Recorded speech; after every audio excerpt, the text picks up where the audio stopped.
Hello.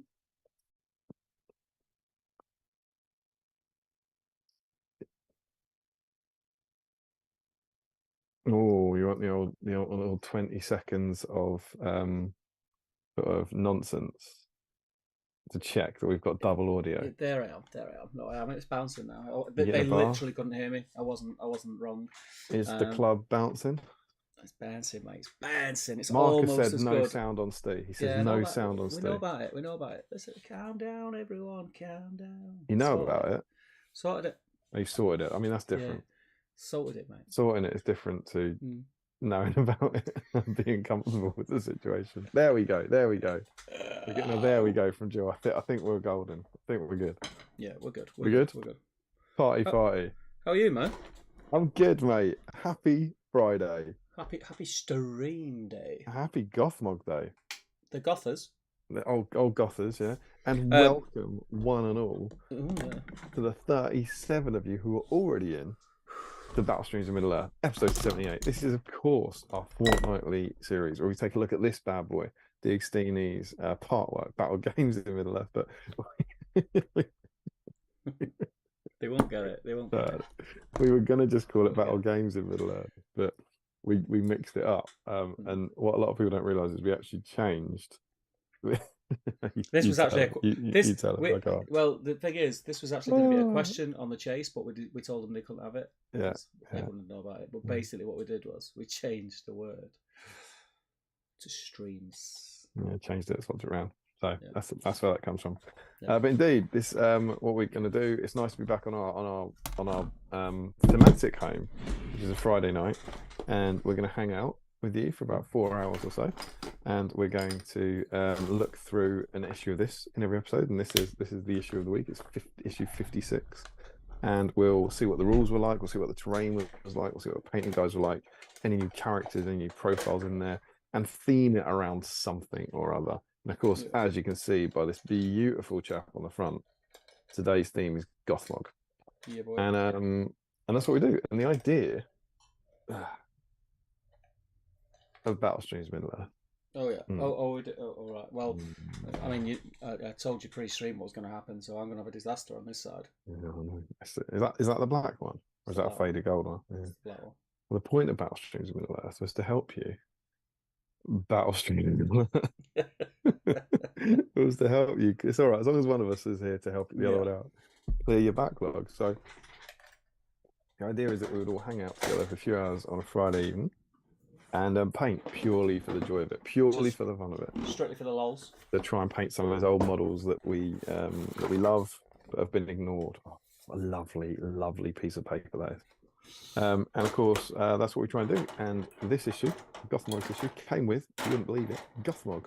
And so the idea tonight is that whatever you're doing, whatever other projects you got on, go and grab a Gothmog. Yeah. And start working on the Gothmog. Steve. Yeah. Can you give an example of what it looks like to grab a Gothmog? There you go. He's done it. Here's another one. It's easy, mate. We don't even. What we're asking is easy. That's what you have to do. And there's a lot of them available. I believe there were 5 sculpts prior to sort of November. We've got his 2 metal sculpts, his 2 fine cast sculpts, which were probably available in metal. Think about it. I think they were available in metal originally. Then the Death of Gothmog sculpt, and of course now we've got his 2 lovely new plastic sculpts. You've got a choice of 7. And the idea is whatever else you're working on, just go and get him, clean him up, and get a bit of paint on him. Try and blitz him in an evening. If he's a model that you weren't painting before, just go and blitz him. Yeah. And that's what we normally try and do, and it's good fun. But there's a little more riding on it tonight, isn't there, Steve? There is. We'll try to break a record. And the thing is, don't worry if you're thinking, God, I'm not going to grab him. I'm not going to blitz him. I want to take my time. Just start him. Start him, man. Just start him. That's it. As long as you're working on him, you count. If he's in a box and you clean him up, that's it. Yeah. You've made some progress. You've helped clear the backlog. But yeah, what's our record? What are you talking about? What's the record? Where are we going? Oh God knows, mate. You're asking about numbers now, and you no, I just mean what's the? I wouldn't dream of thinking you know the numbers. I just mean what's the principle of the thing?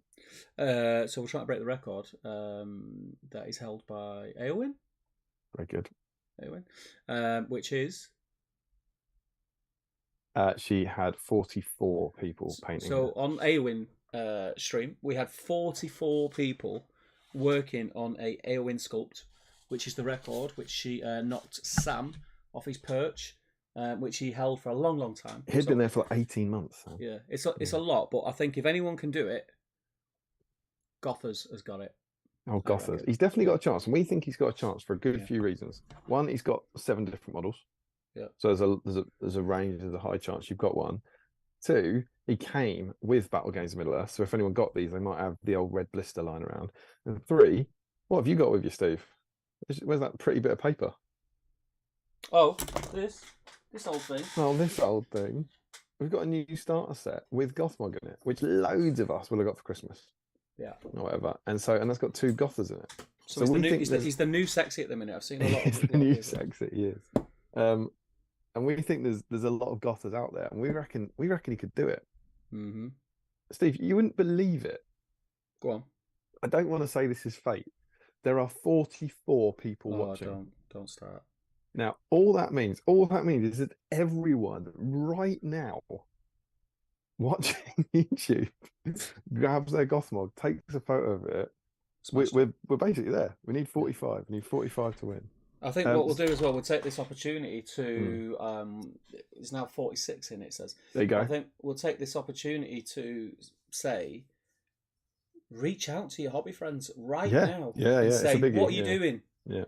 Put your girlfriend down, go to your hobby room on your own, pick up Gothmog. Yeah, only for a few minutes. Yeah, a few minutes. Sorry, and love. then pick up your Gothmog. yeah, absolutely. Both of those things are not going to last for 5 hours, right? So we can get there. We can get there surely. We don't mind which order you do it in, as long as you do both. Yeah. But yeah. So we're going to be. We pushed it for hour and it worked. We needed 44 and we got 44. We got exactly there. So we're going to be pushing it. We're going to be pushing it tonight a little more than we normally do. Over. You know, if you're in any doubt, go and get your Gothmog, get working, see if we can tip them over there. And you obviously need an incentive. Yeah. You know, there's nothing wrong with wanting a bit of an incentive. And of course, the main incentive for everyone joining in tonight is that there's a prize. There is a prize. What's the prize, Demi? Hey! I didn't think it was going to happen. I didn't think we were going to see it. Of course, I can see it. I'm missing something. Go on. I'm on board. I know I'm looking around aimlessly, but I've put something down and can't find it. And before you ask, it's not my glasses. I know where they are. But yeah. Is it a bit of brown paper? Brown paper. It's the building instructions for Gothmog. That's your nightcap come crashing down around you. If anyone, just to save me a bit of time because I've lost it. If anyone's got them in front of them, can they just take a picture of them and send them to me on Facebook? That'd be fantastic. I'll post them in the whip thread. Anyway, where were we, guys? You were going to talk about what the prize was. Yeah, so the prize is a prize that you can't see on screen now, even though they are absolutely beautiful. Those are patron-only dice. So people who are patrons of a certain level will receive a set of these lovely blue battle streams in Middle-earth dice. But to win... Just like they've always been purple. Purple, you know what I mean. Blue, purple, same thing, isn't it? No. they look blue on screen, that's what threw me. To win a Money Can't Buy black battle streams dice. Which only rolls... And flashbacks of the sewer game episode. This is, of course, one of That's a great episode, that wasn't it? It was a great episode. It's one of my faves. This is a black Battlestream Middle-earth dice that money cannot buy. The only way you can get your hands on one of these bad boys is by entering the whip thread. There it is. Oh, it's sexy. Is it gonna come on? Come on, have it. Oh, it was nearly. Not only can money Basically, not buy it, it looks like cameras this. Can't focus on it. It looks like this, but it's on a dice, and it only rolls. Oh, for Oh. God's sake! Unbelievable. So if you're evil and you're in a roll-off, Yeah, absolutely. you use it. Is what I'm saying. Exactly. So there we go. One of you will be getting one of those tonight, and it'll be anyone who's painting a Gothmog tonight will be in the draw to win one of those. And we truly hope at the end of the night there are 45 of you in that draw. Now, Steve, Yeah. If they are painting a Gothmog, what do they do with it? Thanks, And Scott, by the way. if they're not painting a Gothmog, what do they do with it? Still posting it anyway. We want to see what you're working on. Yeah, but where? What do they do? How do they There's get involved? a massive whip thread on the Great British Hobbit League, the greatest Facebook group of all time, obviously. Come on. Get with it. Get with it, guys. Great British Hobbit League Facebook group. There is a thread which said, this is the whip thread. And there is a big thumbnail of this stream with a link to this stream. Get your friends on that thread. Get on that thread yourself. Post what you're working on. Join us for the stream. And let's try and beat Eowyn's number. We're going to get to a point where we're going to... I mean, Eowyn could be it. We might not beat it. But we might not. At some point, we're going to get to a point where we have gone as strong as we can go. No, well, absolutely. And that's why we really, really need your help. It's like, particularly if any of you guys are like kind of in early for a bit and having an early night, make sure you get your Gothmog picks in there, because we've got a long way to go. We've got a long way to go to get there. But we believe, we dare to dream that we can do it. Now, Steve, the incentive for doing this is to help us break a record. It's a kind of big altruistic group effort incentive. That's enough, right? But then as well, you can win a black dice. Yeah. So that's enough, right? Is it though? Is there any other incentive we could give them? What do you think? What could we, if we broke the record tonight, what do you think we could do? I mean, if only we had some sort of explosive. Do you mean it? You don't mean a party popper, do you? Well, I didn't want to say the word because I didn't want to get people's hopes up. I got some bad news. We don't have any party poppers. Oh no! Do you know what we do have? Confetti popper. That says TNT on it. I mean, this is huge. It's massive, mate. Party popper cat F1. So this has got a cat inside it. It's category F1. Oh, is that what it? Oh, yeah, that's probably what it means. Suitable for indoor use. Shame. Keep away from eyes and ears. It's a given. Hold at arm's length. Point base away from body and not towards people or animals. Pull firmly and sharply. What about minimum age? What about the popper though? Minimum age 16 years. I don't think I've had it that long. It's a shame. It was made in China. Great. In 2020. Ooh. I think. So it's only 3 years old. These bad boys are coming back out today. This goes off. Cannot see a thing. If we break the record. Come on, guys, make it happen. Ring your friends, get family involved. There was a time, and it was actually Eowyn week. Do you remember when Mr. Sam Page roped in his partner? She painted a pink Eowyn. She did. It was a great time. Great time. Did, and that got us there. Did. If they're out there, if Nick and Sam are out there, get your Gothmogs out. So there we go. That's what we're up to. Yeah. Steve, we also want to hear about your snacks and your drinks. Steve, what you're working on tonight? So, you know what I'm working on? Well, I meant snacks and drinks wise, but obviously. So snacks, everything was a little bit last minute. I'm not going to lie. It was my little girl's birthday this week. Happy birthday. On Tuesday. She was 9. Little Daisy Doo, our little pocket rocket. And she had her party this evening, straight after school. And it was like a chocolate dude. They made chocolate things, chocolate bars, and like a Willy Wonka thing. So we had cake. So I do have some birthday cake. Nice. I've ate half of it. Cool. I've ate half of that slice already, though. And also old school, mate. It's old school. It feels a lot smaller than I remember.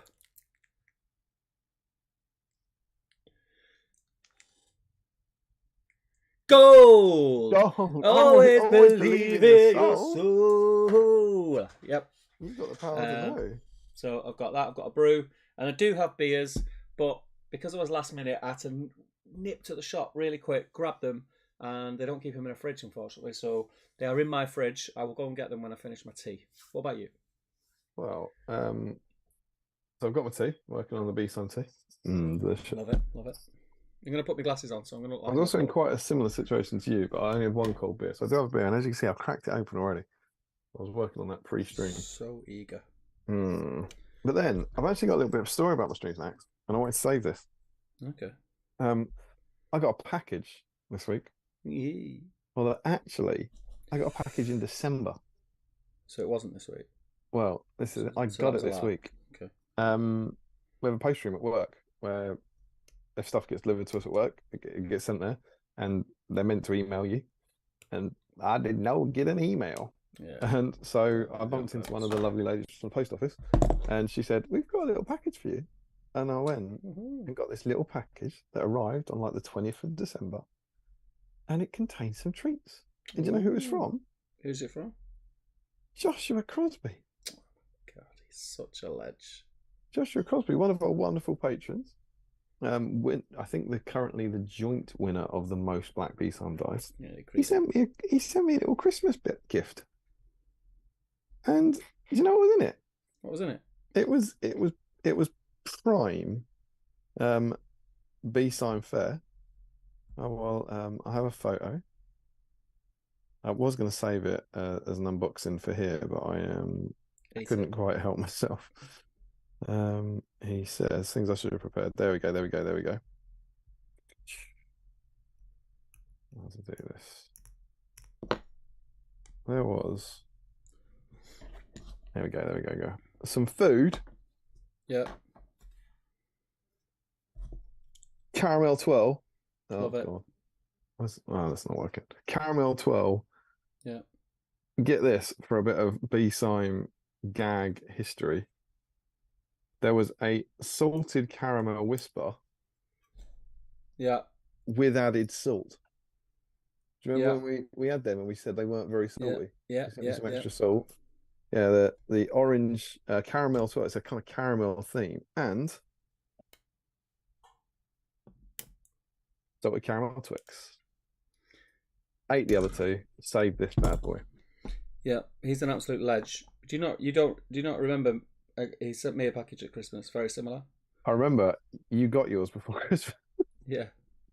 It also came with some fantastic classic Crosby merch. Cult of Crow merch. Yeah, love it. And I got some nice of Dale. Look at that. What an absolute legend. That fella is an absolute sweetheart. And I got those because when I did that vlog, which must have been towards the tail end of last year, I said I wasn't very happy with my nights at Dale. And so he said, have another go. If you're not happy, try it again. Love it. So I kind of wanted to save it for a stream night because it was a patron thing and it was very much appreciated. I just wanted to say thanks to Josh. He's a legend, isn't he? Absolute legend. And for brightening my day. I would say it was lovely for my mental health, but fairly disastrous for my backlog. Yeah. So thanks, Josh. Really appreciate it. It was awesome. I'm sorry it took me so long to get back to you, but I didn't know it existed. I do now have it. And so I'm going to crack on with this bad boy. Have we done a salted caramel Twix? I forget. I don't know. I've not. So if you've not, we mustn't have. Good. It's good. We like it, Josh. We like it. That is nice. Nice. So yeah, that's great. I feel like I don't have much in the way of snacks. Got like one chocolate bar to get me through. But sometimes it's good to not gorge yourself. Yeah. We like to jump, don't we? We do. I'm sure I'll find something in the fridge. Yeah. I'll go and get the next beer in here.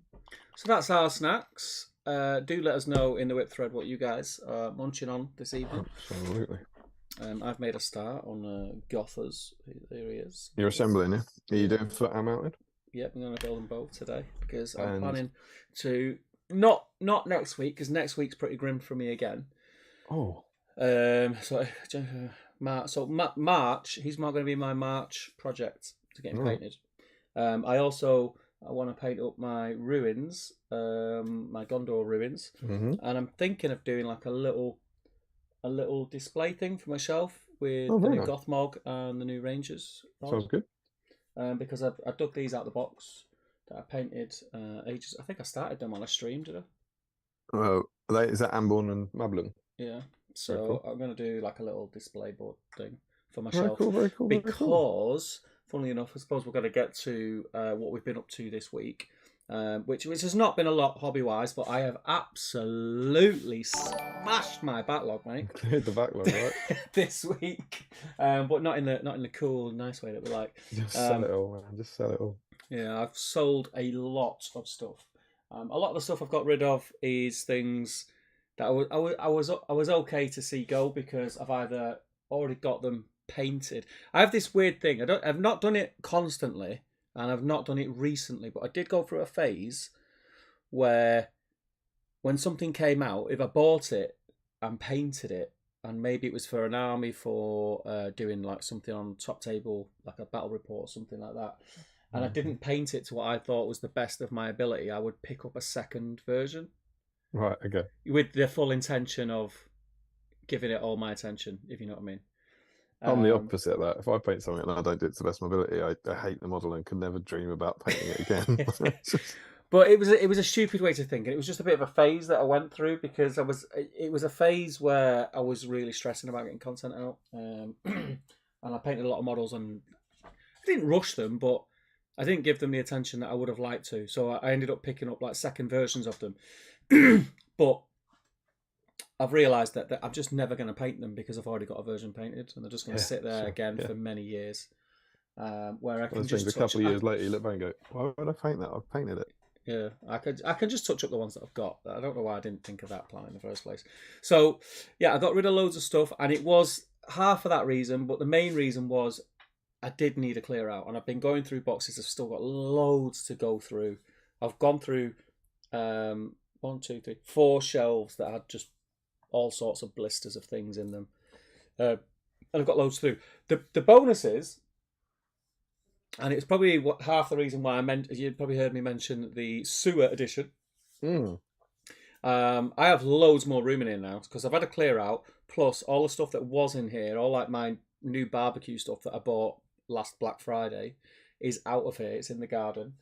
So I've got loads of room. There will be lots more, and I'm hoping that the magical fold down table will fold down again very soon.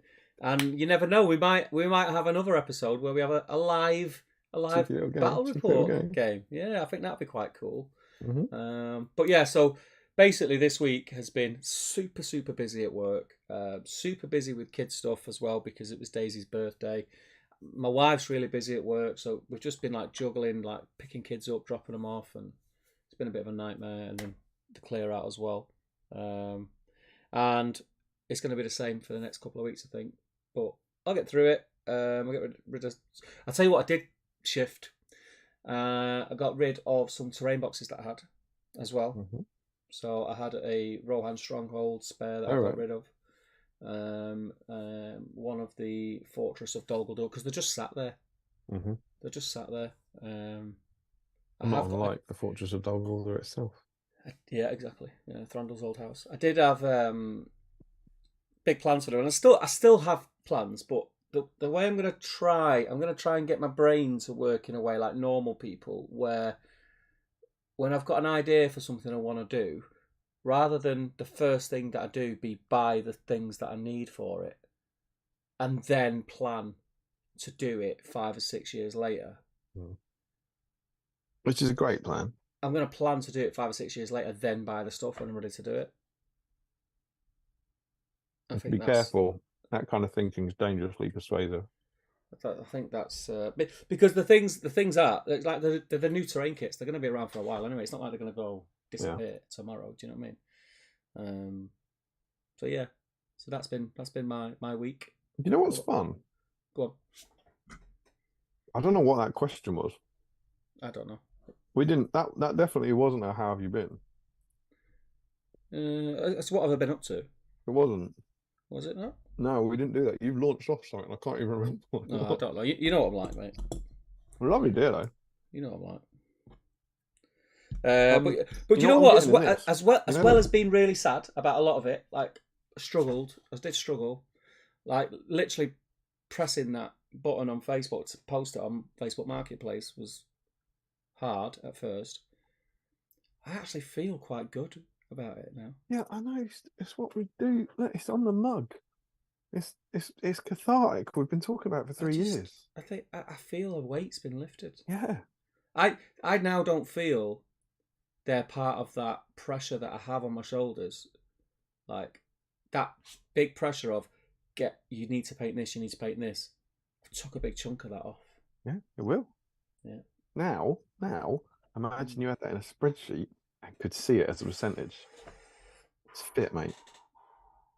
Oh, fit. I'll tell you what. Before we get on to what your week's been like, I know what you want to talk about. You want to talk about what else has left your. Oh yes. Because there's another weight, isn't there? There's another weight that has been lifted. Yeah. From the garage. I mean, how long are we talking? Do you think? I think it was one of the Rohan issues. I think you packed it up in 2012. Many moons ago. I can't even remember what we were talking about. We were talking about something, but one of our viewers, who has been a stalwart, must be said, and is an absolute legend.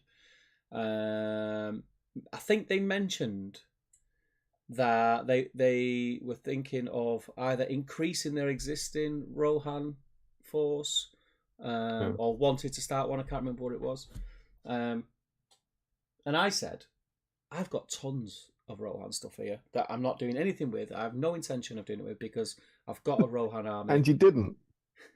And you didn't do anything with it. So. I did it for a long time. And literally, but that next day I did box it up. I'm sure I did. But then did nothing with it. I'd done the hard bit. All I had to do was take it to the post office, which, by the way, I drive past the post office every day. Every single day of my life, at least 3 times. Honestly, Jill, I could have done this on any day at all, without any trouble. But I just kept forgetting because I'd forget about it. Then I'd sit in this chair, start streaming, start talking, see Jill, and I go, "Oh shoot, I didn't." Jill, I'm sorry, I didn't post it. Done it again. No, I can't believe it. I'll do it. I promise. I'll do it tomorrow. And then I press stop on the stream, and I go back to my life and forget about it again till the following fortnight. But not this week. Not this week. I'm quite tempted to let this bad boy off for this, to be honest. I posted it, mate. And not only did I post it, Jill sent me a lovely message. We're on Zoom. Can I do that? Is that going to show up? What? Will they see that? See what? Chucked you up a mad reaction on Zoom. Who's got a mad reaction on Zoom? I have on Zoom. I've got a little party popper going on. Go on. I don't know how the cropping works. What? It's on now. I can't see it now. Yeah, are you looking at Zoom now? No, I'm looking at you on Streamlabs. Well, look on Zoom. You'll have to look on Zoom, I think, because you'll see where it is. It's in the place where Zoom reactions go. I know. But I reckon you've probably cropped it out.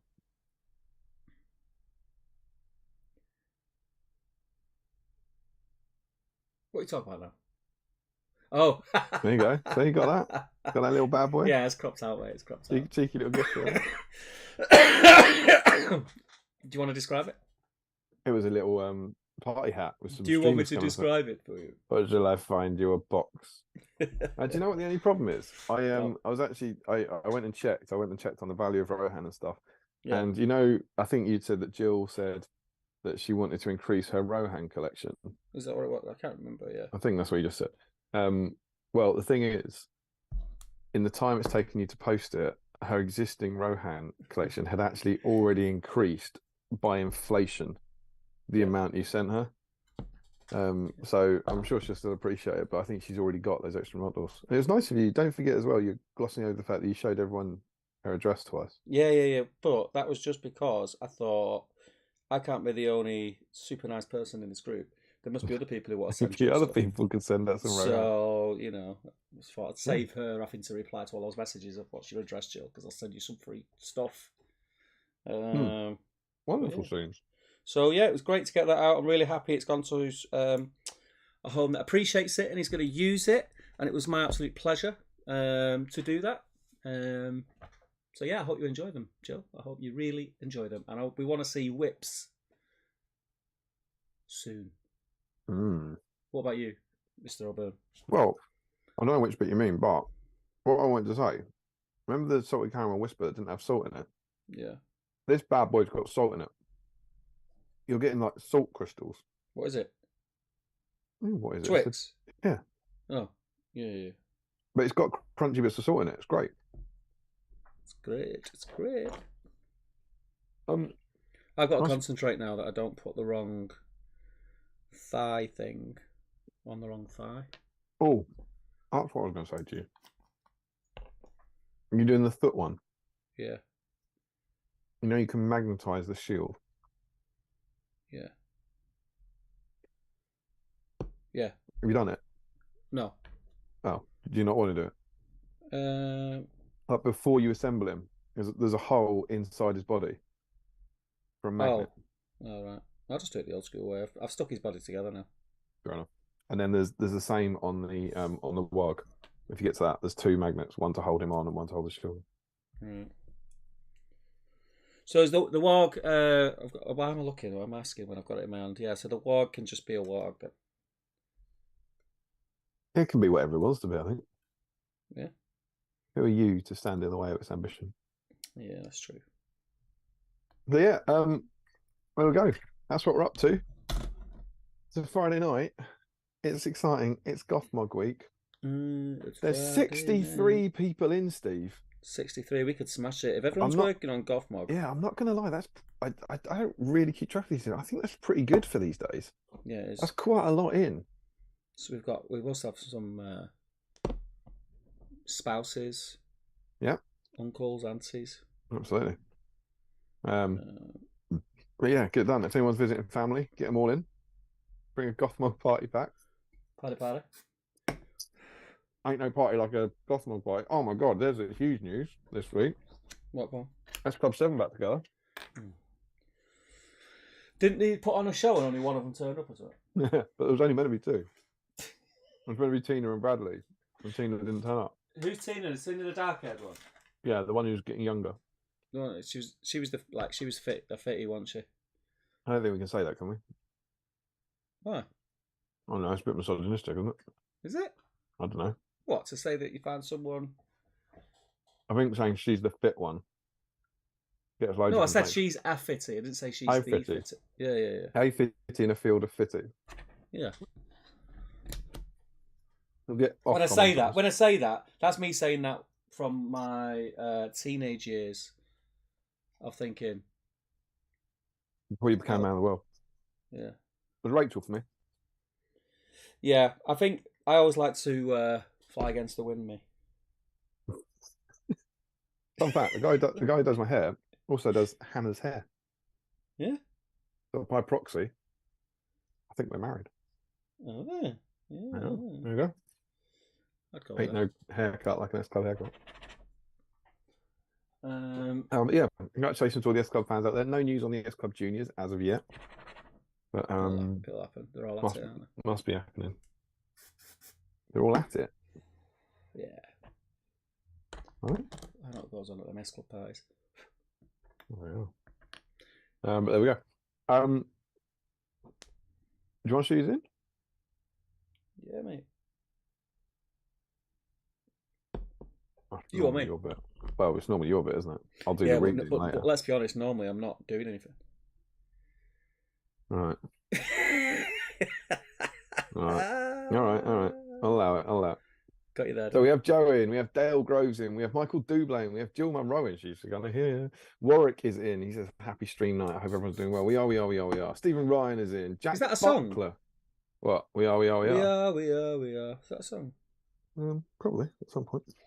Jack Buckler is in. Stephen. Jack Buckler. What? Jack Buckler. The Jack Buckler is our latest patron. Woo-woo. Thanks, Jack. Thanks for joining us. Thanks for joining our little happy family. I almost sang a song about being in our gang, but I won't. No, that definitely would get us complaints from Ofcom. I spent some time with Jack at the weekend.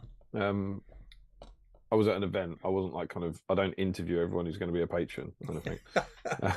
But, yeah, it's good to see you, man. Christopher is in. Now, Christopher is, I believe, you'd know better than me, a new name. Just Christopher. He says, "I'm just getting into the hobby. I've started with buying the battle games in Middle Earth magazines. Love it. And earlier on on Facebook, a Christopher Willis said, just started following your channel and getting into the hobby. Lots of videos to catch up on, but I'm really enjoying it. So presumably you're one and the same. Welcome, Chris. Welcome. Yeah. I hope you're enjoying Apologies it. for the lack of quality in the content, but Indeed, there's a lot of it though. But yeah, it's a great place to start in those magazines, and hopefully our little series here will kind of help you through with them, I suppose. Let us know what you're doing. Are you going to jump into issue 56, or are you trying to work through the old ones and kind of catch up?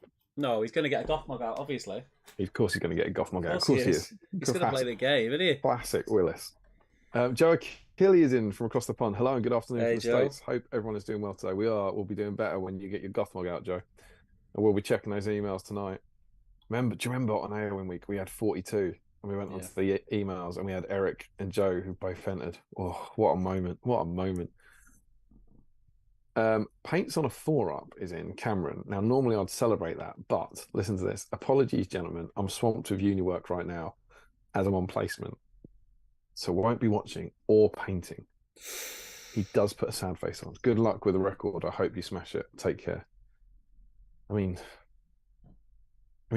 yeah, thanks, but I just feel like you've got a big backlog. You could get a Gothmog out, have a tea break, do a bit of work on Gothmog. Matthew Butler is in. Hi everyone, hope you're all doing well. First time I'm on theme. Let's break that record. That's what we need, Matthew. That's exactly what I want to hear. Joe Achille, Steve. A lot of gusto. We've got to talk about I Can, You Can Cook. Channel looks great, and he loved the barbecue interview. Thanks, man. Who's that? Joe Achille. Who else? Cheers, Joe. Thank you, brother. Yeah, I'm enjoying it at the moment. I'm enjoying it a lot.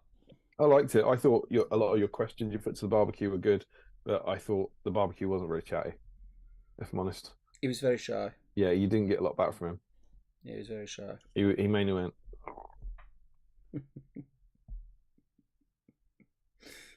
Very shy barbecue. Yeah. Dan Nelly is in. Matt Hudson is in. Dan Collister is in.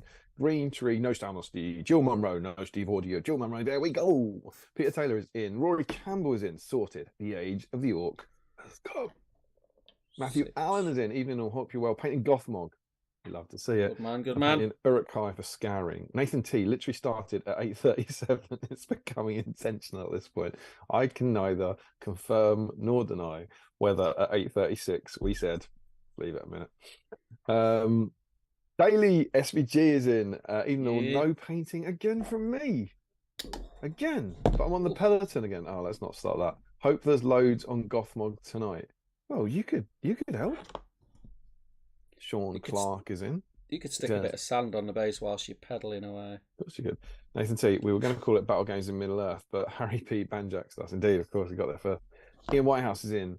Ian. Nathan T says some great names in the chat so far.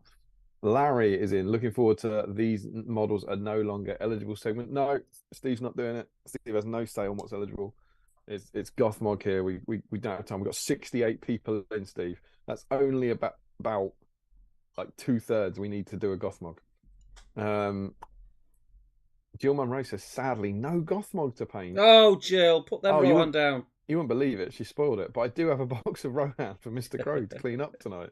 She ruined just a whole bit. I know. They already knew. Did you not chuck a Gothmog in the box? I should have done so. What were you thinking? I don't know. Peter Freeburn, like and comment for the algo. That's what we like to hear. We'll praise the algorithm. Nathan D, Steve this week. As long as you're working on it, everything's fine. Steve last week, no. Joe Hosman, he's the new sexy. Even Goldfish Blue has one. That must be Gothmog. Is he still trying to sell the box, the unreleased box? Okay, here we go. This is a great question from Green Tree, and we have to answer it for everyone else who's thinking the same. I have the new Gothmog sitting in the box upstairs under the bed. If I was to dig out the sprue and clip the parts off, does that count? Yeah. Steve? Yeah. Yes. That's assembling a model from your backlog. Of course it counts. Green Tree, get up. Get your Gothmog. Get off your ass. Joe Holzman says, people have made it into drawers for less. Larry agrees they do make the dice did look blue. Nathan says it feels too early to be pedantic, but Steve isn't wrong. Purple isn't actually a colour. What? Of course purple is a colour. What are you chatting, Talbot? We're talking about Willis. Joe Holzman. Who remembers that? Remember that? Yeah, of course, of course. Joe Holzman actually believes the double ones are classic BSIME dice. Jake Knox is in. He says, Hey, pretty Jake. sure that's a firework. Well, we'll find out at 11:30 if you would just paint a Gothmog. Christian Lewis is in. He says, hello. Jake says, hey, Chris. Joe Holzman, suitable for indoor use is always the sound of excitement. Lots of people saying hi. Mr. Rawson is in. I'm seeing some new names as if they were drawn by the promise of Gothmog party poppers and records, Steve. Yeah, so Joe's saying that suitable for indoor use doesn't sound very exciting, but keep away from eyes and ears is very exciting. Nathan says, at a historic B-Sign meetup, I gifted Damien and Steve a boosted party popper. Could these be those? I was going to say that, Nathan. Previously, I've definitely let off one of yours, and I couldn't remember if these were the same thing, if I'm honest. On a previous, you must have missed it, on a previous stream, maybe it was the Aowen one, we let off a party popper, a big party popper, but I thought that was called something different. But if you think these are the ones you gave us, then yes, these have come from you, buddy. Jake Knox, oh my God, it's the best newcomer, Raw Dog. Is that Mr. Rawson? I don't know who these people are. Who's Mr. Rawson? Do we know who Mr. Rawson is?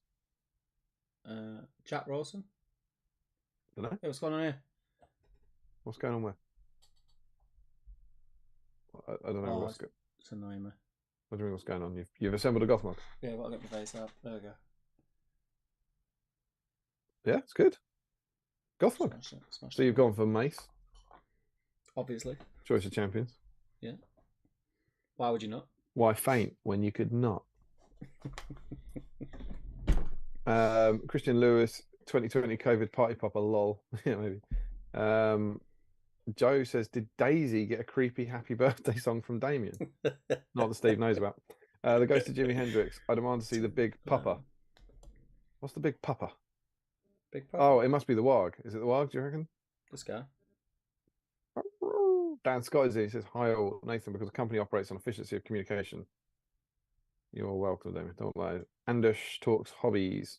Hey all, no hobbying yet as finishing up the workday, but looking forward to plenty of painted furry bits today. No hobbying yet. He's not saying whether he is or is not going to do some Gothmogging.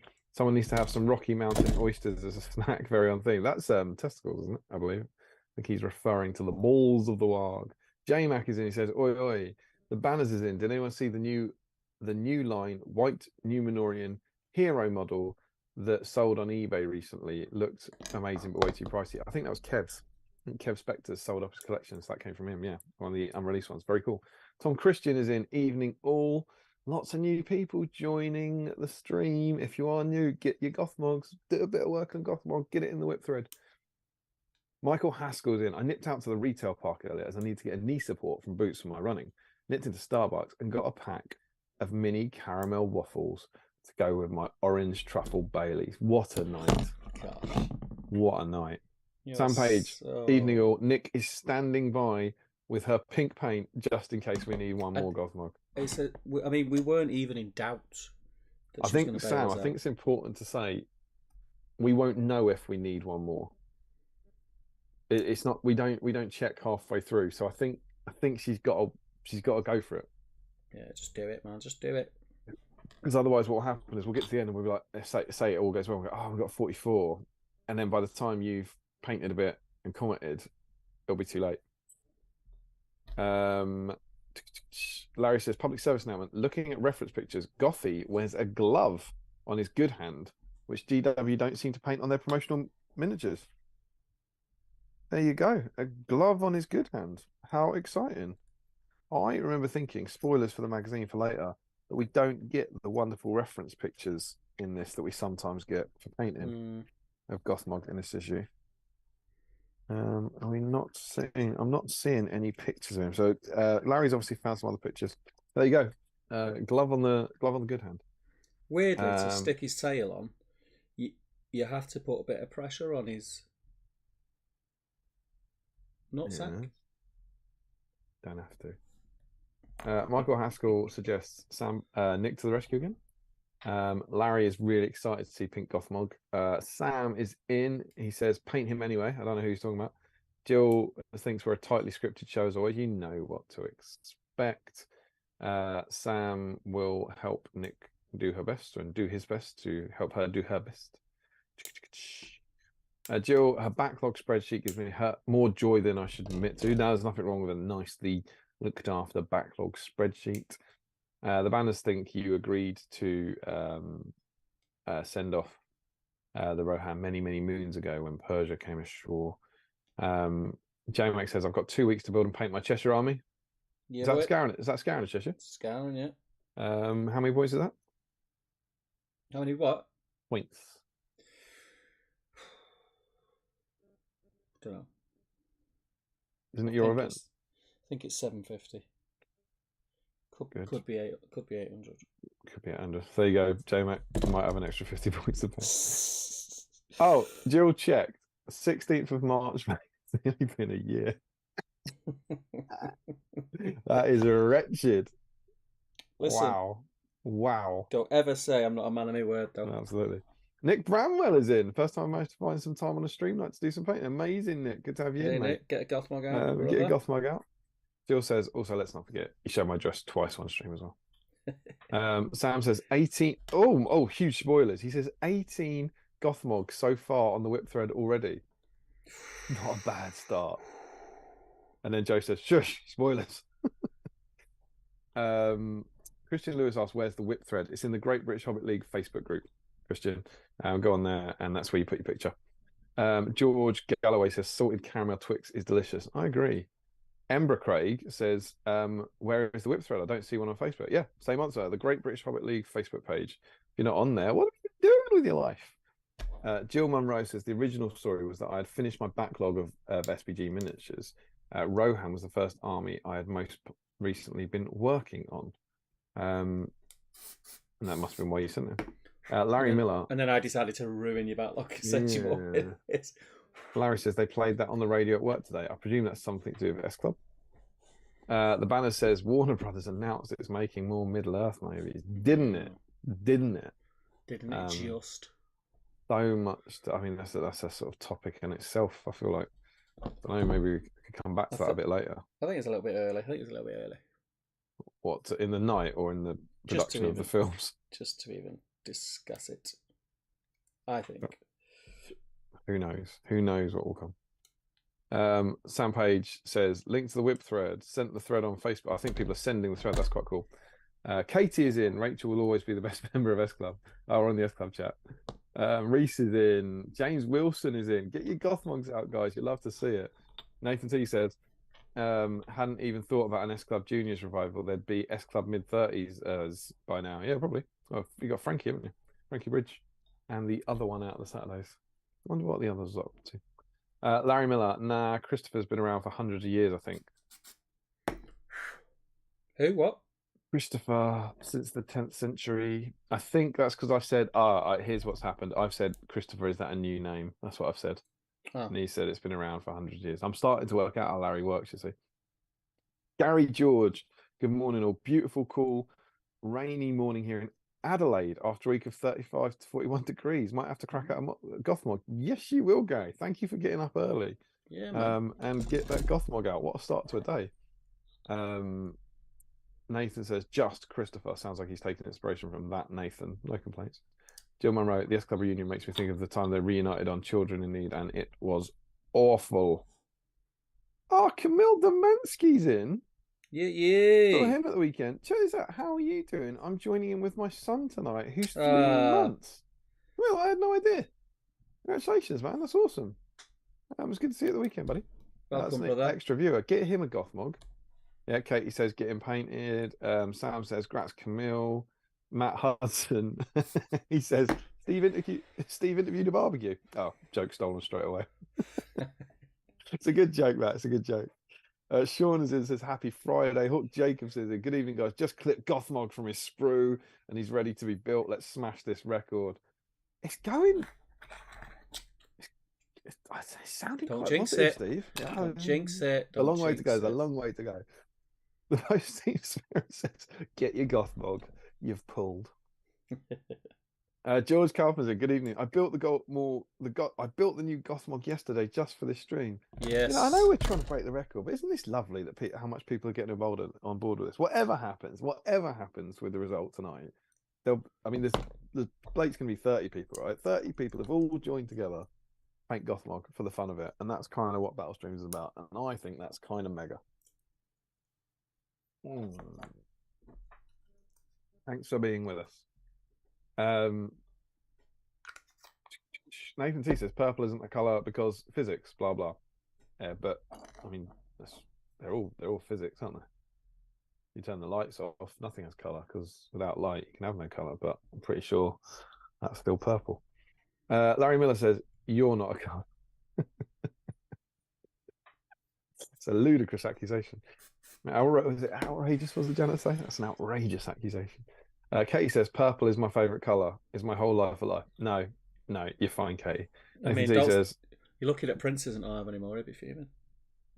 Knox and Rawson are people I know. More Knox than Rawson because Rawson is a math teacher, so not worth the time. And also, presumably, they don't live with Rawson. He also then says Rawson is Raw Dog. I'm not sure if that's going to help. Joe Holzman, Nathan T. Physics also says bees can't fly and kangaroos don't get enough energy from their diet to jump. In short, physics is alive. Arjinder Singh is in. Hey guys, just tuned in. Hope everyone's well. Stream night plus Lord of the Rings film news. It is a good weekend. Even better weekend if you get Gothmog out. Yeah. I went sword for the mounted, but magnetized the hands for the foot ones. I'll tell you why I went with it. Because I don't care. At the point in my life, I couldn't care less about the competitive. I think competitively you'd go sword still. And I thought I want the model to look cool, and I've got all the other Gothmogs are holding swords. This is the only one with a mace, so I'll paint it. And I think this guy, the foot guy, is meant to be him about to smash Eowyn in the head in the extended edition, and I think he's kind of crawling in that, but I think they've stood him up. I think that's the pose they're going for. And I thought if it ever gets to the point, like, you know, oh, I'm going to throwing skulls, I want to take Gothmog. Well, I'll take this one because his weapon doesn't matter. He goes, but what if you ever want to go competitive? It's like, if I ever want to go so competitive with this army that I must have a sword instead of a mace, I'm probably all right using the other model. You like that, right? That's obviously if you only got one, then you might want to think about it. But as soon as you've got the old metal one, can you just imagine going, I really, really, really want the ability to paint or stab, but I'm not willing to compromise on using the plastic. I won't have it. So yeah, it's mace for me. Mace life. Hey Steve. It makes life much easier. I'm going mace just because I like how it looks. And of course my powerful inspirational speech. Yeah. Dave Walker, good evening. Did anyone else magnetize the shields on the new Gothmog? I've only assembled the foot one and I didn't. Steve didn't because he's lazy. Yeah, I will. I probably will though, but not do it like I'll do it like against the grain, if you know what I mean. Sure. Larry Miller, I'd only use the mace on foot as he only picks it up after he's got off the wall in the film. Well, exactly. Scorch is in. He says, good evening. Because of dragons, bit ill to join tonight. Sorry, Ben, but good luck to Gothmog. We'll keep an eye on the stream. You've got a Gothmog. Go on, get working on Gothmog. I'm about 3/4 away through your latest video, Ben. The tier lists for The Hobbit. Very much enjoying it. Very much enjoying your Protario content. You'll love to see it. Jakes Knox says, that's the nicest thing you've ever said to me, Nathan. Larry Miller, I'm magnetized loads, Dave. That's about the shields, isn't it? I don't know if Larry's like bragging about how many shields he's magnetized, or if he's saying he's magnetized lots of different bits. Larry T. You never know. Nathan T. Who mentioned Rocky Mountain Oysters? Are they listening to the Office Ladies podcast? It was someone up above. Dave Walker, really? What else did you magnetize? I just did the shields. Joe Holden, spoiler alert, the BSIME painting guide does have a glove on his right hand. Giving away all the best material from later in the stream. Oh, he does, yeah, they do paint him with it. Do they say that? That's interesting. Do they say it? Disfigured flesh. It just says begin by painting Gothmog's face and other areas of exposed skin. Doesn't mention the glove. Ragged clothing.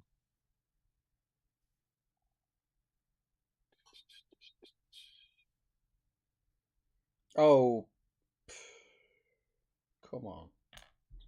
As far as I can see, it doesn't actually. He's right. You do. It is painted differently, but I don't think it points it out to you. It's just lets you paint it, and then at the end go, Larry Miller says, update: the milk-free fizzy orange tastes fine, unlike the white chocolate snow. I can't believe you're still working your way through them. Still not 100% fan of popping candy though. Feels weird. Michael Haskell tells you that scouring is 800 points. Cheers, Michael. Adam Patterson, regretting going for sword over mace for my Gothmog now. Why faint when you could not has blown my mind. Thank you, sir. That's what I'm here for. Larry Miller, S Club Party. He's annoyed that I'm getting his references now. Oh God, that might make him try harder. Sam Page, Nick is now painting Gothmog. We love to see it. What a time to be alive. Nathan says, when S Club had a TV show, my favourite was Tina. The Children in Need comeback proved I was right. Harry Parkill is in. Hey, Harry. He says, just popped in to say hi. Oh, hang on. You ready for this? Go on. Date night tonight. Hey. Hello there, Harry. Get your Gothmog out for date night. But super excited to see it scouring a couple of weekends. I'm guessing there won't be a stream before then. We actually we tried to sort out the next stream. I want to say about a week ago, or maybe it's a bit more than that actually. And we had we hit a stumbling block with the next few weekends. So we don't have a date for the next one yet. But as soon as we do, we will let you know. And Nick, who is Nick Oolala, says, "Fine, I will paint a pastel Gothmog." Oh, and Larry points out it's not the only one with Mace. The Death of Gothmog set has it as well. Jack Buckler, totally agree. Mace Mog is the best. Why chase the meta when you've got aesthetics? Larry says, I plan to run him with a sword, but swap the hand over if I ever have him charge a prone AoE. Solid work. Nathan T, do Balrogs count tonight because of the name? No. Larry Miller, I did both. I did the shield. This is magnetized. I did the shields, the mounted version to Warg, and the foot version's hands. Nick Gardner, no time for Gothmog as I'm painting Glorfindel for Golden Demon. No time to just do a little bit on Gothmog, Nick. A little bit. Sounds like an excuse to me. That it does sound like an excuse. It does sound like that. He's also not an elf, so Nick probably won't. Good luck at Golden Demon. Sam says blasphemy to that. I'm going to leave this one to you, Steve. Joe Achille, our friend from the States, says, I'm sorry, what the heck is S Club? And I can't emotionally answer that question. I'm just... I wouldn't even know where to start. What I would do if I was you, I would Google S Club 7 UK chart topper. After the stream, though, because we don't want to lose him. Yeah. Plus, I'd probably put cotton wool in your ears as well or something. But yeah, enjoy, mate. You're welcome. They're a pop band from, what do you reckon, like early 2000s, late 90s? Late 90s. Late 90s. There were 7 of them. Harry Potter cake. Nice. What was the kind of Harry Potter theme? Was it a particular film or a particular story? What, the cake? Yeah. No, it was just a cake with lots of Harry Potter references on it. Cool. Any S Club on there? No S Club. Shame. And yeah, they were basically the height of British pop for a couple of years. With it? All the Christmas, yeah. S Club, they were massive. Did big arena tours, and then they actually started on a TV series, a kids TV series called, which one was first? I think it was Miami 7 was first, wasn't it? And then LA 7. Then it was about an English band trying to make it in America, and it was all filmed over there. It was a really weird way for an English pop band to start their careers by being a TV show about an English pop band trying to break America. And then they did it was the usual sort of thing where I think they kind of got screwed on their contracts. They didn't make a lot of money, so they all got a bit kind of furious with that, and sadly went their separate ways. But they have reformed, as the world just loves the retro at the moment. What would you say is their biggest hit, Steve? Oh God, don't know, mate. Don't lie. S Club were never really sort of my bag. I just asked you not to lie. Come on, I mean, they've come got on, Damien O'Byrne written all over them. come on, come on. I mean, their biggest. I mean, the second biggest hit we can have a debate about. The biggest hit we must know. Come on, Steve. Come on. I don't know, mate. Oh, it must be Reach. Surely it's Reach. Reach for the stars. Oh yeah, I don't know it. I don't know it. His title. Yeah, but I've been to a few family dues, and I had to do this on the dance floor. Yeah, exactly. But you knew it. What I mean, For the stars. gotta be Reach. I think Natural though. Natural is a banger. So you know all the names. Like I don't know all the names. Certainly know two of the names. They Bring It All Back, didn't they? Bring It All Back was the was that the first one? I don't think I know Bring It All Back. Bring it all back now, don't stop. Yeah, Never give. Of course you know Bring It All. Oh, I don't know Bring It My All brain Back, has obviously put that right to the back, and you've just brought it forward. Yeah, right to the back. Meanwhile, I hear two words of it. I remember. That's not right to the back. That is like one small step from the front. Desperate to come forward. I remember it now. Yeah. That digital bit at the start. And wasn't the one that said about the party, there ain't no party like an S Club party? That's not Bring It All Back, is it? That was the other first one. And Don't Stop Moving. What about Don't Stop Moving? Don't stop moving, can you feel the grooving? Yeah, that was a good one. DJ's got me moving around and around. They got a bit of street there, didn't they? Yeah, they were proper street at that point, yeah. Yeah, I liked Natural. Natural was good. I think Rachel had quite a lot of lead vocals on that one, so I think I enjoyed the video. Never Had a Dream Come True. Wasn't that their Christmas one? Never had a dream come true. Doesn't know him, he says. Yeah, it's all coming back. Yesterday I found you. This is one of those streams where we're actually trying to attract a lot of new people and getting them to join in. We're doing a larger than normal amount of S Club 7. But anyway, there you go, Joe. I hope that helped. I think that was a fairly in-depth answer to your question, to be honest. At that point, Steve, I've no doubt people had have written things probably about S Club 7 since. I caught up with the chat, mate. Smashed it. So you kind of, as I said, like mid question about kind of what you were working on, you kind of started a little bit. So do you want to keep going? Like, how have you been? Have you any more to say? How's your health? It's still crap, mate. But you sound better this time. You were coughing all over the place. Yeah. So basically, for anyone who's not been following, 2023 has not started off great for me. I started the year off early January, not so good, coughing and spluttering, feeling terrible. Went to a doctor's, had a chest infection, so I was on antibiotics. I took the antibiotics, didn't really get better as such. Felt a bit better, but the cough was still there, pretty bad. It's still there now. Although I've got a tickle, but I'm actively trying not to cough. But it's nowhere near what it was like the last 2 or 3 streams. Yeah, it felt really rough. I mean, luckily, I'm talking to you, Damien, with earphones in. So having earphones in is fine. But when a normal day to day, speaking to people, I've got an ear infection. Oh, I've just took antibiotics for now for an ear infection. So my hearing feels like I'm underwater constantly. It's grim.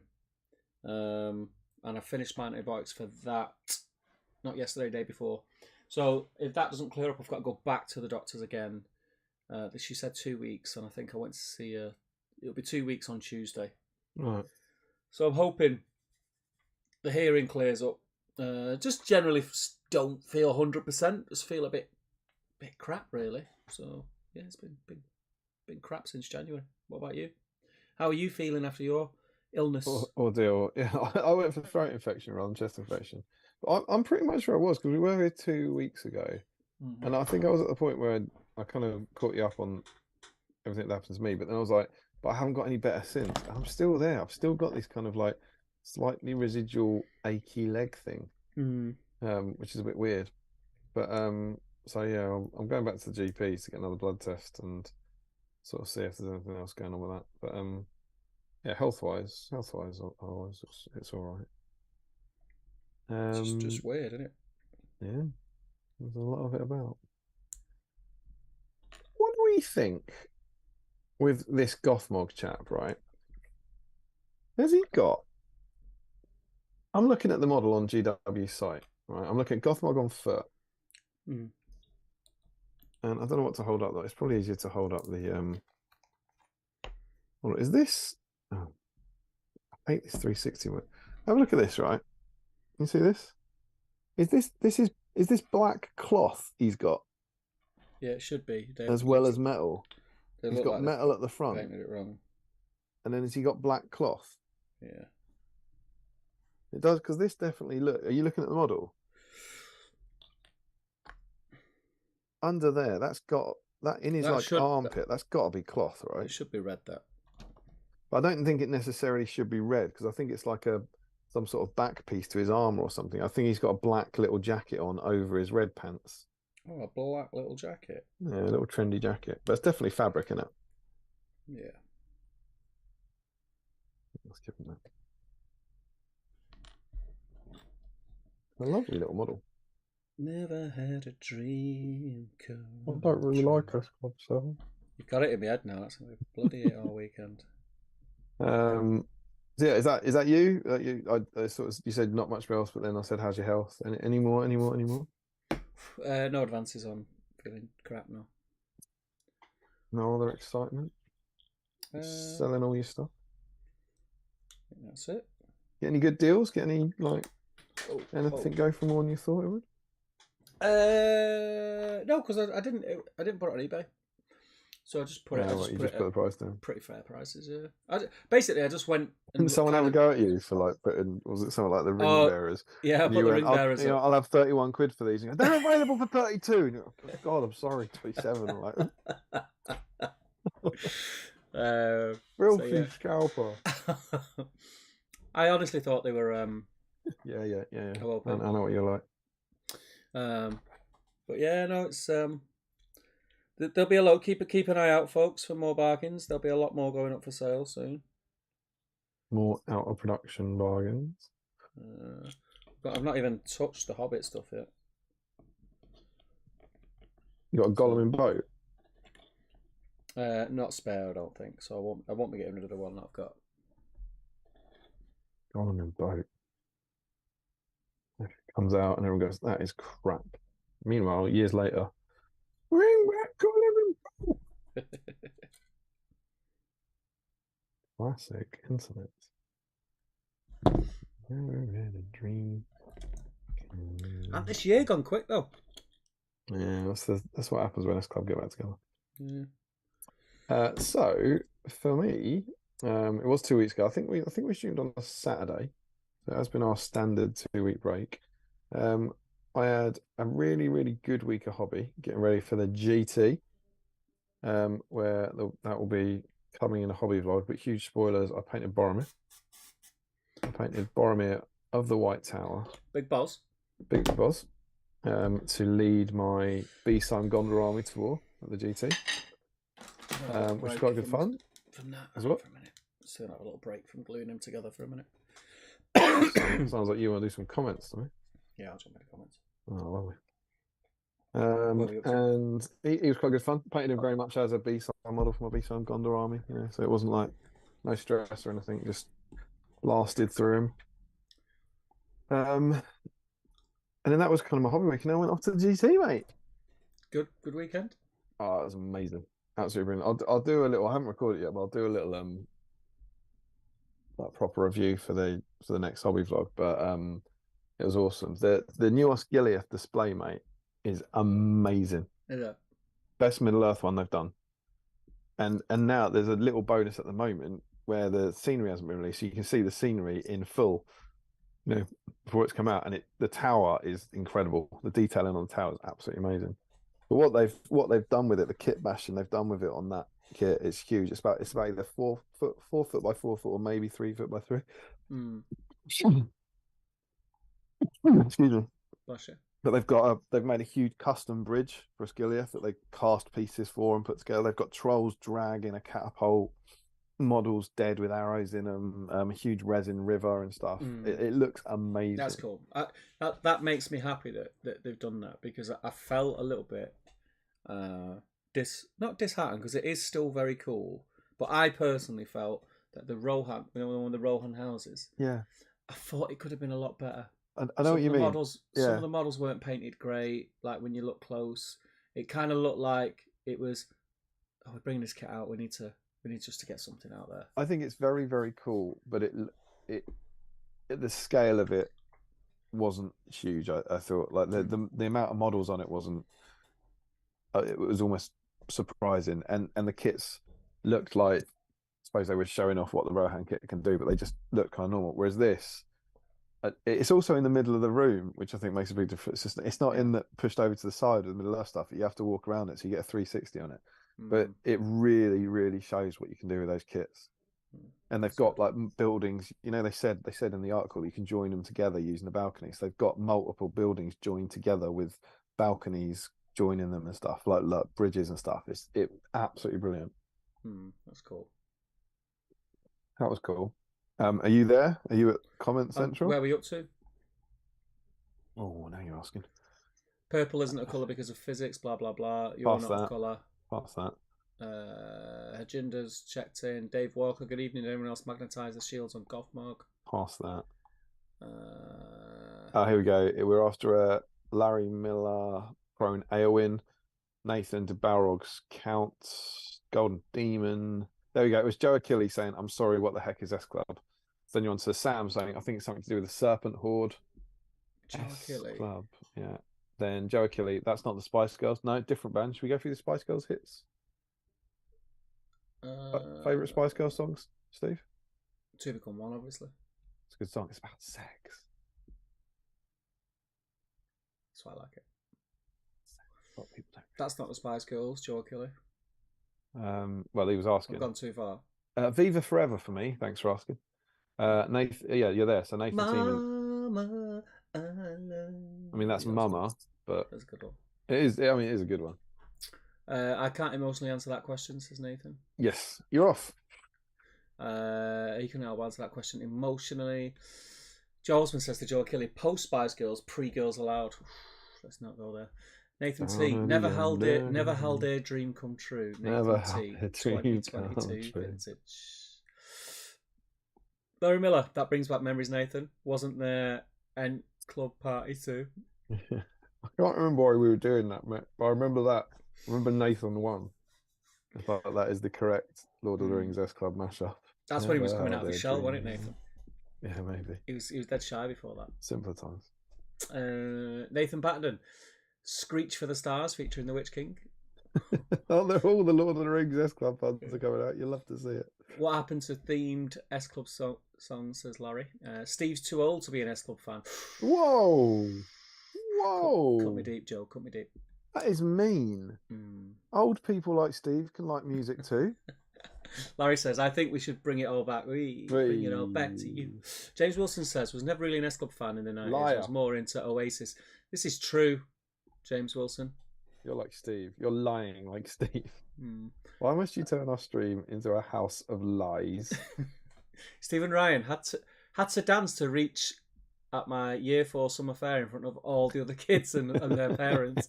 My parents recently played the video of it to my daughter. She loved it. Oh my God, I feel you. You didn't have to, Stephen. You didn't have to.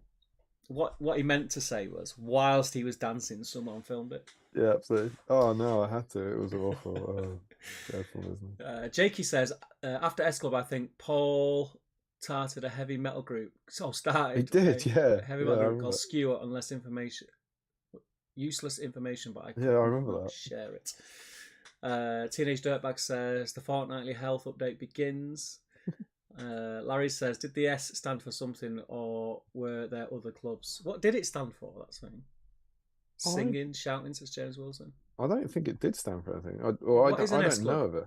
What is an S Club? Oh, what isn't an S Club? What is an S Club?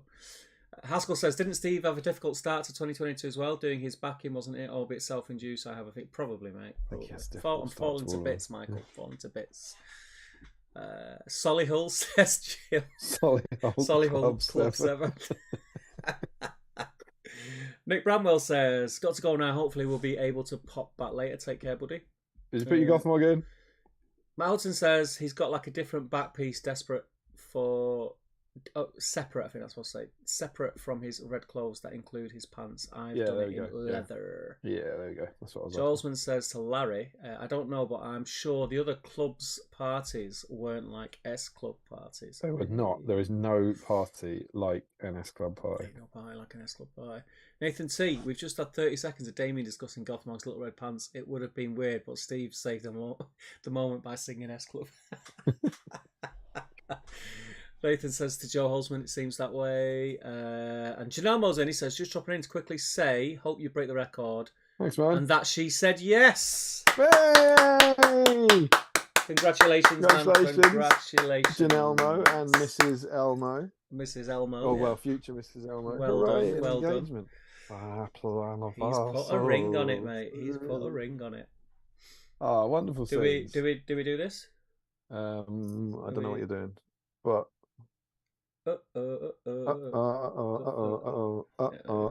we know about music. See, S Club and Beyonce. Every time steps through one, it was a tragedy. Says James. Chris Binzini says, evening all, join late listening to interesting chat about GT, but reading comments about S Club and Girls Aloud. This group never fails to surprise. That's how we roll, Crispin. You look like a man who would have a Gothmog.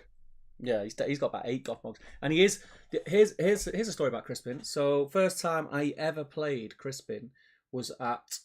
It could have been, correct me if I'm wrong, Crispin, either the very first or the second...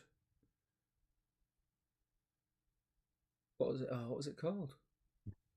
I don't know, Steve. It's your story. You can't ask me that sort of thing. Thingy of Stockport. What was it called? Desolation. Desolation of Stockport. That was it. Desolation yeah. And he had he was the original Great Beast Master before Nathan come around. Oh yeah. And I played him with my. He used to love a Monster Mash. I played his at East. What event was it? It was which one was it, Steve? East Grinstead. It was East Grinstead, yeah. It was the Dorset Ours. We played, and he had like a troll army. And I think it's the year I had my Azog's Legion, and we had like a big troll off, and he had like 5 trolls or something. The good days, mate. The good days. I also had a great game against him where I can't remember the deal was, but I think it was a Throne of Skulls, and I had a Gundabad army that didn't. It was the Gundabad stuff that charges out, so I didn't have Azog or Bolg. So I had all the monsters, but only Gundabad captains. And he had all mounted Rohan. And at the start of the game, I was like, that is going to shoot me to death. And I think he is going to hurl me to death. And I think we said, I can remember what my promise was. I can't, but I think it was, I was like, if you don't shoot, I won't hurl. And that was our deal, and we did it.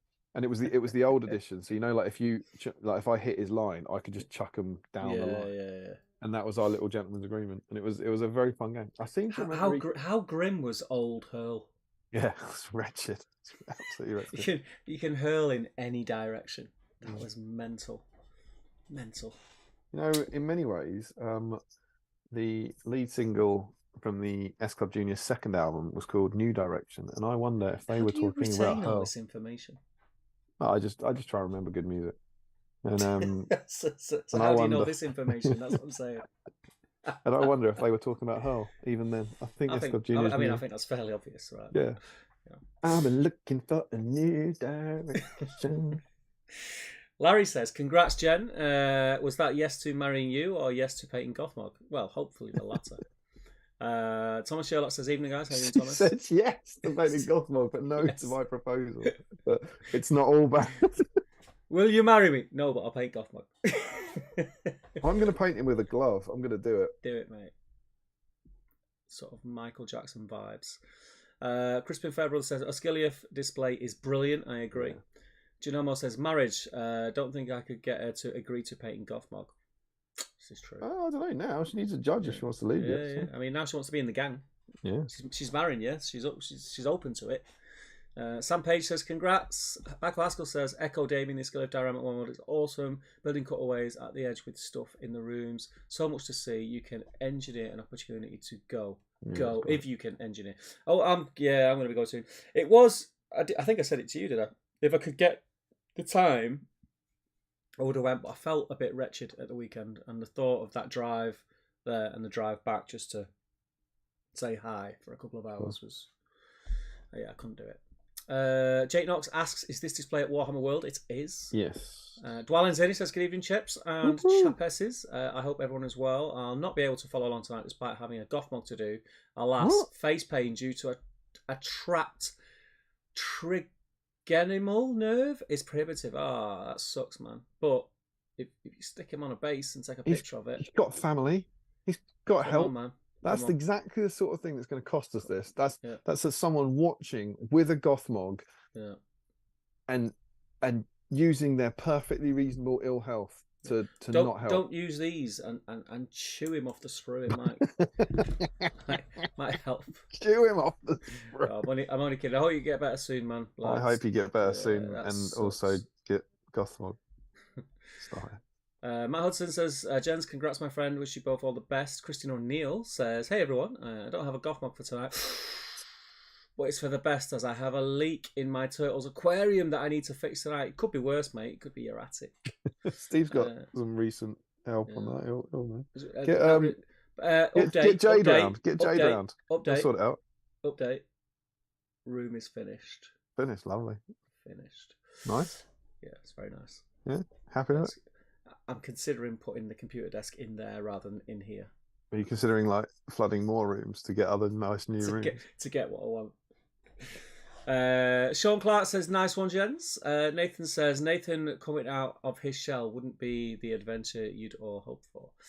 I've put down my contention for Gothmog beating Eowyn of all people in the spirit of BSIME. Gothmog is on my table. Is that Sean? Sean, yeah. Good lad. Victorious will be decided by the gods. Good man. Thanks, Sean. That's what I think. Can I just ask you now? Because and I don't want to ask in the chat this and sit in 20 seconds.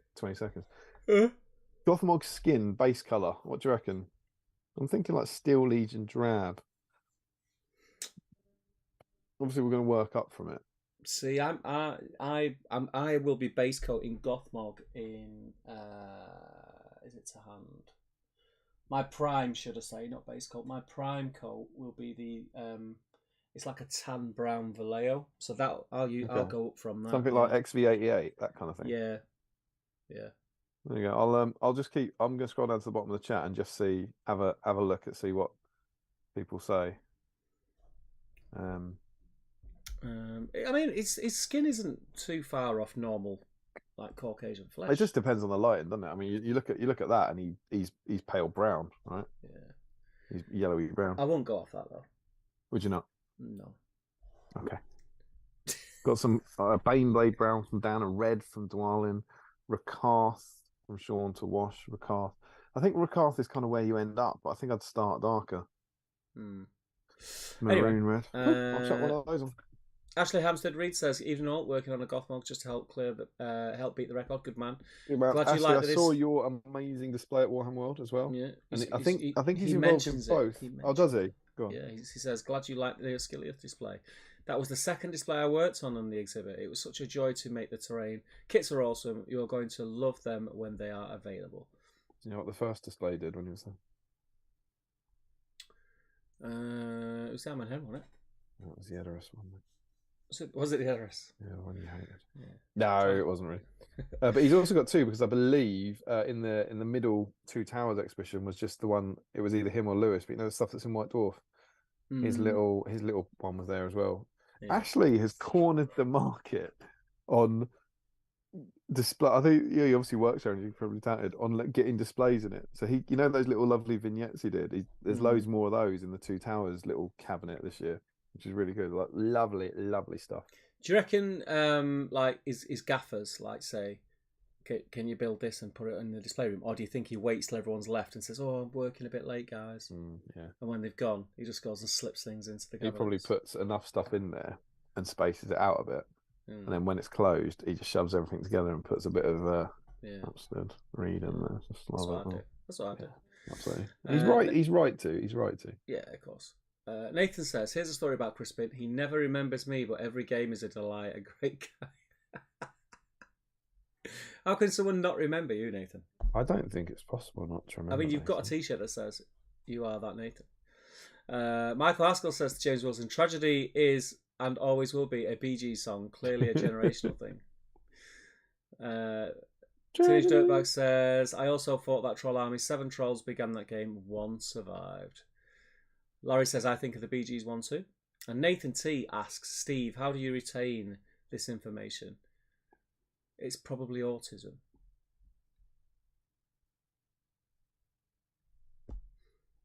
There you go. You are very knowledgeable when it comes to music. Me? Like crap music, yeah. You know a lot of stuff about crap music. It feels like you nearly complimented me there. No, I mean, like, it feels like you go, just make him look up. You're very knowledgeable about music. You are crap music. Jill says, now she's marrying you, she's into it. Steve making us sound like a bunch of swingers. Yeah. Just try it. Just try it. Dwellin says, okay, I'll find a way. Oh, what an absolute legend. You've got to laugh. You've got to laugh. Dwelling by name, dwelling by nature. That's what I say. What Nathan T, dwelling, call yourself a dwarf, sprint, finish a quick build. Null oils a pain, right? Listen, you do put what you want on it. Jake Knox says, 65 viewers, only 9 likes. Get liking, guys. Yeah, like the hell out of it. Baneblade Brown says, Dan, if you spill it, it's dwelling. If you spill it, it is dwelling. Spoilers, I went for Baneblade Brown. So, nice. Red says dwelling. Rockarth Purple Wash. Oh, my likes didn't update, says Jake. I did, Rockarth, says Matt. Nathan T, Gothmog Special should start Mega Pale. I think you should start Mega Pale. Add the wash is right. I think you mistyped. Maroon Red says dwelling. Teenage Dirtbag says Rakar Flesh with Kislev over the top. Hajinda says Rakar Flesh. BSIME say XV88 and Bala Brown, says Stephen Ryan. Rakar Flesh says Nathan. Teenage Dirtbag says typing 100 over the heads of models. Typing one-handed over the head of models. Don't break any spear tips. I've done that before. Stephen Ryan says Battle Games Middle Earth. Nathan says Emperor's Children, says Larry. Hey. It's not so. It's the whenever anyone asks how to paint anything, Larry tells you to paint it Emperor's Children. It's the bright pink colour. Painting Gothmog is exciting, says Post Team Spirit. Reese Taylor's in, human skin tone and a wash of magenta.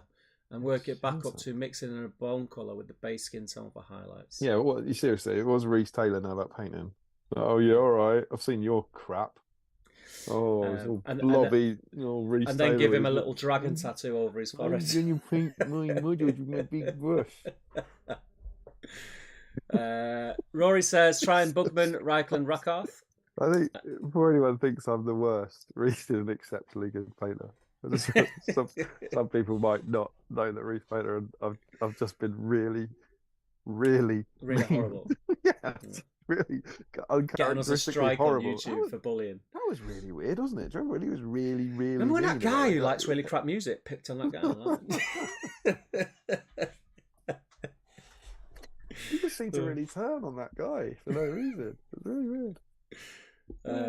Larry says they had to earn my like, Jake. Rackarth with Red Wash says Ian Whitehouse, but mine's naff. Mate. Got up with the China. What? That was a dramatic yawn. Smashed it. Good stuff. I'll do the GT. Yeah, do GT. I'm going to get back building. You're going to what? A bit back building? Get back. Yeah, it was cool. Had a little bit of dinner on Friday night with the wonderful single room. Single person. In the end. Thought of you. Thought of Mr. Harrison. And I had a bit of dinner with some lovely folks, with Jack, no less, newest patron, with Mr. Dale. We went around the exhibition together. Dale Groves of Dale Groves fame. Michael Haskell, Matt Davis, Generation Shift fame, came down. So there's a few of us. It was lovely. Very, very enjoyable evening. And then the GT came around, and I brought my BSIME Gondor army. Nice. An army that has been exclusively painted up because of these streams.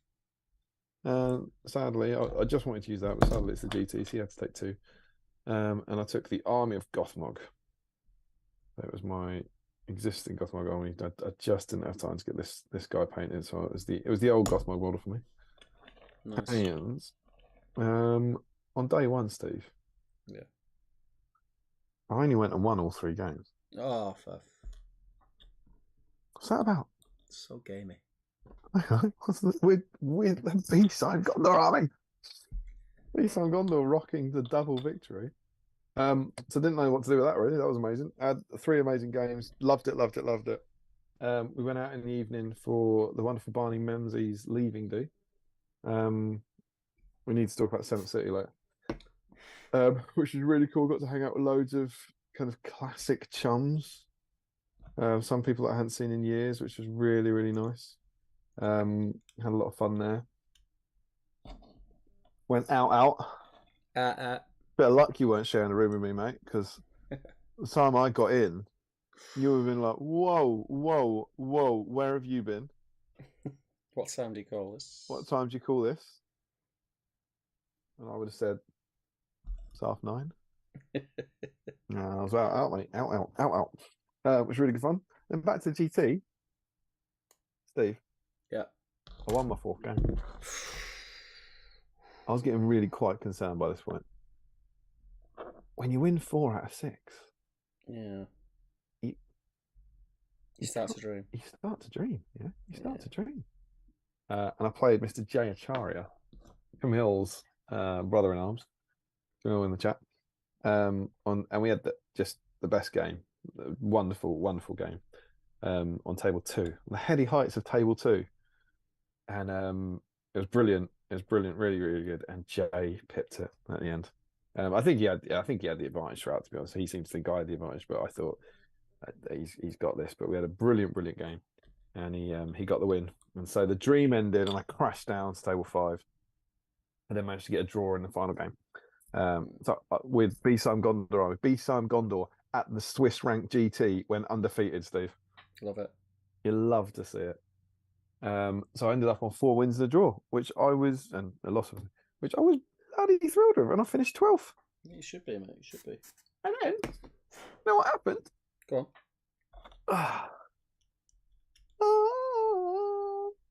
Ooh. I wasn't the worst.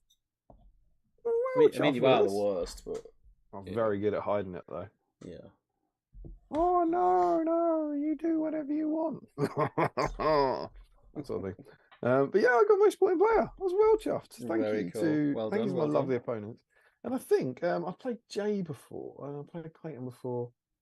Certainly day 1 was all new. I played 4 out of 6 people I'd never played before, which is awesome.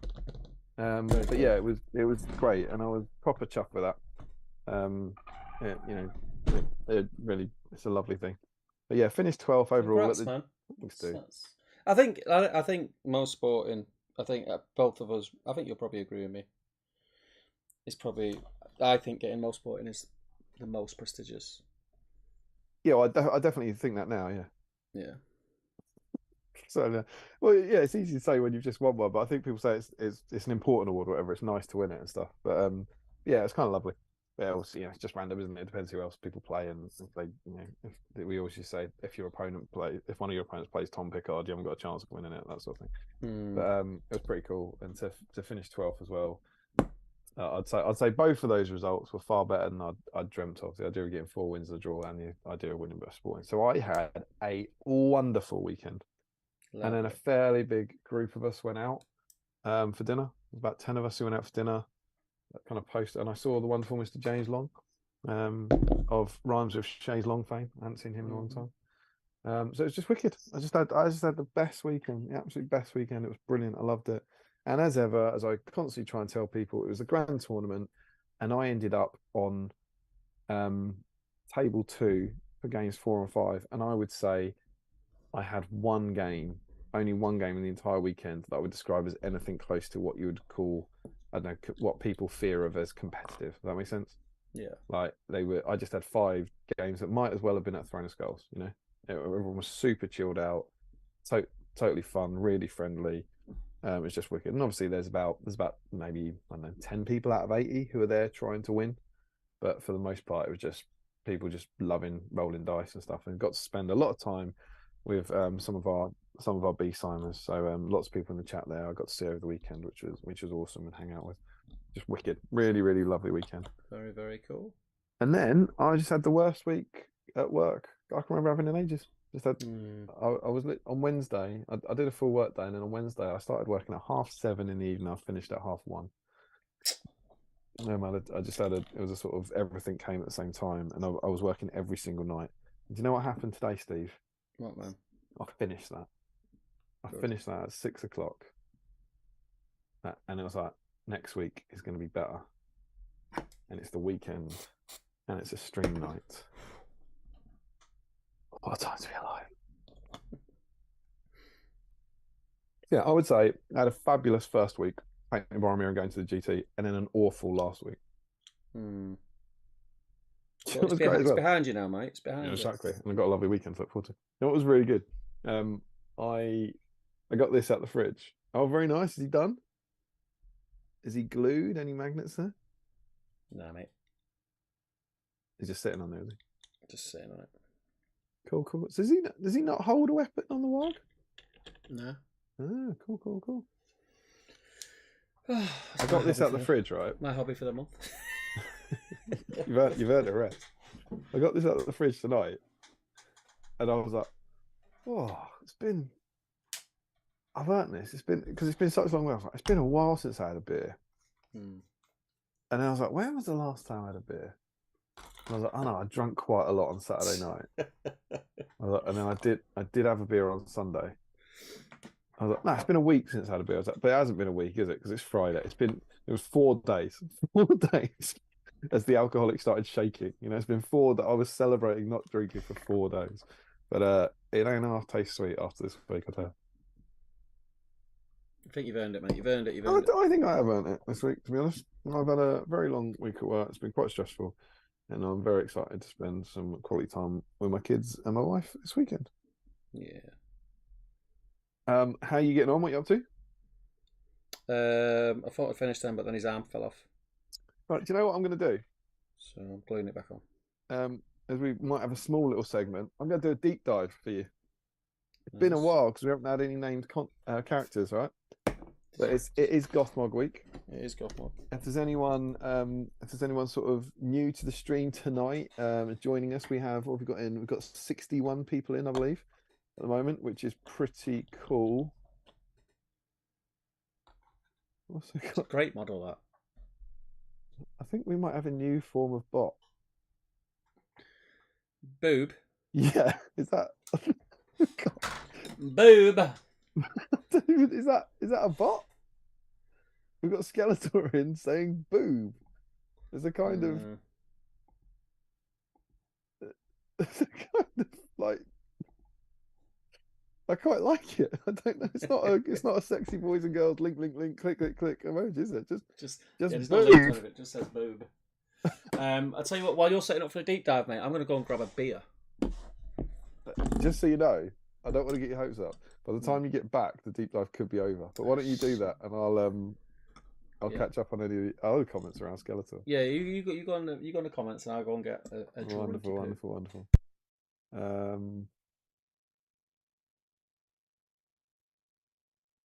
An update, one-handed heads and models. Reese Taylor. I don't think we got our light mine. We did get that. I think we're about here. Reese Taylor is saying cheers for the impression of his painting. You're welcome. Ashley Hampstead Reed says, I'll leave how those displays get into the exhibit a mystery for you, winky face. James Wilson goes, Gothmog seeing towel like ochre, flesh shade wash, highlight of ungrown flesh and flayed on flesh. But whether this helps me or not, hopefully it's helping at least 45 of you out there who are painting your Gothmogs, right? And remember, guys, if you're painting your Gothmogs, if you have joined the stream in the last hour or so, get over to the Great British Hobbit League, get a photo of it in the whip thread, and let's see if we can break that record. We need 45 people to paint Gothmog to break our all-time participation record, which would be amazing. And Larry Miller says, did you go to Rock City? We didn't go to Rock City. Went to a couple of pubs in Nottingham, and very lovely it was too. Crispin Farbrother, Steve, remember the game? Damien, if you don't hurl, I won't shoot. I remember losing that game as well. I don't know how it ended, did it? I seem to remember it can't have been you won't shoot because you were allowed to use throwing weapons, right? Maybe it was you couldn't shoot your bows, but you could use throwing weapons. Because I have a funny feeling that you did 3 wounds on a Gundabad troll with like two guys charging him somehow. I've got a feeling somehow you were able to get 3 shots at a good and bad troll and did 3 wounds on him with a throwing spear. Does that ring a bell? It's terrifying. Bowhammer, Tim's in. What's up, Melons? What did I miss? You missed the bit where you go and get your Gothmog and help us break the record. That's what you missed. Go and get a Gothmog. You know you've got one. Do a bit of work on him. You got that new starter set, Tim? Flip him off. Get him in the chat. Larry Miller, after 3 wins on day 1, did you decide to reach on day 2? I tried, but I flew too close to the sun. Then in comes Skeletor with boob. I think I'm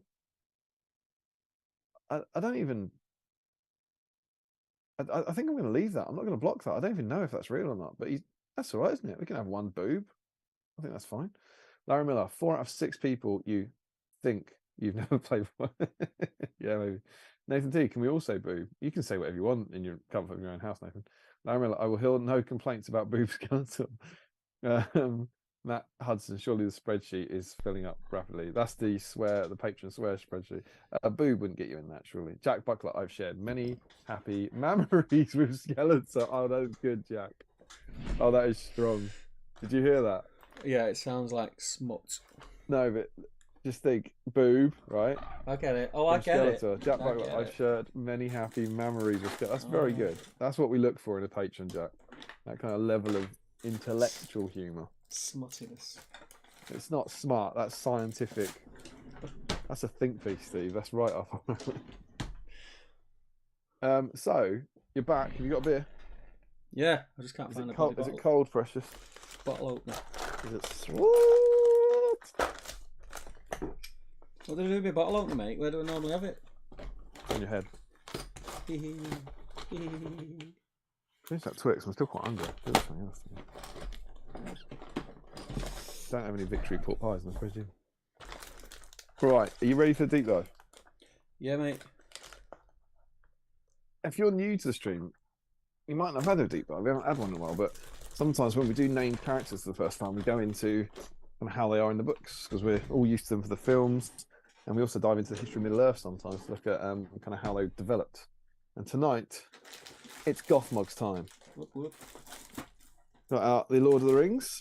It's a biggie. Lord of the Rings. Famously a not short book. So settle down and get ready for the Gothmog deep dive.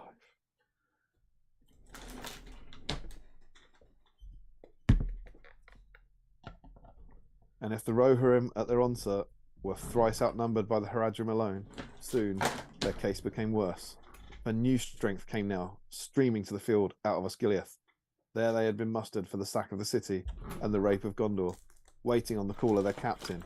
He now was destroyed, but Gothmog, the lieutenant of Morgul, had flung them into the fray.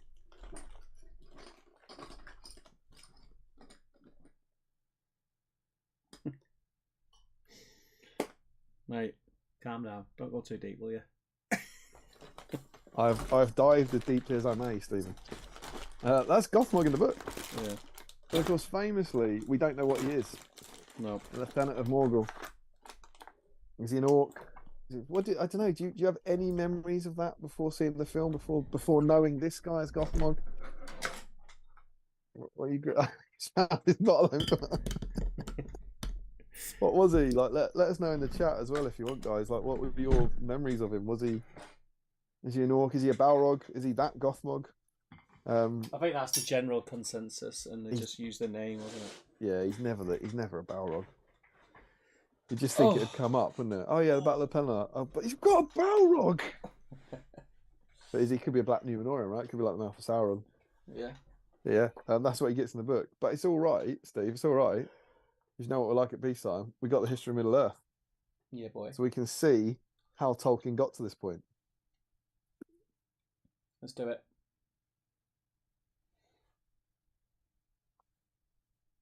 Among the horsemen of Gondor appears Hurin the Tall, warden of the city, changed at once to warden of the keys. This is Chris Tolkien writing. He's okay. I'll start this bit because it actually gives a bit more context. So this is obviously talking about the drafts of the Pelennor Fields. Yeah.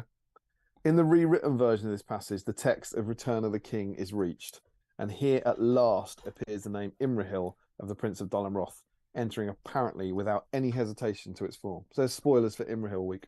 Yep. Among the horsemen of Gondor appears Hurin the Tall, Warden of the City, changed at once to Warden of the Keys, in an immediately rejected version of the passage in which the new hosts streaming into Osgiliath are described. It was said of the Black Captain, he was gone, and the Nazgul in fear had fled back to Mordor bearing ill tidings.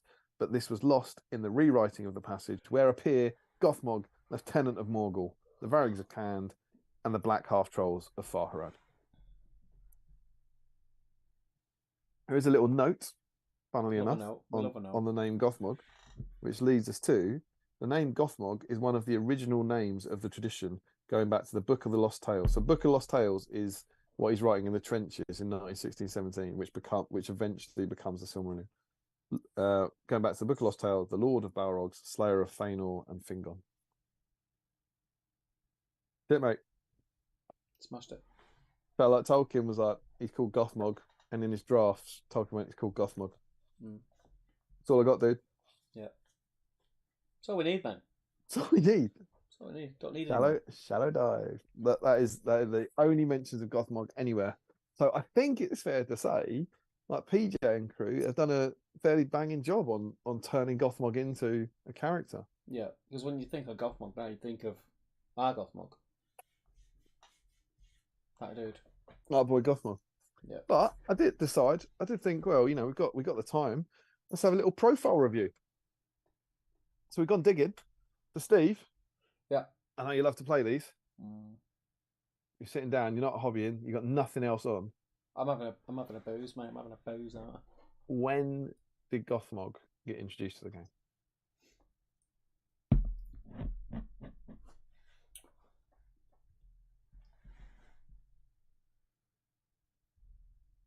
Return of the King. What, this book?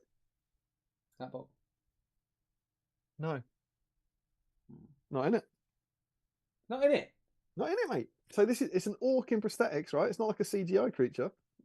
Orc in prosthetics, not in the Return of the King book. Got some Sauron, we get ring wraiths, we get the Balrog, Saruman, yada yada yada, hashtag so other two films. Orc Captain, Goblin Captain, Lurtz, Uruk Captain. We get Shagrat, get Gorbag, Wildman Chieftain, get Gollum, get Green, Easterling Captain comes to play. Shelob, Troll Chieftain, the Mouth of Sauron. No, here endeth the heroes. No Gothmog. Isn't that funny? So when did we get Gothmog then? Was that in the Mordor book? You've jumped too far. Actually. Dare I suggest?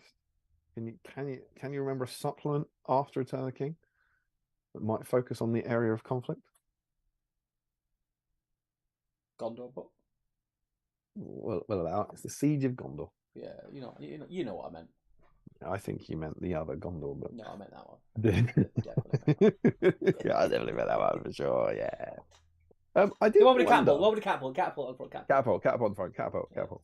I did wonder. I haven't gone back and watched all the stuff, but you know, they said they filmed. I think as part of, I can't remember where they actually say Gothmog comes into it, but as part of the primary shooting, they film like orcs, like Mordor orcs attacking Osgiliath and Minas Tirith, and then that's the primary shoot before they've done the pickups.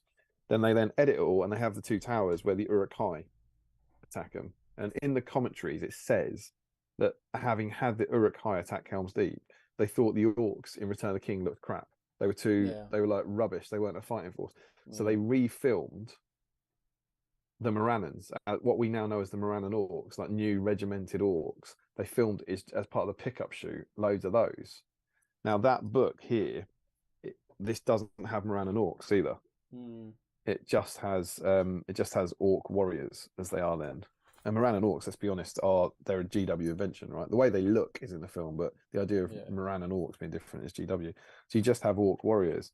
So I wonder, and someone might be able to scream, no, you can see him in earlier stuff. I wonder if Gothmog was invented to be the leader of the army in the pickup shoot, to be the leader of the Morannon orcs. So he gets added after they've done the design, when they just think it's like Mordor orcs attacking attacking Minister if possibly. That kind of made some sense to me in my head. Yeah. And might explain why he's in it. But then he gets added in the Siege of Gondor, which came out, I think, in 2005. They released 2 books because, like, you don't get the Mumuk in Return of the King. Yeah. Remember, they had these 2. They had the Battle of the Pelennor Fields and this one. I think this one was first. And this basically fills in.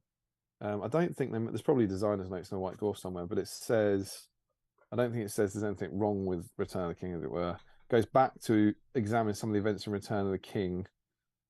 There is, of course, new combatants. It's here you'll find new rules for all the miniatures of Siege of Gondor. Yeah, it doesn't kind of say, it's not that kind of thing where they, when they release There and Back Again, they actually have a note in it about saying how the 2 versions of The Hobbit were done with early versions of the script. Yeah. But it doesn't kind of go that far. But yeah, so you get all the kind of, this is where like Gothmog, Boromir of the White Tower comes in. That sort of stuff. And for evil, we do indeed get, what are the evil troops we get? Yeah, Trebuchet comes in for the first time here as well, which is kind of cool. Where's the evil stuff? I'll just skip past it. There we go. So we get Gothmog, Lieutenant of Morgul. We also get the Orc Shaman. We also get Morannon Orcs for the first time, which are the metal ones at the time. And then Orc Trackers. They're pretty boring, the metal ones, aren't they? Yeah, they're what? They're pretty boring, the metal ones. Yeah, They're Spearmen. Yeah, these. You see them? Yeah. Kind of cool. It's quite a cool little 2-layered effect of Ministerial on the back cover of that, isn't it? So in this version, this is the first version of Gothmog we ever get. He's 135 points. He's Fight 5, Strength 4, Defense 6, 3 attacks, 3 wounds, Courage 5, 3 might, 3 will, 3 fate. Big dog. He's got a hand weapon.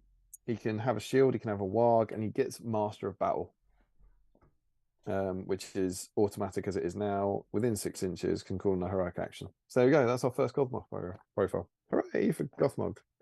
We then get Big Blue Rulebook. Yeah. He's the same. We then get Mordor Army Book. He's the same. We then get Free People's Mordor Army Book in 2012. He's only the bloody same. And I was kind of surprised at that one when I went into that then, that he hadn't changed at all. So in this version, but he gets a different picture now. He's got his other model. Yeah. Exactly the same. Very cool. Very cool. 135 points, Fight 5, Strength 4, Defense 6, 3 attacks, 3 wounds, Courage 5, 3 might, 3 will, 3 fate. Can have a Warg and Shield and has Master of Battle. So his profile is unchanged. And the next time he gets a profile is, of course, Armies of Lord of the Rings. So from 2005 to 2018, 13 years, Gothmog's profile never changes. In the whole history of the game. It's kind of cool. He's still a force to be reckoned with. But then, oh my, new version, current version. This was the version I was using at the weekend. Yeah. 130 points, drops 5. He becomes Valor. Now we have Heroic Tears. He's Fight 5, Strength 4, Defense 6, 3 attacks, 3 wounds, Courage 5. So his profile has never ever changed. 3 might, 3 will, 1 fate. Just the one. They do that horrible thing that I hate more than anything in the game. No, he dies in 1 fate. Doesn't Saruman die?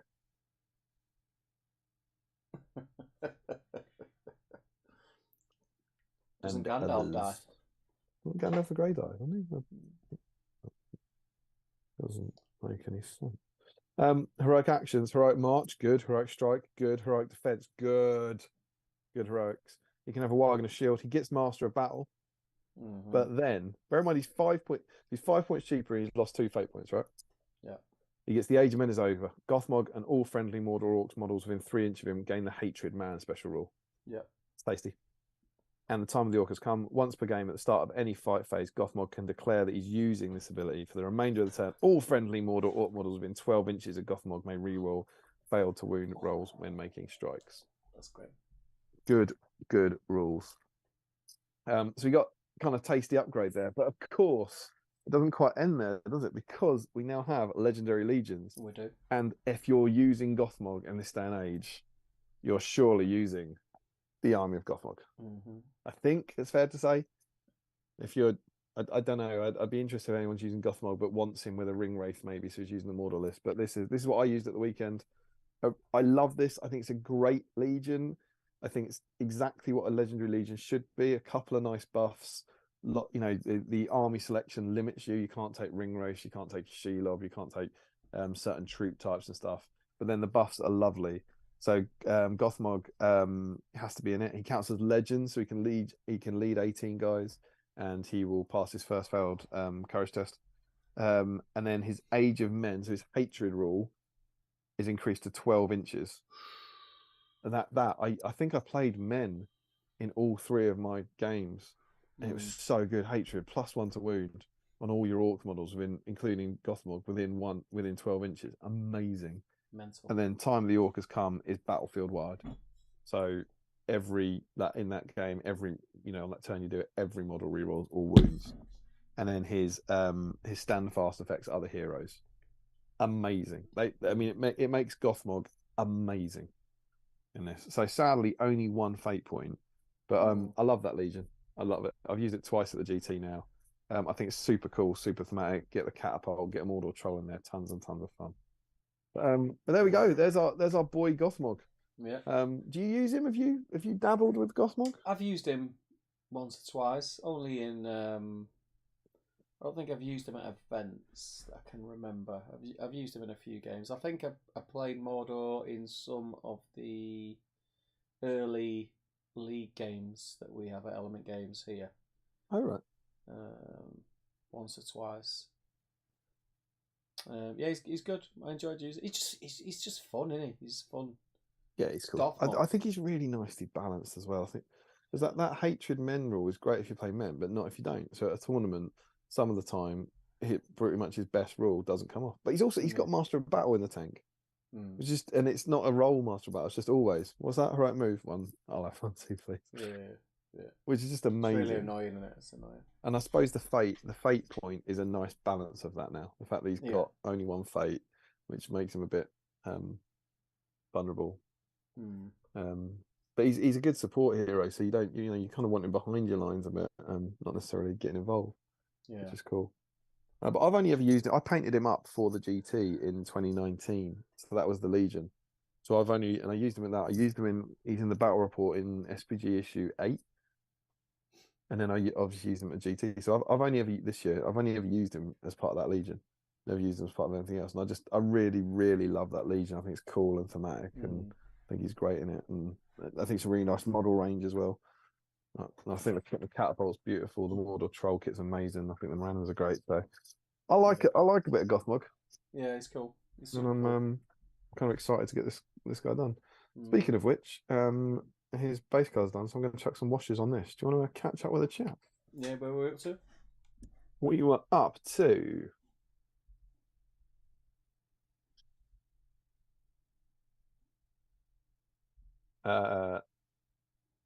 Larry Miller. I will hear no complaints about Bill Skeletor. Matt Hudson, the spreadsheet's filling up. Jack Butler, I've shared many happy memories with Skeletor, and then Destro is where we are.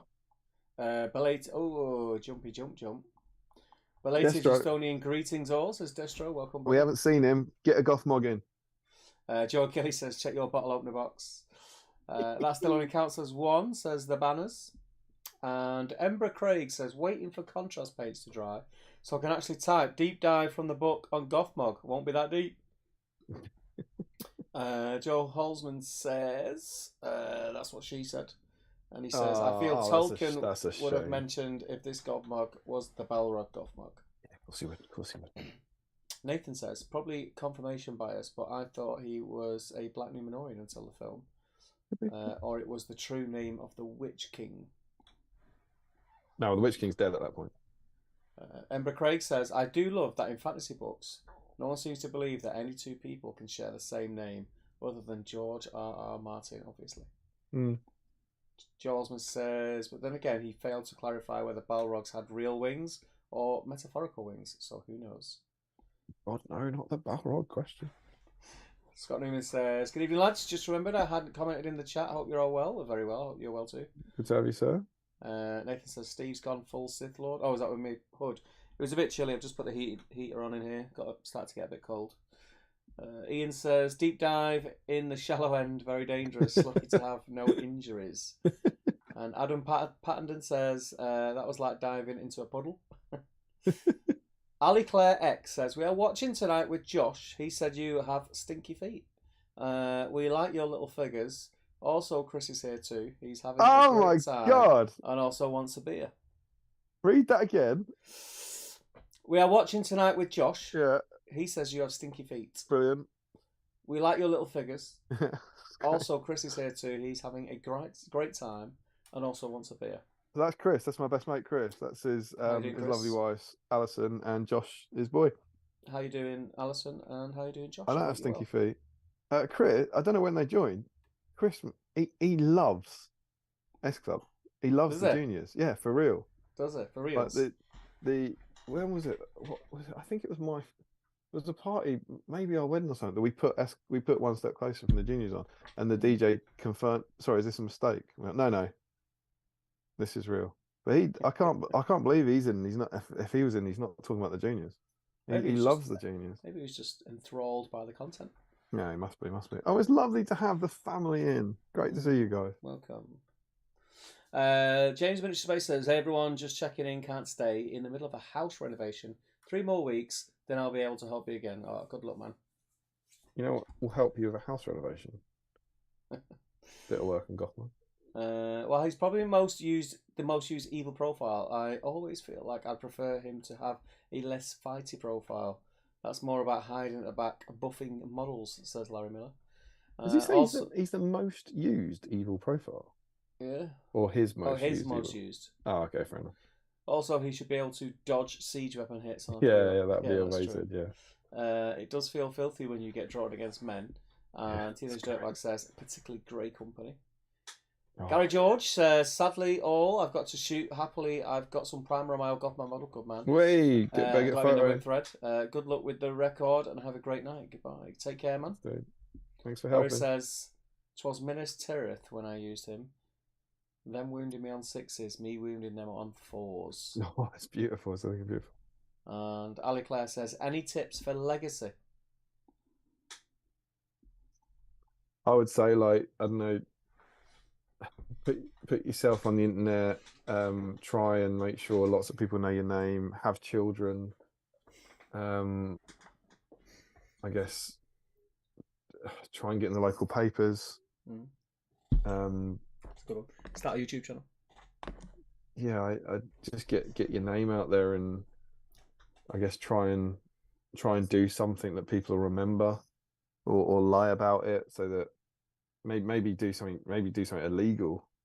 It's not necessarily the one you want, but at least people would remember you. You thoughts?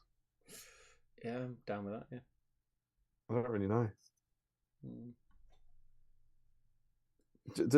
I've been sent a picture. I'm asking the internet here.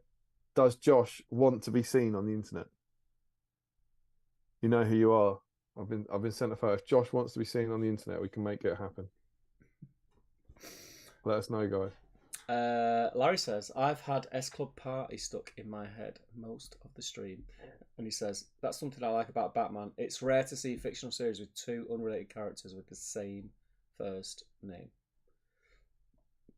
Zahir's in. How you doing, buddy? Says, evening, everyone. And Joe Osmond says to Larry, Batman and Batgirl, ? Larry says, but I just realised Gothmog has the same number of syllables as S Club. My God. Could be the same. And you never see them in the same room at the same time. Never have. Mate, I'm caught up on the chat, you know. You have not. Smashed it, haven't I? Shan't believe it. Let me get rid of that now. I can't do anything. I've got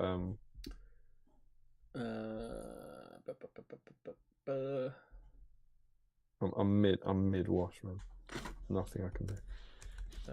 I'm just sending a quick message. Oh God, nothing's leaking, is it? No. I don't like it when you get text in the middle of the stream. Oh no, it's not a text. It's online.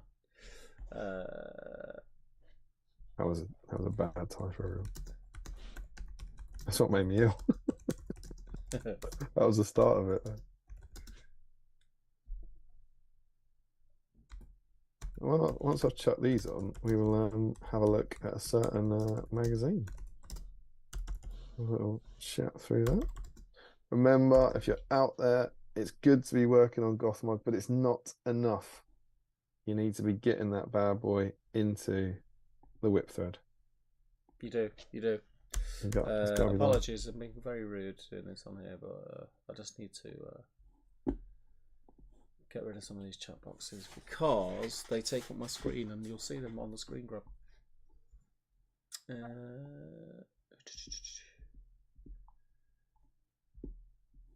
Fun little tech update for you guys. Remember, for the last 2 streams, I've been being periodically kicked out. It turns out it's not Steve, it's not me, it's not our internet, it's the software. And it's as I understand it, it's some sort of global problem. Is that right? Yeah. What's it called again? What do we call it? Colab Cam. Earth. Colab Cam. Sorry. Colab Cam. Is it? Issue with Colab Cam apparently. So yeah, I'm assuming. What do we do? Do we just wait for like an update or something? I think it's the same supply chains that mean we can't have tomatoes in supermarkets. I can't have tomatoes in supermarkets, and I can't stay on the internet. Terrible scenes in the supermarket. I don't think we've been this week. Like we haven't done a kind of big shop because we had a lot of stuff in. So we haven't been devastated as of yet. But it's we're out of kind of fresh stuff now. So yeah.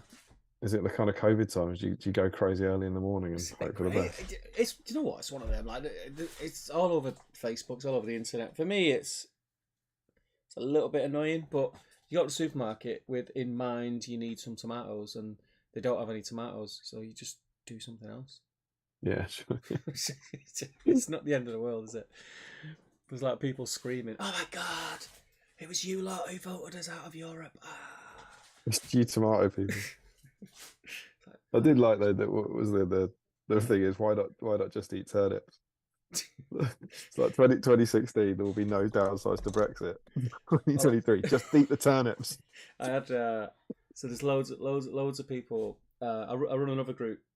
Someone referred to it earlier, and another YouTube channel which is based around food because I like to cook. I love Do you? I can, you can cook. And in that Facebook group, obviously it come up, there's a couple of threads with it about the shortage of vegetables in the supermarket in the UK. But in the group, it's predominantly UK people in the group, but I'd say 20% from different parts of the world. And there was like 2 or 3 people from different parts of Europe, like gloatfully taking pictures of their fruit and veg shelves in the supermarkets, like rampant, overflowing with tomatoes. Like Denethor just gorging himself. Yeah, I found it quite funny. It's what it is. It's a nightmare. It's a temporary thing, I suppose. It's a slight hindrance. It's nothing major. It's not the end of the world. Only a passing thing, a shadow. Yeah. And to be honest, what I think what most people would be using tomatoes for, unless like they're doing a salad, they can just use tin tomatoes. Yeah, for me, I do it about once a month or something, but it's fresh salsa and I use cherry tomatoes. Yeah. And you can't use tin tomatoes for that. No, can't do it, mate. Can't do it. But if you're doing stuff that's like sauce based, where you want to use fresh tomatoes, and to be honest, I think tin tomatoes. If you're using it for that, tin tomatoes taste better anyway. Because if I was doing a sauce, I'd be tinned all day. Yeah. I'll smash up tomatoes. Our tomatoes are a bit stick in the sauce. Crap. Mutti tomatoes, tin tomatoes are the best I found. Is that the thing you put up about being on Amazon? Or yeah, Mutti, Mutti. I think we get the Nepalina or something. I don't know. It's I think it's an Italian brand, I think. But they're really nice. They've got like a really nice sweetness to them. Very nice. Very, very nice. Very nice. And then someone asked me on the group, because I posted that link saying, if you're just making sauces, use these. They come in 6 packs, so they're cheap, and if you buy 4 of the 6 packs, you get another whatever off. So it's a bargain as well. And they were like, are they as good as the 29p Aldi tomatoes? The answer is almost certainly yes. Yes. I just realised while you're caught up on the chat and I'm still painting, we have another segment that you can do. I've just sent you a link. Oh God, am I doing it? Yeah, you do that. What is it? Oh, I've got it. I've got it. Friends. Ah, right. Okay, I thought it was something Because random. as I believe we've said on the stream, but we are now we have an affiliate with our friends at Seventh City Collectibles. We do. Very co-owned by Mr. Barney Menzies, whose duo I went out for, and of course the shop I believe run or co-run or whatever by Mr. Will Champion, a famous figure amongst the community, and one of my fellow wanderers in the wild. And so, if you're ever, it's worth a little cheeky plug. If you're ever getting some hobby products, we've got a link in the description below. Great pop little on store over. as well. It's a wonderful if you're store. local. Yeah, if you're local, it's got an amazing Aladdin's Cave of secondhand stuff. It's wicked. But if you do need anything, and you use the link below, not only are you supporting a wonderful little store run by some of our friends, you also help our little channel out a bit because we get a little kickback. Yeah. And thank you to those of you who have used it. We appreciate it. So if you go in the description to this video, there will be a link to Seventh City. And they just happen to be running a GBHL 100 point event on the 1st and 2nd of April called the Gates of Gondolin. It is 6 rounds, 800 points. It's classed in the North England region. Shall I read the blurb? I think you should. I'll read the blurb. Greetings and salutations. We're so excited to invite you back to the Gates of Gondolin, a weekend of good-hearted merriment mixed with the GBHL's highest competitive level. Oh, Within this tome of wisdom is all the information you require to attend, play some toy soldiers, and have a wonderful time. This is basically from the rules pack. If you click that link and search the Gates of Gondolin in the search bar at the top of the very well put together webpage, you'll be able to find it. Tickets are £40. There's still some in stock. Is there a way to see on here how many are left, or is that not a thing? No, I have no idea. Did you say earlier it is at max capacity of 80? Or did I imagine? I said the max capacity was 80, not that it was. Oh yeah, I found it. Capacity. Yeah. That makes sense, So the capacity is 80. There are tickets available. They are in stock.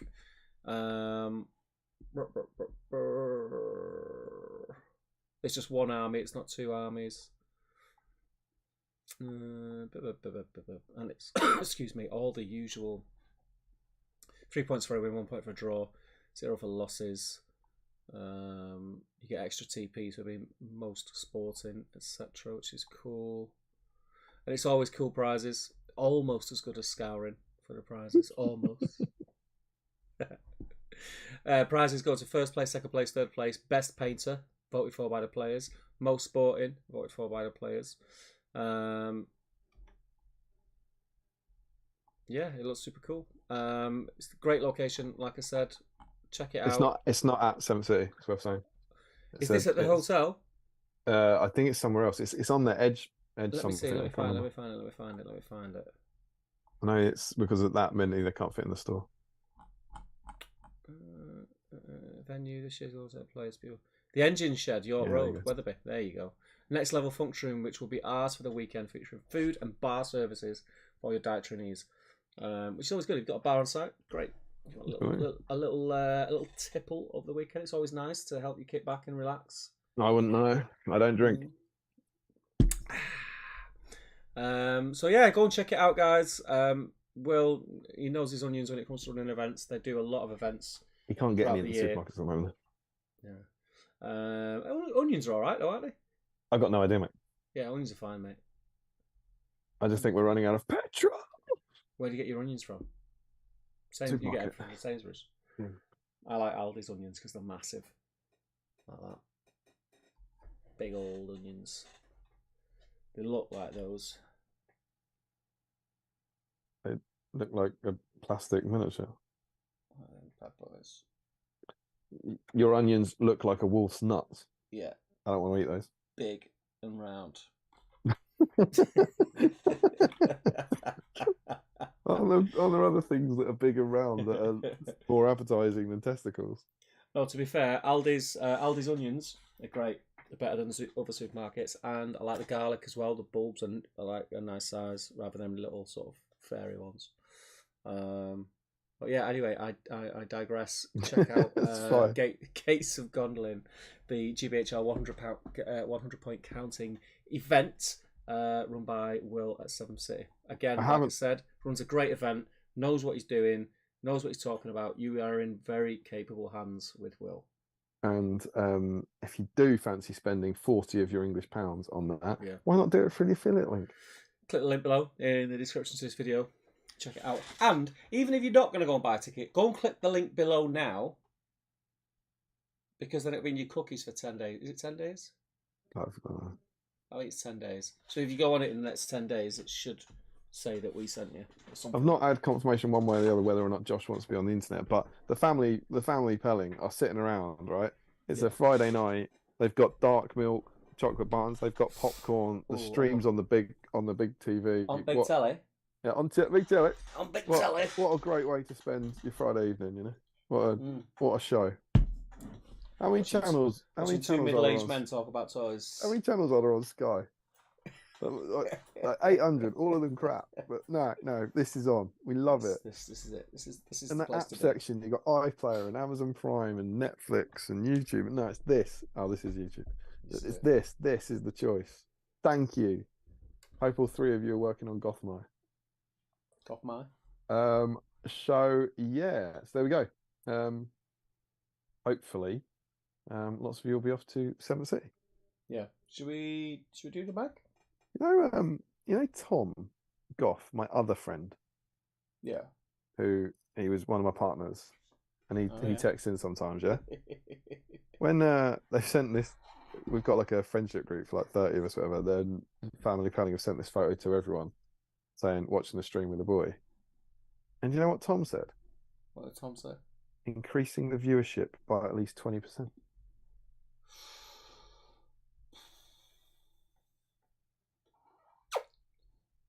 I mean, I don't think there's any need for that, is there? No. Sometimes people don't see that line in the sand. They don't. They just type things from the safety of their basement with no thought. No, of the impact. Oh, these are just words. They're not just words. It's probably the worst attack on someone that I've heard since Ronan Keaton called Sam Smith a fisherman. Is that recent? Is that? I think it was 2 days ago. Classic. Yeah. Wonderful scenes. Wonderful scenes. But I mean, that hurt here and here. So, yeah. Thanks, Tom. Yeah. You are watching. And joke's on you. There's like 55 people. 50. Yeah. Take that. Take that. Unbelievable. Unbelievable, that guy. Ain't no party like a BSIME party. Take that and party. Take that and party. Shall we look at magazine? Or shall we catch up on the chat? Because there's not a lot of it since I finished. Go on then. You get the mag out. Well, I've lost the mag, if not. Get your mag out for the lads, and I'll catch up. Cool. Now there's two Harveys, says Larry. Dent and Bullock.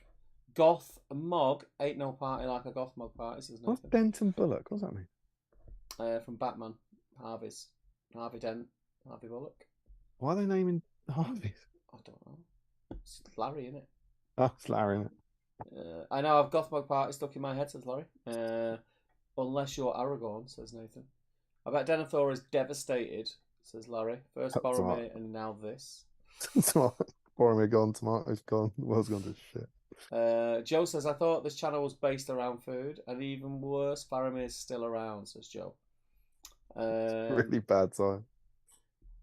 You wish now that our places had been exchanged, that I had died and tomatoes were still available. Ember Craig says, as Lance from Detectorist has informed us, there's next to no international trade in onions. Minus 90% are grown domestically in pretty much every country. Fascinating fact. Quite possibly not true. There you go. It's an educational stream. I mean, I've never seen any onion trees in our country, so I don't think that could be true. What would you call a place that you grow onions? An onionary. Onionary, absolutely. That's obviously the answer. I think someone out there's gonna write. Just gonna nip down to the onionary. It's gonna be a farm, isn't it? A farm. I think onionary is absolutely the correct answer. An Onionary. orchard. An orchard. Yeah. Onion orchard. Remco says, just came in to say hello after game night. Hope you're all doing well this evening. Good to see. After what night? Sorry, evening. See you again next stream. Game night. Oh, game night. Don't just come in. Come in. Do some stuff on the Gothmog. Yeah. Off you pop. Help us break a record. Yeah. The banner says, the time of the Fisher them has come. I was saying I like how two unrelated characters with the. We know, we get it, Larry. This will be about Harveys. This will be about the two Harveys. Gothmogs. Yeah.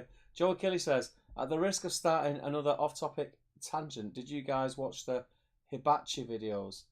I didn't. He emailed us. He emailed us the videos. See, I didn't see the email. But what you will like to hear, Joe, is I have been quite busy with the old barbecue. So last Sunday, I got all the barbecue gear out into the garden, and I made a chicken, a full chicken on the Kamado. Made a chicken. I made a chicken. You got a barbecue out, built a chicken next to it. Bit of DNA, chicken feet. Job well done, cup of tea. Roast chicken Walker's crisps. Stephen, what have you been doing? Made a chicken. Cooked a chicken, full chicken on a barbecue. First time doing a full chicken on a barbecue, and it was amazing. Raw. It was amazing. Yeah. Beautiful. Yeah. Buzzing with it. Videos out there. Go and check it out on I Can You Can Cook. And I made smash burgers the other day and filmed that as well. That's coming soon. Might do your fancy eggs tomorrow morning. I was thinking about them earlier. But we got Nice. some kind They're of nice, though, aren't they? got the thick bread. What do you call it? Yeah. What's the word for it? Sourdough. No, like I want to say like patisserie, Ciabatta? but it's not patisserie. Like it means like bread from somewhere, you know. Can't remember what I'm thinking of, but yeah, like thick, seedy stuff. Yeah. You can chop some of that bacon up. Get a bit of that one. It's nice, isn't it? Yeah. Put it in a Ziploc and get a rolling pin. Smash it to bits. What, to do the bacon? Yeah. I use When the bacon's like, so I used to do it. I used to just chop it with a knife, so it's like little chunks, which is lovely, as you know. But when you bash it, you get the chunks and you get like a bacon dust. Bacon dust. That sounds like for winners. It is next level, let me tell you. I use the I can't remember any words tonight. What's the chopping board that's got a dip in it and the circular blade called? Don't know. Guillotine. No, it's not. You cut paper with. Is it cut heads What's off? it called? What's it called? Do you know what I mean? Like a wooden chopping board with a concave bowl, and then you get a curved thing. It's for like cutting herbs and cutting chili stuff. Do you not know about this? I thought you had a cooking channel. Really good. Yeah. It's called can't remember. But it's really is that like an amateur thing? No, it's for pros. It's for pros. It's aimed at square. Because I just get a sharp knife and chop herbs and things. It says, on a flat board. It says, do you run a YouTube cooking channel? And you should have one of these. Is what it sounds like something you give to your child so the stuff doesn't fall off the edge. Well, it does stop the stuff falling off the edge. So. Did you get it off Wish? Oh, what's it called? Concave. My first chopping board.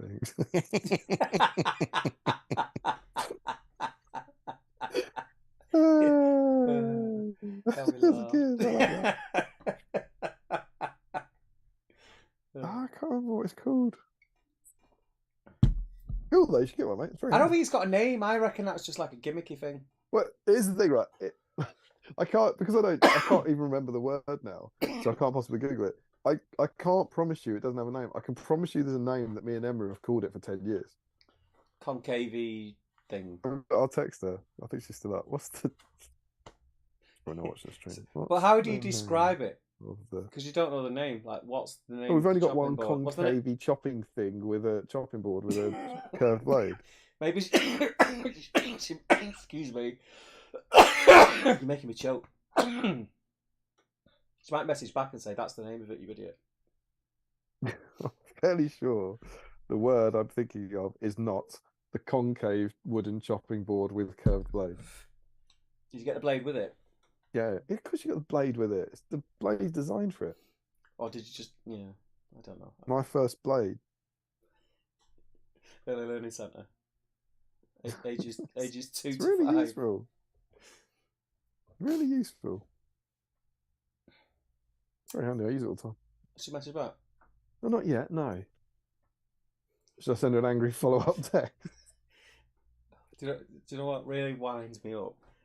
We sat, When Emma doesn't text me back, she's texting me back. Mezzalina. Never heard of it. Mezzalina. You're Googling it. Mezzalina was the third wife of Roman Emperor Claudius. So I'm pretty sure that's not it. Have you two just made a name up for something? Maybe. That was one of you. Have you had it from like the early days when you were first together? And like one of you said to the other, "What are these called?" And the other one tried to give it the bigger and go, "Yeah, Mezzalina." Yeah. Obviously. What the old Mezzalina? The sexually insatiable Mezzalina. Emma, darling. Emma, darling. I know we've only been together 2 weeks. Can you pass me that? Do we know Mezzalina? We please? haven't made that name up. I kind of want to jump ahead to the chat to see if anyone's helping me out. If anyone knows, it's going to be Siri, innit? Go on then, ask Siri.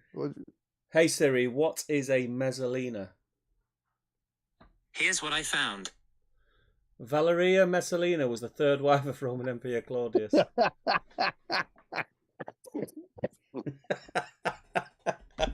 You just made it up, mate. You've just made it up. No, no. You were pulling the old Del Boy when you were first with Emma, I think. No.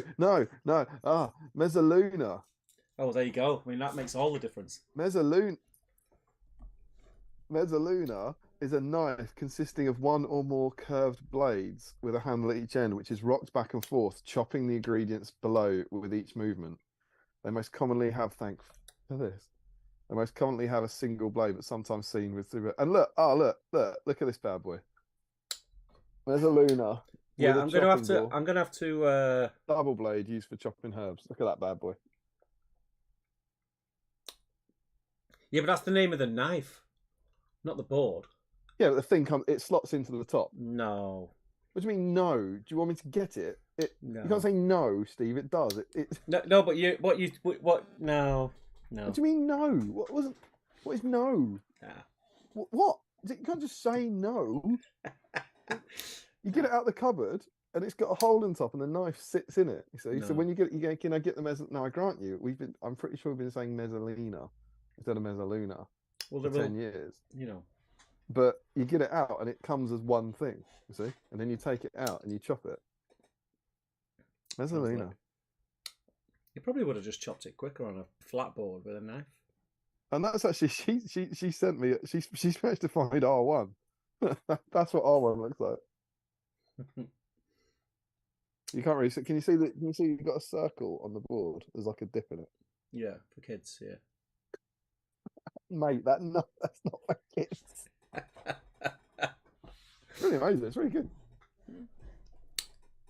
But yeah, anyway, I'll whack it on the Mezzaluna and chop it up.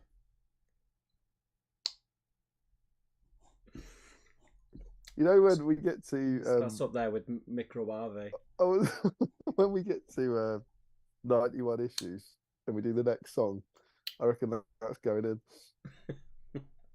Third wife of Claudius. What rhymes with Mezzaluna? Ain't no party like a Mezzaluna party. Oh, this is what they're here for.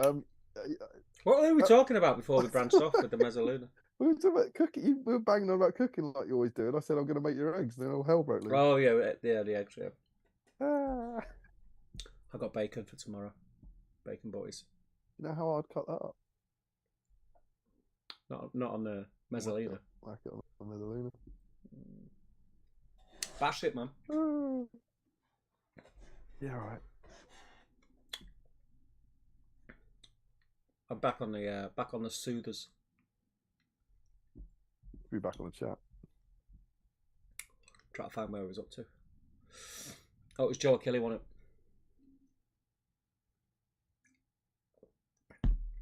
Yeah, he was saying about the the hibachi videos. I've not seen. I'll have a look. I'll look in my inbox.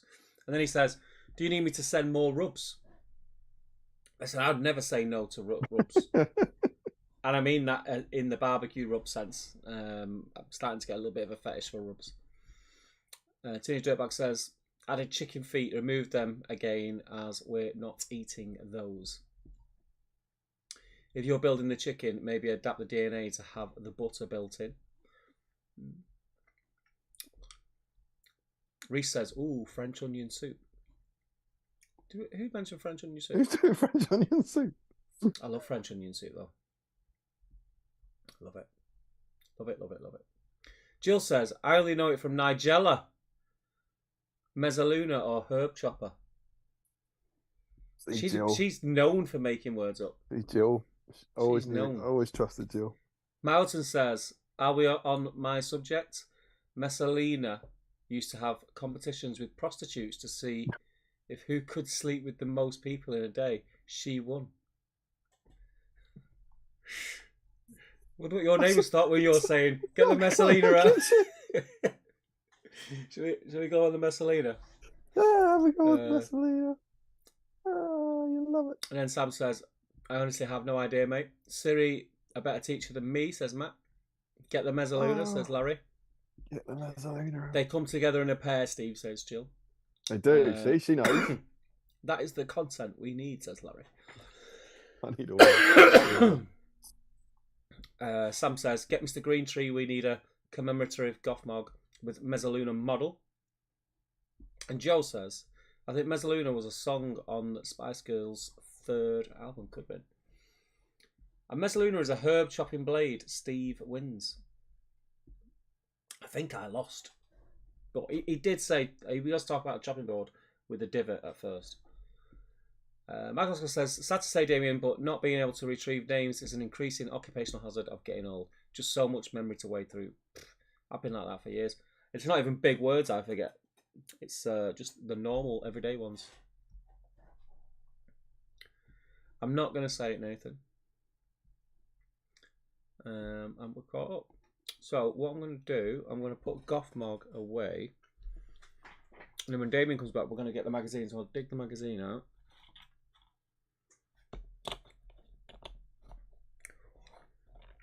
I was going to assume that I could just leave him sat on, but he does fall off quite easily, so I think he's going to be magnetised.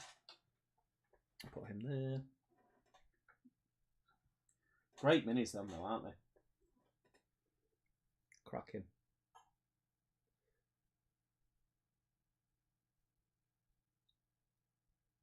Beautiful. Maybe I'll paint them. Maybe. Okay.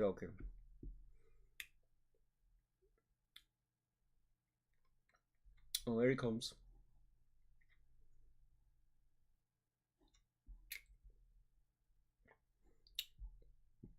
He's back.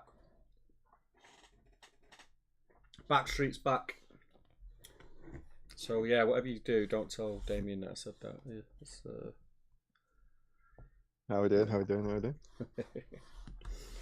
All caught up? Yeah, all caught up, mate. Anything exciting? Everyone's just saying, oh, who've you made up kitchen utensil thing? Have I made up kitchen utensils? Think you can make up this?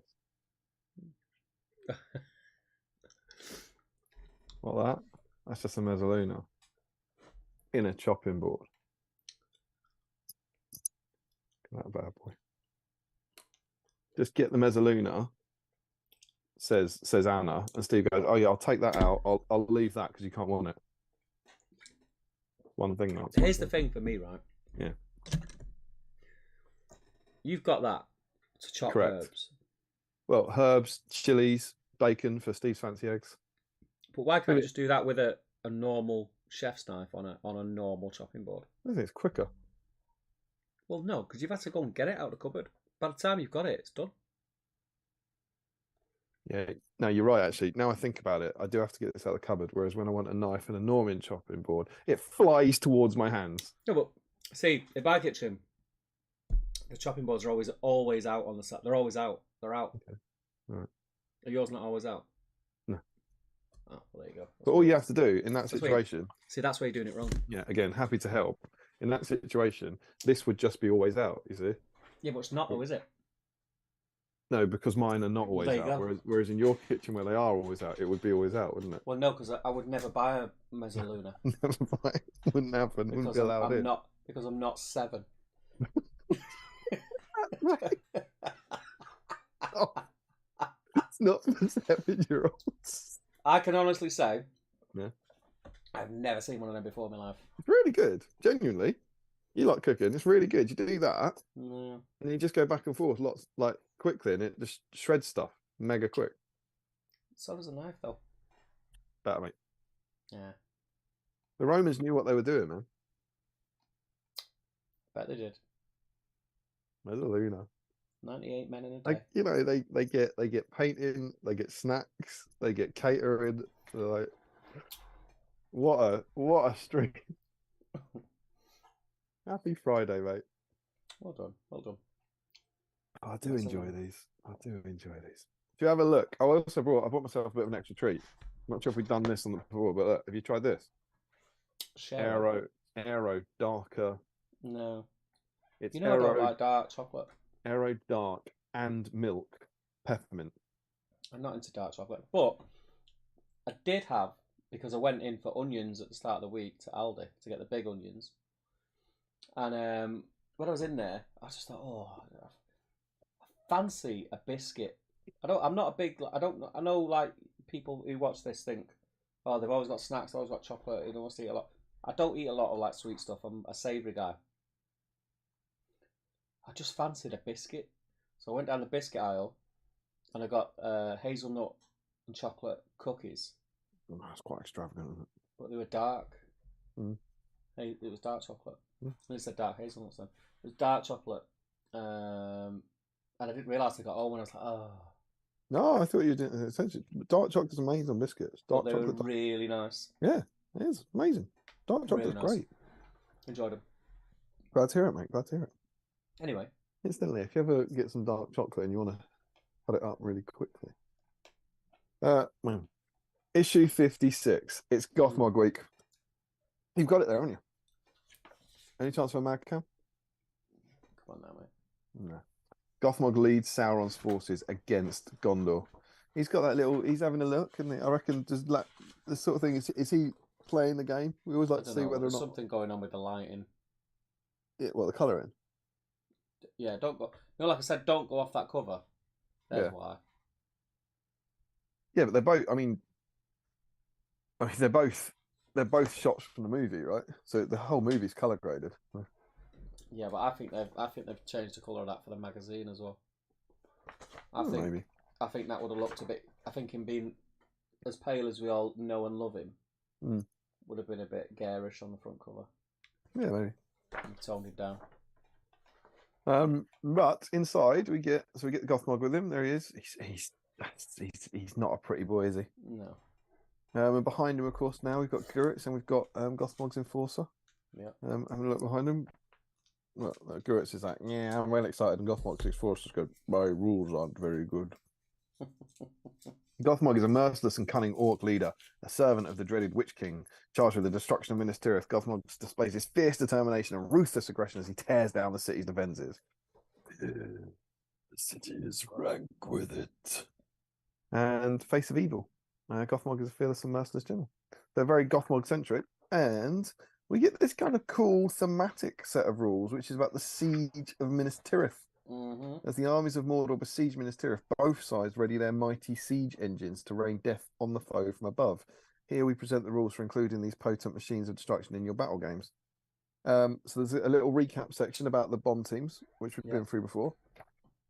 And then we get the profile for Gothmog, Lieutenant of Morgul, which of course, in surprise to absolutely no one, is the one that we talked through, whether it was the Siege of Gondor or whether it was the Blue Rulebook or whether it was the Free Peoples. It's exactly the same. So they didn't change it for Battle Games of Middle Earth, and he gets Master of Battle, which is cool. We also get a Warg Rider Captain profile, which I think is really weird. Like you don't get the model with this. They're not part of the Siege of the Pelennor Fields. I'm not quite sure why they ended up in it, but who knows? It's just an orc captain profile on the wild, nothing special there. And then over the page we get siege engines. So we get the rules for the Mordor catapult and the trebuchet, and they're kind of similar. I know they got better in the new edition, but going through it when I was reading through them, they are very, very similar. They don't change the in the new one. You're safe because they always deploy in the current edition. They always deploy within 6 inches of your table edge, whereas this one didn't in this. So you could be screwed over by that. But it's fundamentally the same. That you roll to hit. You've got the same accuracy table. 1 is a miss, 2 to 5 is a slight deviation, and 6 is direct hit.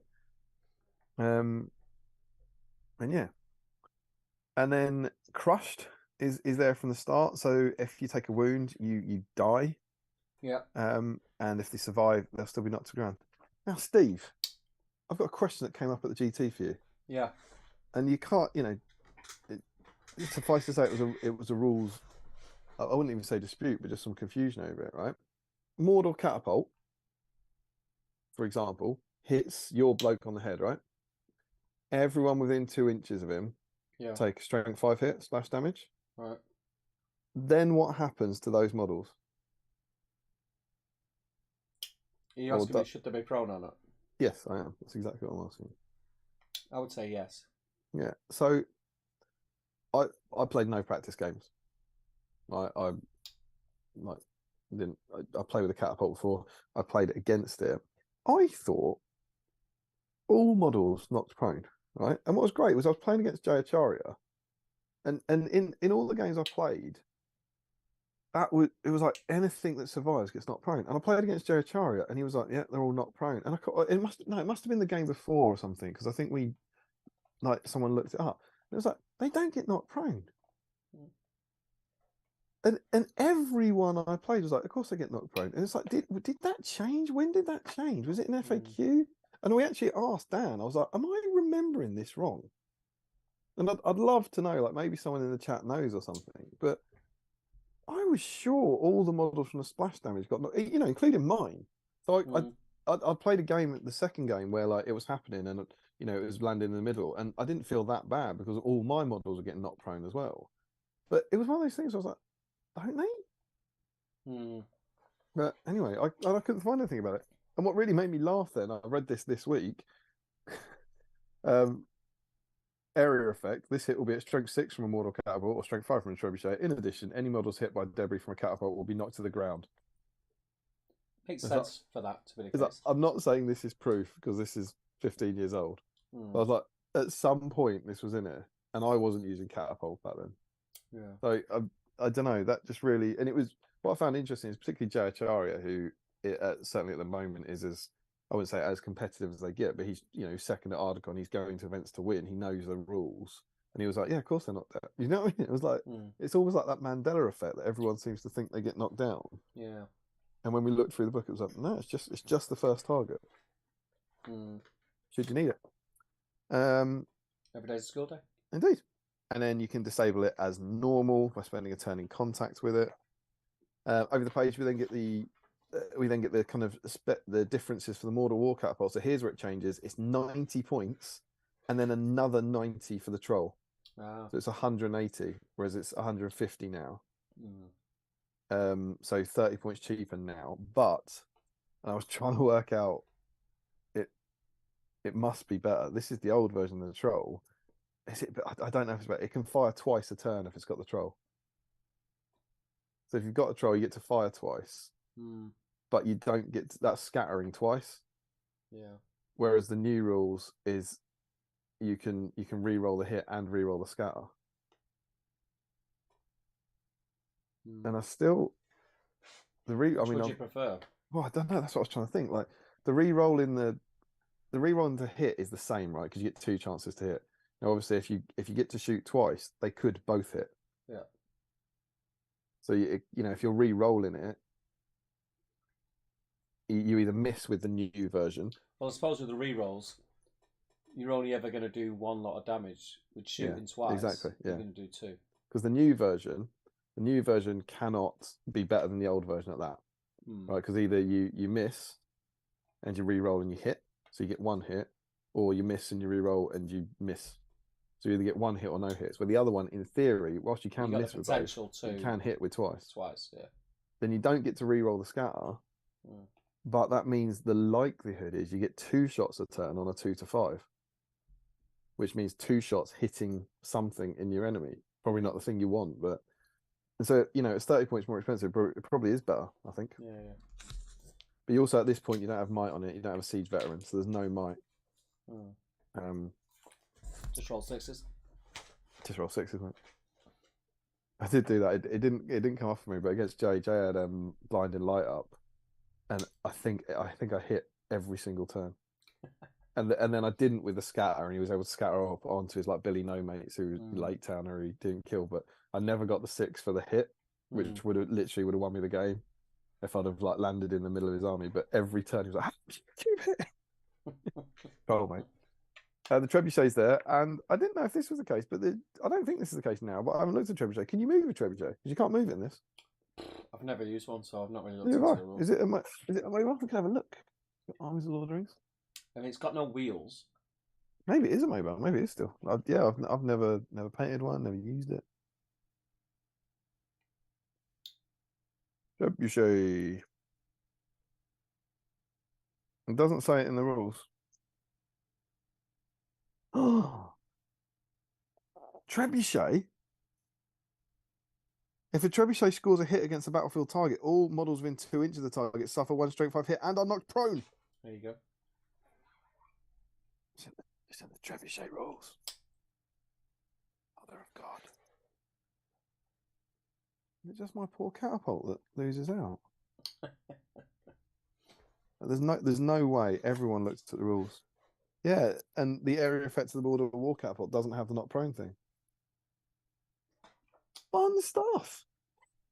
There you go.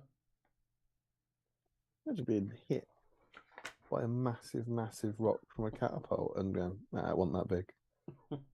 not sitting down for that. But yeah, at that point at least you couldn't move it. It must be firmly secured in place. At once deployed, it may not move. That's obviously changed. And then we get into Break the Gate, which is our scenario, which is countless thousands of orcs have massed before the White City, ready to bring fire and ruin to its inhabitants. In this battle game, the brave defenders must try desperately to hold the gates of Minas Tirith against the endless horde of orcs. And there's a little bit of fluff here I want to read because it's about what this is about. Obviously, you're building Minas Tirith in the last issue in this one. Break the gates. We've just learned about siege engines. It's obviously going to be a kind of siege warfare, right? Gigantic orc catapults hurl their deadly missiles against the city walls, shattering stone and flinging men to their death. In retaliation, the Gondorians fire their trebuchets into the massed ranks of the attackers, crushing hundreds of orc warriors beneath tons of broken rubble. Oh, this is going to be good. This is going to be good. Don't seem to need any trebuchet models. Bring it over here. You get this as well. Oh, yeah.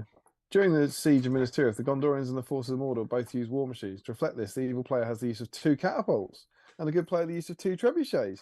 These siege engines do not need to be represented by models and are assumed to be firing onto the table from off the board edge. What? Shenanigans. I want my massive cardboard token of a trebuchet and a catapult in the battle games of Middle-earth style. So it's kind of fun. They haven't given you these massive cardboard cutouts, but they've gone, we'll use the rules. Just don't put them on tape. And they're kind of right, yeah? You don't really need them, do you? But here is our layout. You've got a 24-inch board. Minas Tirith bisects the board. The orcs start 12 inches on, and they have to... you're going to like this. You're going to like the victory conditions. The evil player wins if he can move one of his models off the table edge directly behind the walls. Oh, yeah. The good side wins if after... There it is. Go on. if after 25 turns you 25 haven't aged turns. 50 years and died. It's another login. It's another login. It's a good old classic 25 turn siege. And it's an endless horde. So anytime an orc model is killed, it re-enters play.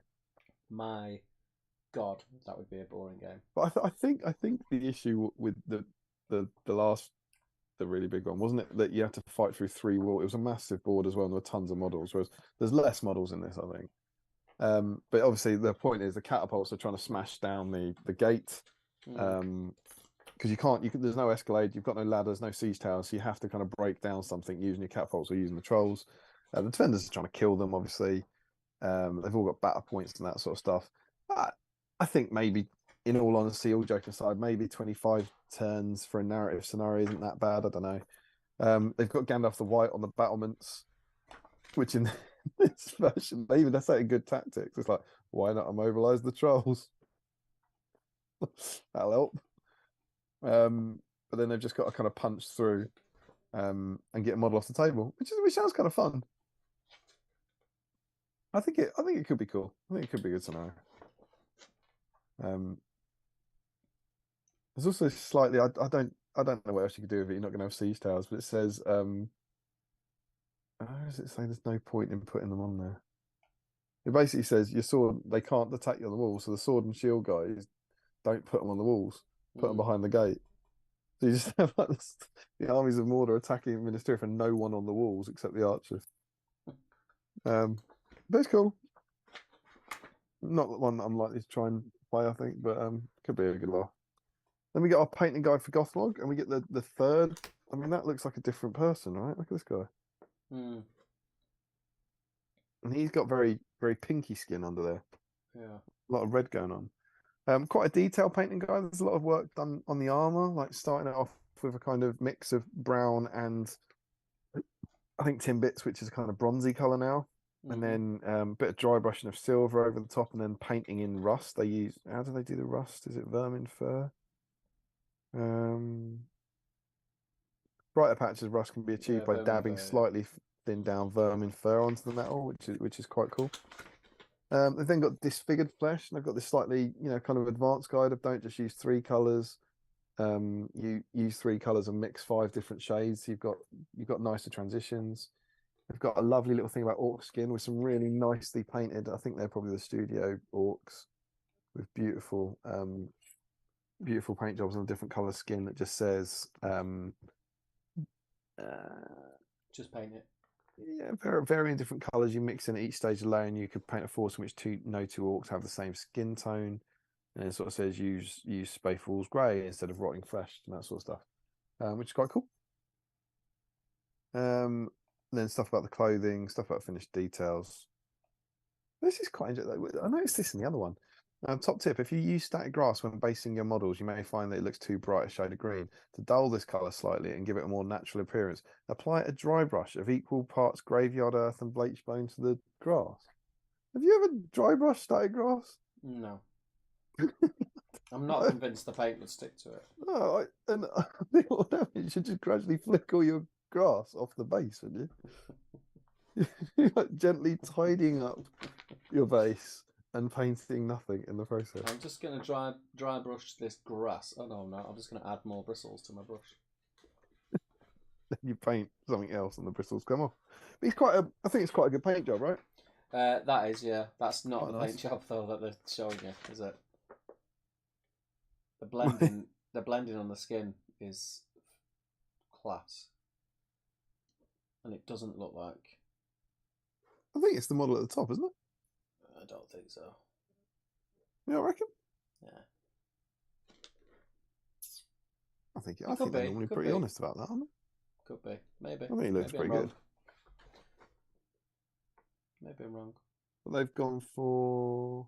Just looked a lot terracotta, more snakebite leather, and dwarf flesh, and rotting flesh. God knows what any of those are these days. And then we get the Minas Tirith City Gates, which is obviously part 2 of our Minas Tirith board. I did enjoy it with this picture. I think this is all you've got to go on. You see this arch, right? Yeah. Just shut your eyes. I mean it, and listen to this. And there's no more pictures, right? I think it's this bit.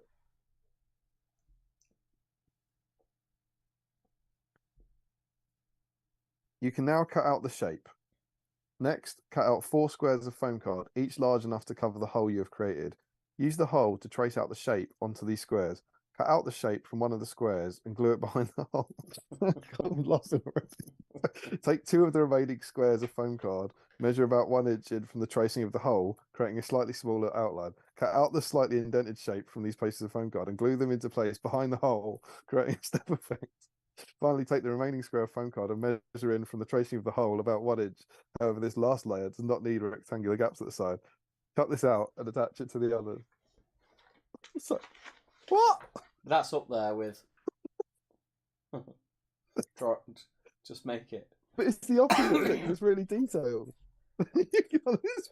Shut up. What? And I was just laughing like when they say it was hole, shape, and squares, and they just keep saying hole. Put the hole behind the shape, and use the square to cover up the shape in the hole, and use the square before you do the shape and cover up the hole. Have you made Minas Tirith yet? No. Apparently I got fed up of holes and shapes and squares. Then you can build a gate. It's a nice little that's achievable. Nice little brickwork. And then, oh, this is so enjoyable. The gates, right? So we know how we're going to do these cardboard gates, right? Yeah. Draw the shape for the gates onto a piece of thick card using the gateway to make sure they fit snugly. Add a layer of balsa wood over this card. We've got it here. See this? Mm-hmm. Fair enough.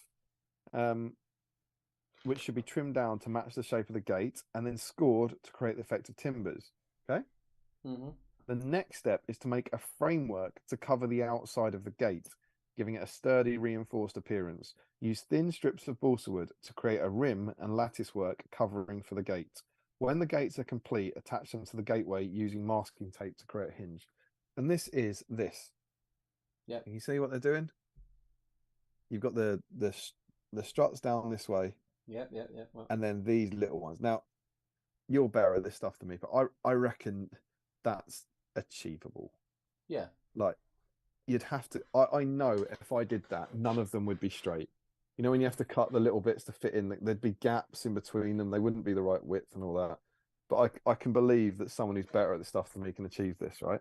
Yeah. That's the end of the paragraph. Yeah. That's this picture. Yeah. Next to it, extra details. Small pieces of diamond-shaped cardboard give the appearance of rivets.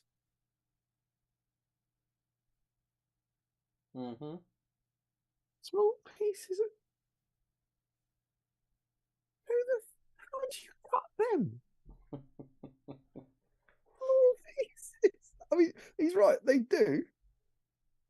But that's literally all it says about the rivets. Like, how do I get these? Get scissors smaller than an atom. Cut. Are you going to cut one? Yeah, you're going to use the knife. Go on. You cut a rivet, Steve. I've got a rivet. Go on. You cut a diamond-shaped rivet. Oh. What do you want to cut it out of? Cardboard, please. Oh, yeah, because I've got cardboard lying around. I'll tell you what I'll use. This Uni guarantee warranty. I want it to be. I think I want it to be about 2 mil by 2 mil, please. Just that? Just that, no bigger. I don't. Well, I mean, you have a look. I don't think we want it to be bigger than that, do we? Live hobby workshop with Steve. You'll love to see it.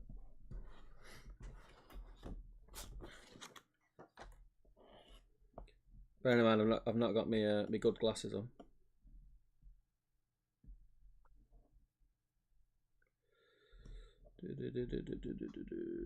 It's so much more satisfying than when you can actually see the tutorial being done, isn't it? Yeah.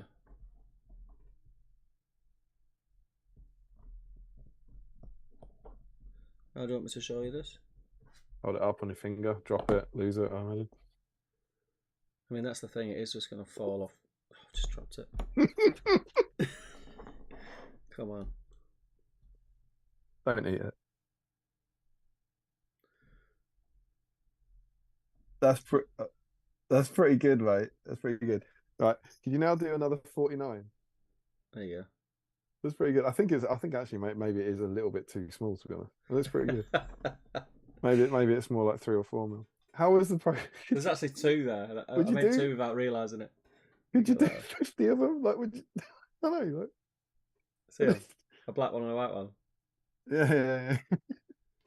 And then what do you use? And then after all that, Super glue? Like, what do you spit, do? mate. Spit. That's what I used. Bit of spit. Someone's done it. You know, it's there. It's real. Yeah. How? I mean, They just can't. They just wait. can't. They can't. Just wait till you get to gate designs. To what? Gate designs on the next page. Oh yeah, I know. Well, I think this is screw. I could feel. I think it was Mark last time when we dared to mock the golden pen. We went, it's not that hard, and just knocked it out. It was like, I was just going to see him go. You could cut them on a mezzaluna, mate. Make them out of Then you basil. make the structure. Just make them out of basil. I mean, basil is fundamentally just thin cardboard, isn't it? And then, right. So we've built all that. We've built all that. We're on the stage 6, the final stage. God, it's a bit Edrassi here. We've been hurt before. All right, how am I going to paint my gates? Oh, here we go. The gates themselves can be painted using the same colours as those for the hatches and tower doors, detailed in pack 55. Okay, so that'll be like brown, dry brushed a few browns. Cool. Once the gates have been painted, an additional touch is to draw designs into the spaces between the lattice work using a black pen. Tiny, tiny, tiny spaces. Full stop. See you next week.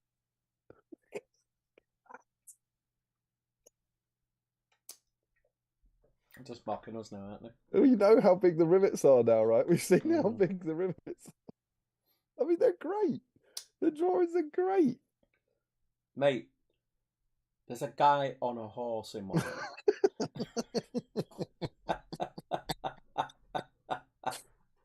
They're amazing. There's a guy on a rearing horse. Yeah. I couldn't draw a rearing horse on a piece of A4 paper. It's amazing. They look great. This is what I mean. I instantly thought of Mark. We're going to laugh at this. We're going to mock this, and he's going to just knock it out. He'll have that gate built tomorrow. And it does. I mean, it makes a pretty mega gate, right? It looks pretty cool. Yeah. I think I was a little unsure of Ministerial last week. I think you were more complimentary than I was, but I mean, it looks pretty cool. It's a pretty good effort. I like it. And that would be the end of the issue, except for, as you pointed out, look what you got in the middle of it. Yeah, boy. This is cool. So the War of the Ring campaign. So this is, where are we? 2005, I think, sometime like that. We got the Return of the King, but we haven't got. Maybe it's in 2004. And it's this big, sort of 10-page booklet about a massive worldwide campaign. This summer, head to Middle Earth to reenact the dramatic conflicts of the War of the Ring in a major campaign. The War of the Ring is a web-based map campaign in which you fight the battles at the side of the fate of Middle Earth. So this is one of Games Workshop's big summer campaigns. I'm guessing summer 2005, maybe, I reckon. And have a look on our website, www.thewarofthering, for hobby scenarios. Play a game, report your results, check on the website.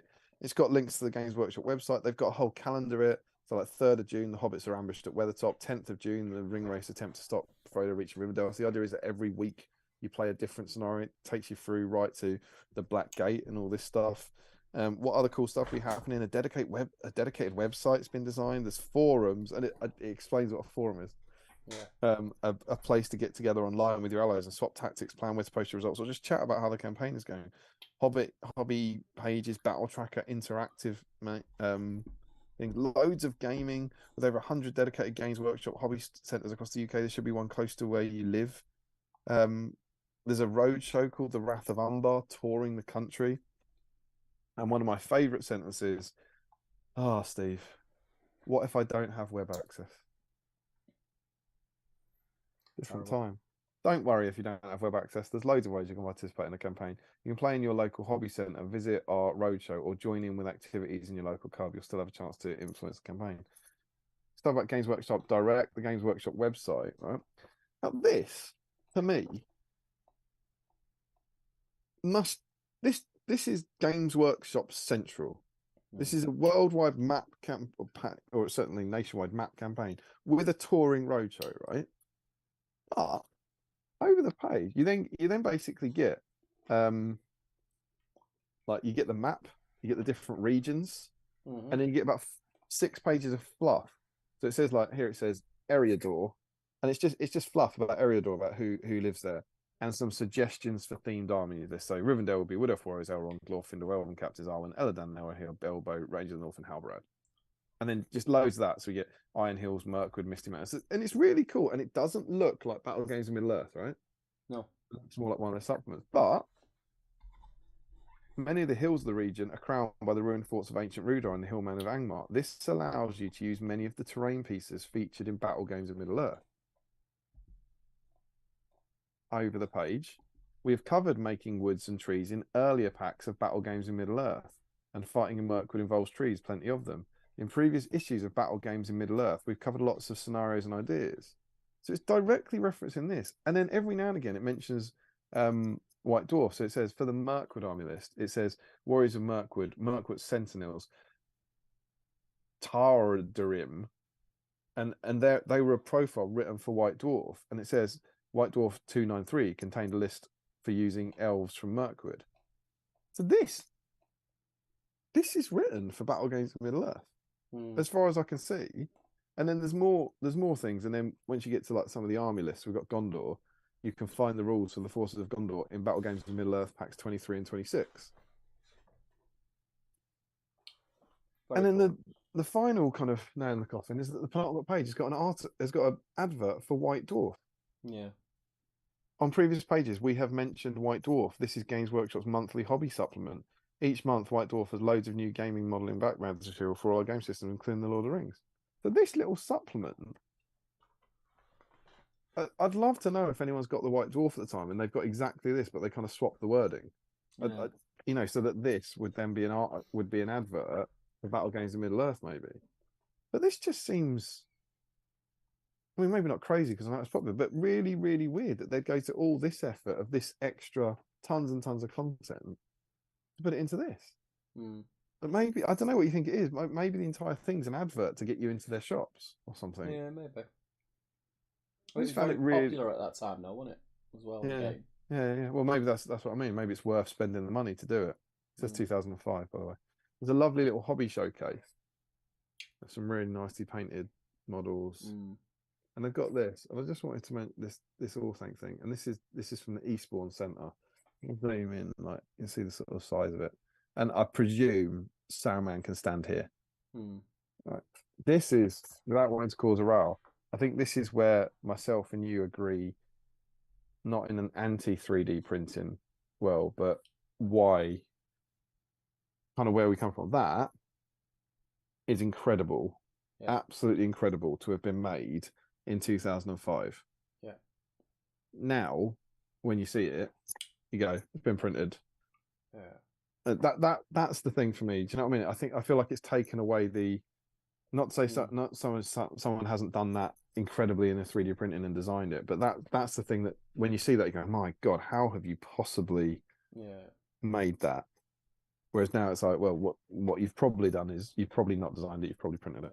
That's kind of, so for something like that, I think, and not being too clued up on the mechanics that go into sculpting 3D and 3D printing. But for me, for that, each part of that has had to be made individually, physically made with your hands. Whereas with 3D printing, I'm assuming for each of those little spikes, you've got to design one, and then it's copy and paste, copy and paste. Yeah, sure. Yeah. I mean, it's just incredible. There was one very, very similar, and I think it was 8 or 9 foot. It was Manchester, right? Yeah, Manchester, and I think it went to one of the Archons. It did. It was at the first Archon, I remember. Yeah, it was huge. It was beautiful. And it got so many people into the store just because it was so... And a 3D printed one would do the same, would get the same amount of people in. But there's just something, it just, to me, in my personal opinion, it's not as good. But yeah, so this, I just think if anyone knows anything about this, if anyone's playing the game at the time, they know anything, I'd just be really curious because I just think it's designed. It doesn't look like it's designed by the Battle Games of Middle Earth team. It looks like it's designed by the White Dwarf team. Yeah, it looks White Dwarfy.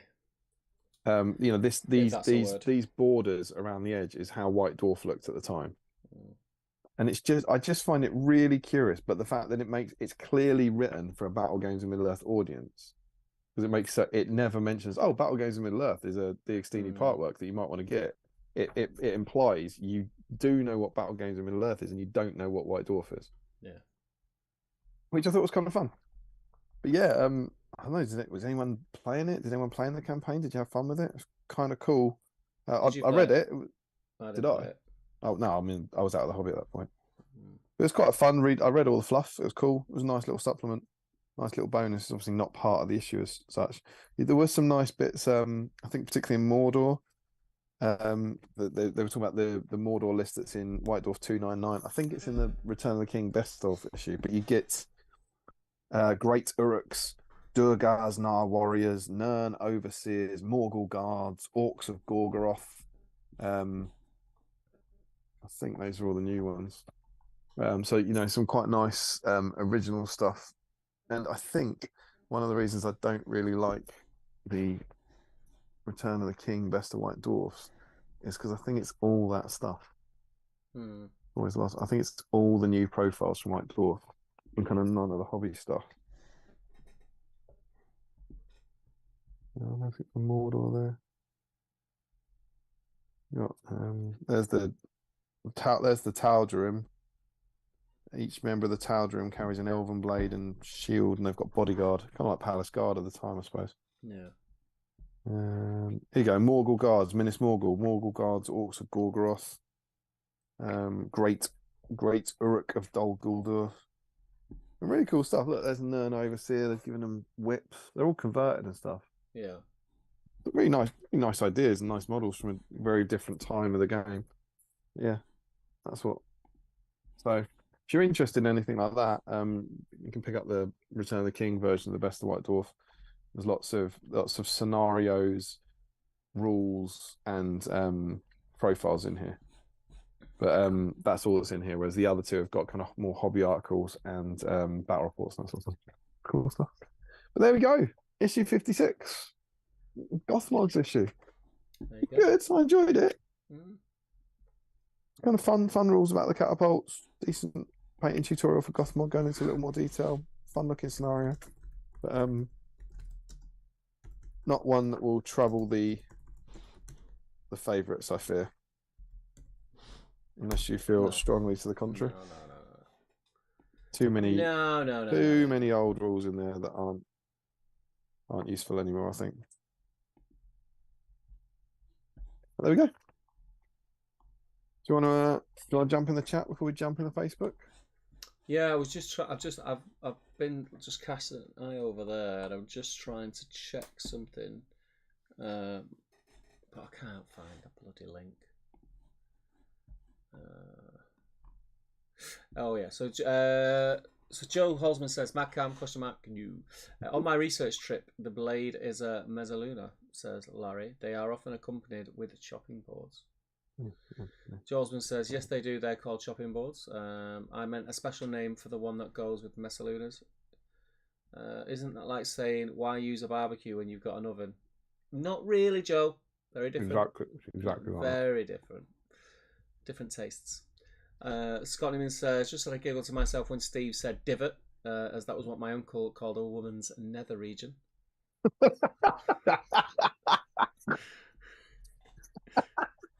I mean, I don't know where to go with that, Scott.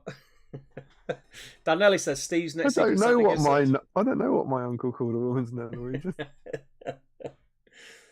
James Wilson says, all right, but apart from the Mezzalunas, the roads, the wine, general safety and public health, what have the Romans ever done for us? FAQ says they're prone, says Nathan.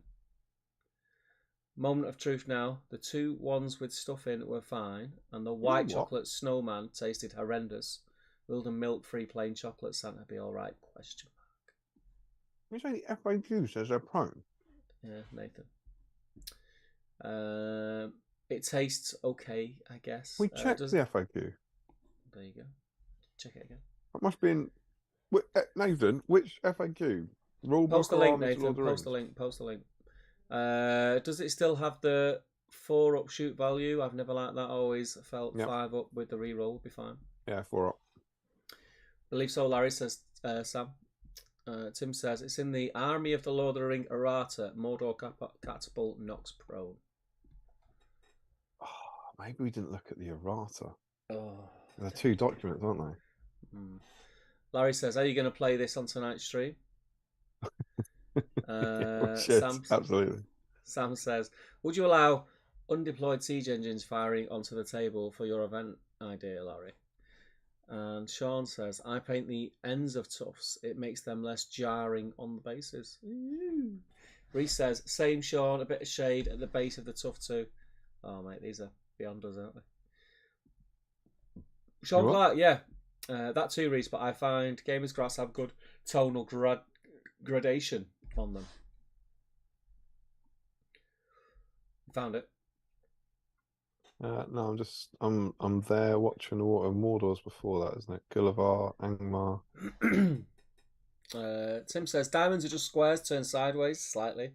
Just cut a thin strip of card at 2mm lengths. Folheimer bringing in big brain. Who's saying that? Is that Mark? Tim. Is that Green? Oh, Tim. Larry says, "I don't think cutting them would be too hard. Now gluing them on aligned the correct way, that would be hellish." Dan says, "I sculpted over 100 rivets onto the floor of my Dolgle door display. Never again." Dan, was it, asks Larry, riveting? Really? Oh, Larry, says Dan. Matt Hudson, do you mean technically or metaphorically, Larry? Yes. Matt Hudson, love heart. Larry says, also, damn it, they got their like. And Sam says... That means we made him laugh, dude. I mean, somehow we made him laugh. Was it in the old FAQ before the new rule book took a lot of stuff out? I was going to say, wouldn't it just... You have to go off the new rule book. If it was in the old rule book, it'd be in the new... If it was in the old FAQ, it'd be in the new rule book. Yeah. I'm in the Lord of the Rings errata. I can't find... I haven't found anything about the catapult yet. Send a link, Nathan. Where is it? What page is it on the Lord of the Rings errata? I'm sure you're right. It's quite early, isn't it? Isn't it originally in the Barad-dûr list? It'd be like the first evil one. Dwarf Blister. There's a War Beast. Sauron. Just siege engines in general. Well, it's armies, isn't it? They said it was in Lord of the Rings armies. Have you caught up on chat? Yeah. Is anything flying in at the bottom of the comments? What's the reaction to the freehand pictures on the door, says Laurie. Oh, that's what made him laugh.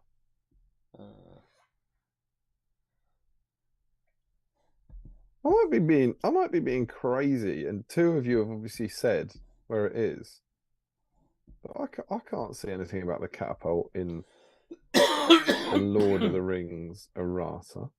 I don't know. I'm going to nip to the loo before we jump on the thread, mate, if that's all right. That's good. Some busting. I'll be as quick as possible.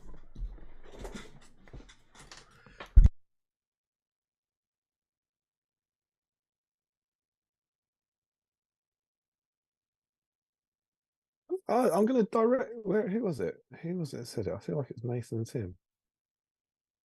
So there's Tim. You said it's in the Army of Lord of the Rings errata. Mordor catapult knocks prone. Can you tell me where? I can't see it. And Nathan, you say FAQ says they're prone. But where? I'm sure you're right, but I just can't see it. Catapult. Oh, here we go. Oh, there it is. It's where's that? Oh, it's a hidden page. It's an extra page at the bottom. It doesn't end where it looks like it ends. I've got it. Oh, so the last page isn't the last page. Mordor War Catapult. Mother. Oh, there we go. So that means I played it right for the first game where I did knock things prone, and I could have benefited from knocking things prone in the last 2 games, which I don't think would have changed the result. Well, that's good to know.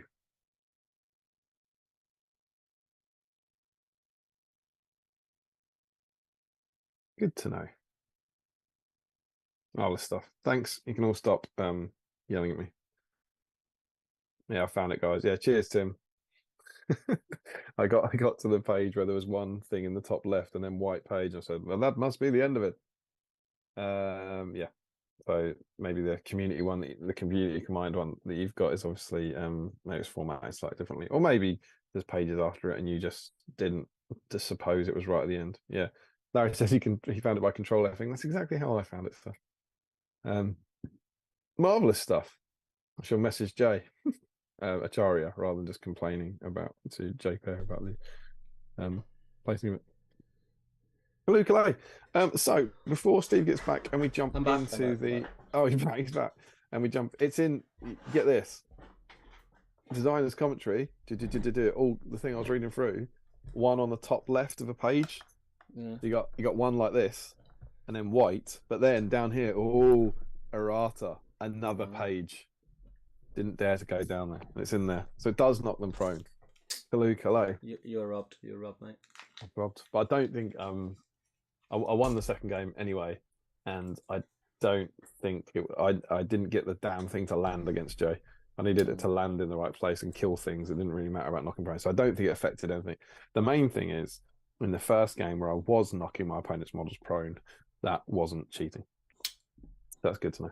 I was just going to say before we jump in, this is your last chance, guys. Your last chance to help us get over the line. We're going to be going through and making a list now, checking it twice, and finding out if Gothmog has done the Lord's good work. You still got 38 of you in. So if anyone is out there working on a Gothmog and by some chance hasn't put a picture in the whip thread, please go and do it now. And if there is one of the 38 of you who are out there, you've still got a chance now as we go through this thread to get your Gothmog, get a picture of it and get it up. So please do that. I'm excited to see how many Gothmogs we got, Steve. Yeah, me too. Excuse me. Can I ask, Steve, gut feeling, do you think he's done it? Who? Gothmog. I think he has, yeah. I agree. Maybe I'm just a hopeless optimist, but I think I'm willing to believe. Believe it, man. Believe it. Oh, what the in the immortal words of Cher, do you believe in life after love? Yeah. Yeah, well, quite. Because why not? Do you believe in records after AOE? There's a lot of comments. There is. It's not proof. It's not proof. Don't mean anything, but it's better than not having a lot of comments. I think I've got the chat up and us. 94 comments, mate. I'm just going to confirm. We've got one. Okay. Any in the emails? Yeah, I've got a picture from Joe, so I'm just going to stick that up now before we go through it. Wait.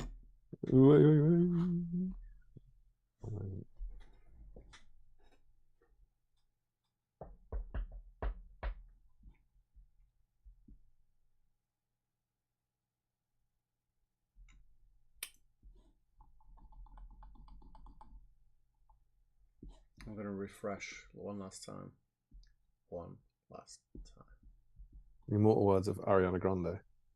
One last time, I need to be the one who plays Gothmog. Always amazed at your knowledge of crap music.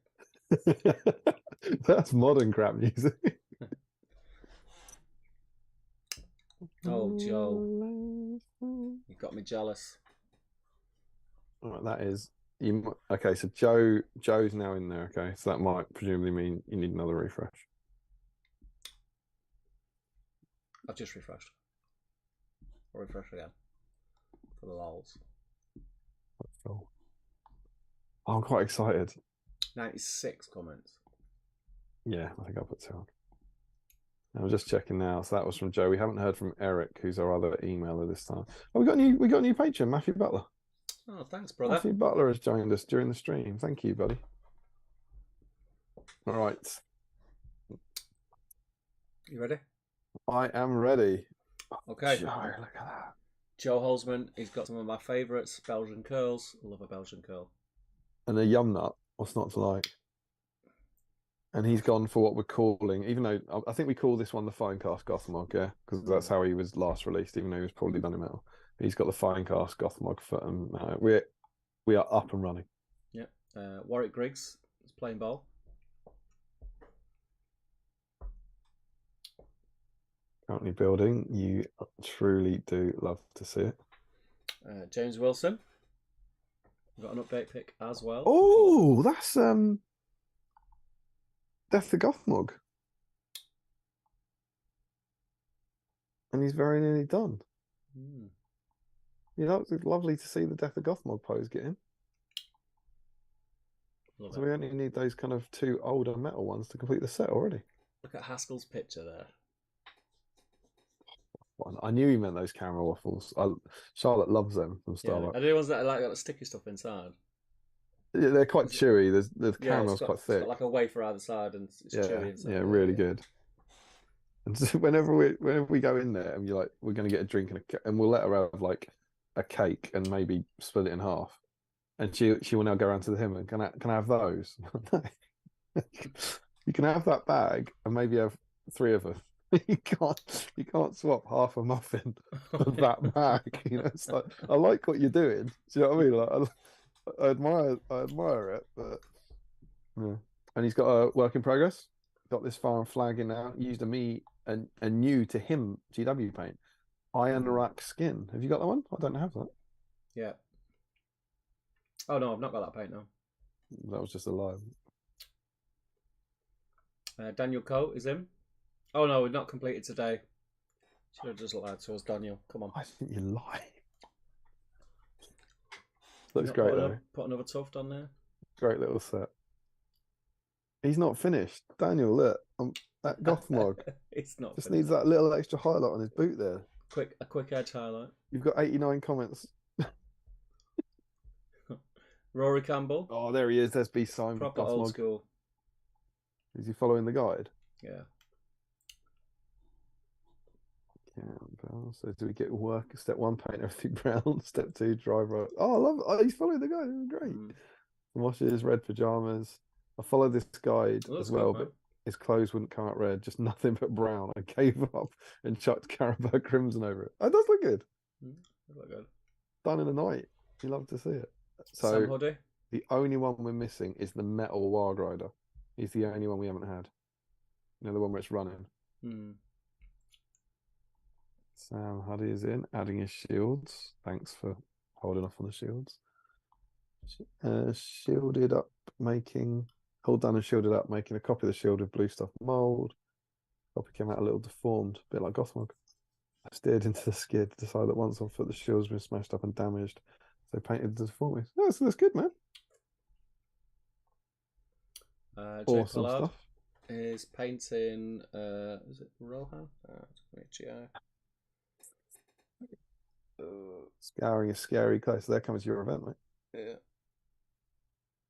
I enjoyed doing my nights, my Minister's nights. Any Ministers? On there? Yeah. Minister's nights. Yeah. Oh, those Dairy Milk mint buttons are lovely as well. Matt Hudson. So he's going to try and knock one out tonight. And he does. He looks good, man. Oh, he's put blue on him. He looks good with blue. Cheeky blue. Cheeky bit of blue. Like it. Love to see it. E. Whitehouse. Solid work. So that's his old one. He's got his old one. One of the first heroes I painted around 3 years ago. Last time I could see my progress. Loves a bit of purple in as well.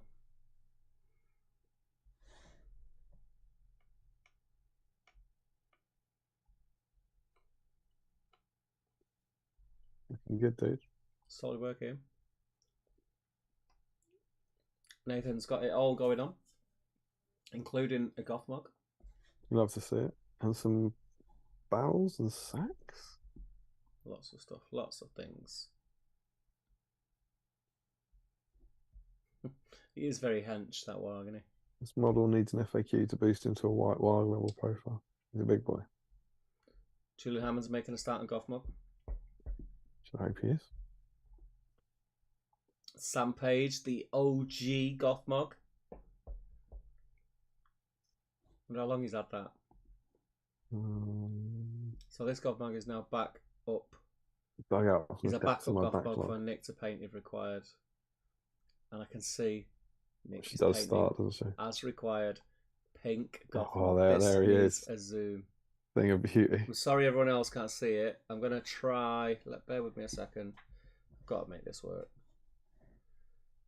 Window capture. Unlock. It's got to be shared. Right. There we go. Look at that. It looks good in pink, actually, weirdly. I mean, I'm not going to paint mine in pink. Let's be honest, I'm not going to paint mine in pink. But, I don't know, brings out the colour in his eyes. It looks... Oh, you know, Nick, whatever else, thank you for helping. Yeah, she could have bailed us out here.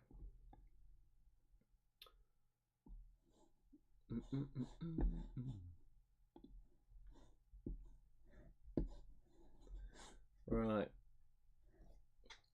Gothmog and a cheeky Bilbo for Dan Nelson. George Galloway is going to start assembling his Gothmog. You can't just rush past an entry like that. I've got to use my thumbs too. Come on, mate. Come on. He's lost his doggy. George Galloway. Here we go.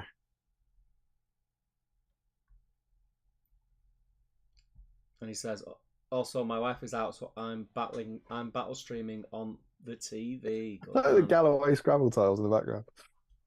Galloway! That's lovely. Matthew Butler, good man. What is red cola? Have you seen that in George's pick? Yeah, but it looks like it's going to do damage to your body. Matthew Butler, is that Matthew Butler of New Patron fame? Could be, could be. I think it might be. Hawk Jacobson, taking a short break from painting dwarves to get that record going. Also have been up 2-0-0 twice. 2-0-0 twice in a Black Dice final and being beaten both times. No way. So third time surely is a charm. That is grim. I didn't know. Yeah. I always think of the records of the people who win, of how many they've got. I never think of the forgotten finalists. The forgotten people. The bridesmaids. No, yeah. that is galling to have been 2-0 up twice. You just never have any faith in yourself to get through it. Adam Pattenden, not painting yet, but building Gothmog still counts, right? It certainly does. Can we just say a big thank you to Hawk? He's doing that. Is exactly what you're going to do on BSIME. Pause your projects and paint something sheerly for the joy of it. Yeah. So it looks like he's building a whole start there. So Adam, because that's another name that I don't think is in the YouTube chat, right? I think it's new. I think we get a couple of people who just join in the whip thread and don't know about the stream. Camille is bringing that running wag to the. There he is. Evening, guys. I hope we're breaking the record tonight. Cheers, Camille. And is that Finecast? Or is that Finecast or is it primed? I think he's primed it. Under baby. And then we've got the little Camille. As well. He's trying. Gorgeous, mate. I love it. It's gonna be one of those. I feel like we did this last time. I'm putting down the bottom, baby Demensky. in case of like 44 base disasters, you know. Look, he's got a paintbrush. He's got a Gothmog. Yeah. And that's a separate Gothmog. Look, Camille's doing one on the and a separate human. That's a different human being having a go. Jack Michael, Mr. Mog built primed, just making a start on the armor. And then we got a little update. Quick edge highlight now. Love a quick edge highlight. I don't know what it means, mate, but that was 3 hours ago. So there's a lot of hours left to come for people to add more Gothmog, you know? I'm feeling confident. Oh, don't. Pete Taylor is joining in. Come on, Pete. Go. Ma Pete. Come on, Ma Pete. Larry, whips. The thread is rank with them. He's in. Oh, you love to see See a Gothmog in the background. filthy stale bread. Did you see him put it in the chat? He got it on. He got it on like Tuesday or Wednesday. He put a photo up of him with 3 of them, going, "Oh, we're gonna dine well this weekend." It's not buying stale bread at the supermarket at the end of the day. It's buying bread to intentionally eat it stale days later. It's madness. I love a baguette, but it just makes me feel sick. Craig McCallum is in. He's in, of course. He doesn't care if he's in. He won last time, did Larry? Craig's in.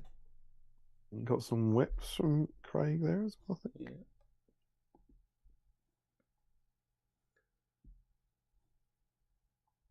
Looking good, man. First time joining in on the stream, so I'm glad I'm able to be on theme. Awesome. Contrast paint on the WAG. The back cuffs and armor probably makes it about 90% done. About everything has a base coat on it, apart from the poor Gondorians. About done for tonight. Dry brushing for us, deeply satisfying. It's looking good, dude. Thank you for joining in, man. Excuse me.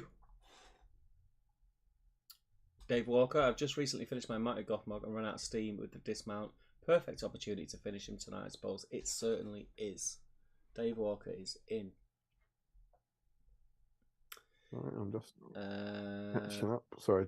Ashley Hampstead, read. Hang on, mate. Oh, you're not up. You're not today. Dave Walker.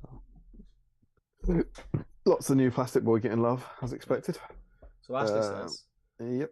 He says, I've painted a few Gothmogs now, but for the glory of potential record breaker, I'm going to start another Gothmog. What a ledge. Did you dare I say? I don't even know if you're allowed. Actually, like, did you paint the Gothmog on the big display? We were chatting. I was with Jack Butler and Dale, and we were very much commenting on like how many orcs there was and whether it was an enjoyable process and how many of you painted them and how long that took. And by all means, if you're allowed to say anything about that, I'd love to hear about it in the YouTube chat. The YouTubes. It'd just be cool. Nick Bramwell is in. Oh, lovely time. Great, Nick Bramwell. Amazing stuff. Great to have you in, mate. Larry says, glove, his hand is rank with it. I think we're saying every comment from Larry is going to be something is rank with it. Yeah.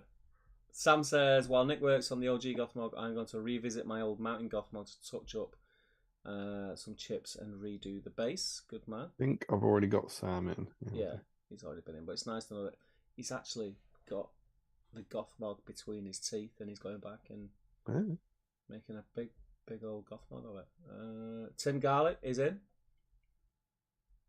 Daddy and daughter evening building new Gothmog ready for a stream. Good man. Does that mean? Is that 2? Yeah, I'd say so because there's two versions of both foot and mounted there. Unfortunately, I'm under restrictions not to paint him though, so I had to get all my other Gothmogs to work on.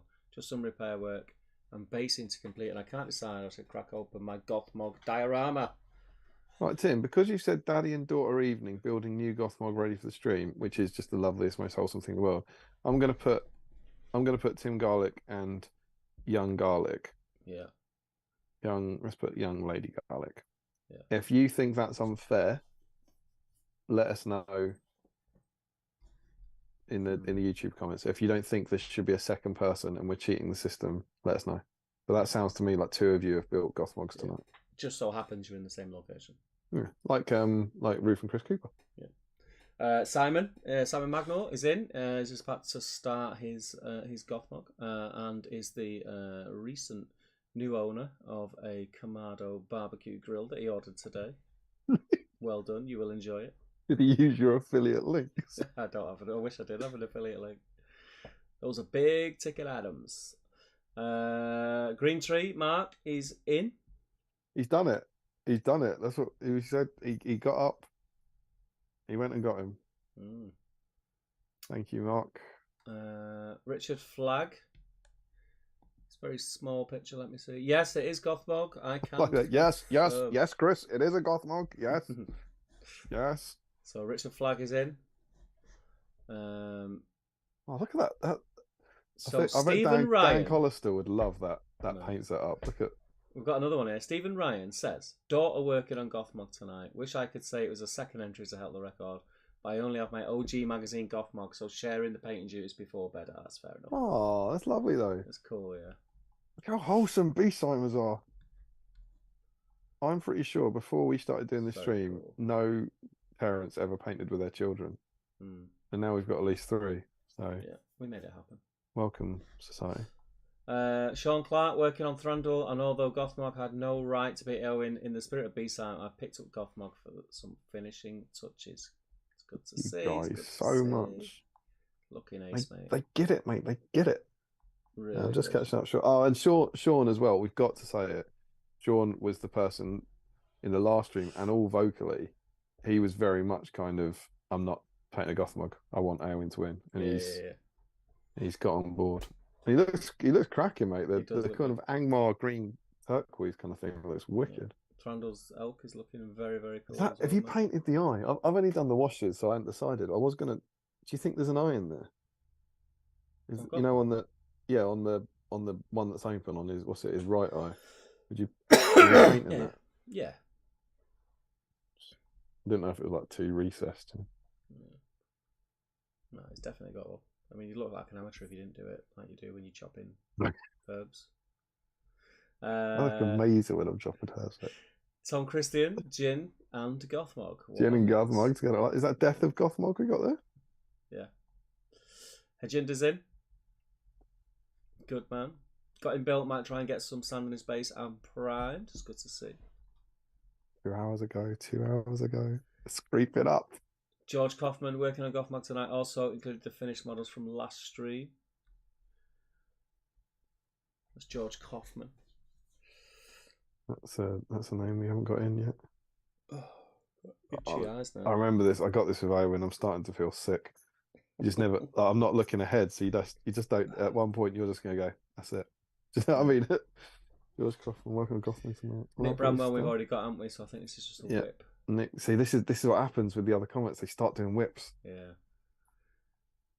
Scott Newman on theme. Scott, yes, Scott, bring it home, boy. Got some. Got loads of it. Oh, he's doing his eagle tonight as well. Again, lovely to see he's working on eagle. See, look, he's got a weapon. You said he wasn't holding a weapon on mounted. Has he got the options? Maybe he's got an option. I don't know. She just calls it. I want this one. La la la la la la. Gary George, original Battle Games in Middle-earth Gothmog, out of his prison at last. That's crazy. Look at that. I'm prepared to blister packet. That's fit. Good work, mate. And Dwalin has sent us a whip. Thank you for soldiering through, brother. Oh, he's only gone and done it. Dwalin, what a legend from the sickbed, mate. I hope it's enough. I hope got, these heroic efforts. Dan Collis in, looking beautiful, mate. That is sickeningly good, Dan. Dan, thank you for failing your 48-hour challenge. He was trying to paint Gothmog in 48 hours earlier in the week, and he missed it. So it's like, beautiful, yes. mate. It's beautiful. It does look amazing. The skin colour, the purples. I presume it's purples, or it was purple at some point, but coming through there is lovely. Larry says silver. Gothmog is rank with it. I think we've got Larry's already in.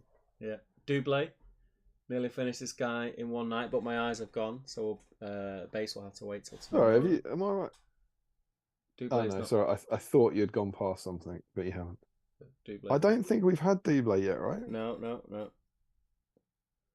Should we say, I believe we can say good luck with the job. I know you're going for a new job this week, mate. Larry says, whilst looking for reference images, I found this picture of Gothmog consoling a distraught Grishnak. They look like they're 1/6 scale minis. I'm just getting to them. Yeah, he does that. It's like, it's okay. And then we've got that child's chopping utensil from Larry. I don't want to see what you were giving to the girls when they were like 4 and 5 in the kitchen, like Charles chopping utensil. started to base them. Look what's happening to that bread. It's He's diabolical. not even put any butter on it. He's very famously eats it dry. Oh, Oh, my mouth's getting dry thinking about it. Dale Groves, built and cleaned up.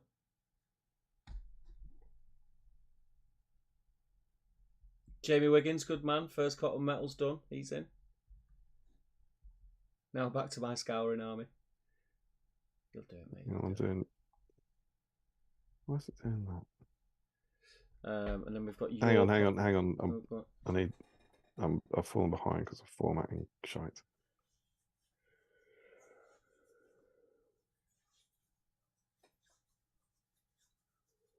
Right, Dale built and cleaning up and based. You love to see it. And is that Jamie in? Yeah. Jamie in. And then we've got your post from Joe Kelly. And then what I can say is I've been seeing posts coming through, so I'm going to refresh.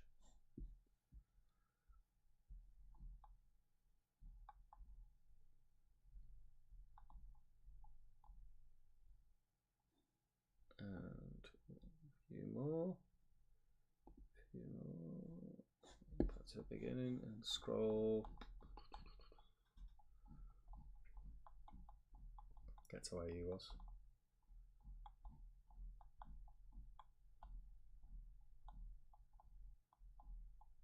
So Joe said, sorry, no Gothmog. I own 2, but both were painted years ago. Tell Steve I'm not stripping them. Finished up the Jedi Council, which are Legion proxies, but ordered and received 2 boxes of Lord of the Rings plastic goodness, 24 Dwarf Rangers and 24 Dwarf Warriors. Is there a Dwarf Week coming up soon? To the best of my knowledge, the only dwarf model you ever get is a dwarf captain in the 80s or something. It's not to say that there might not be a special where dwarfs are invited, but I don't think there's Dwarf Week. Have you refreshed? Yeah, so Reese Taylor is just built Gothmog.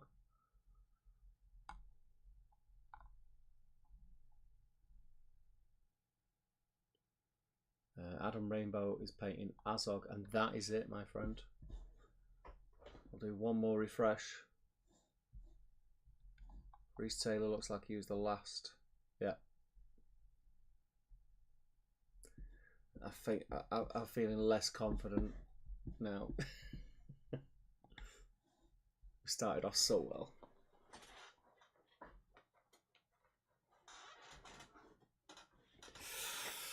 Ooh.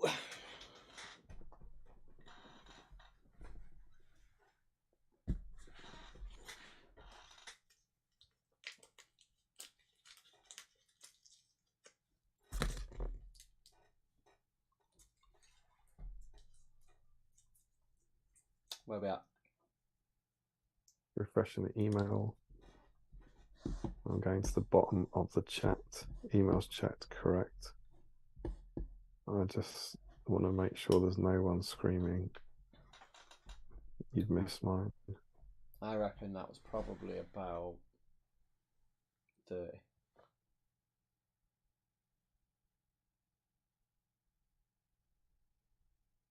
Reese has said they'll check the emails. Yeah.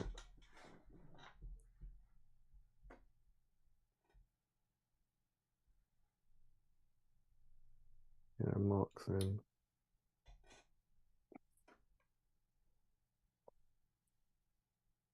Where are we?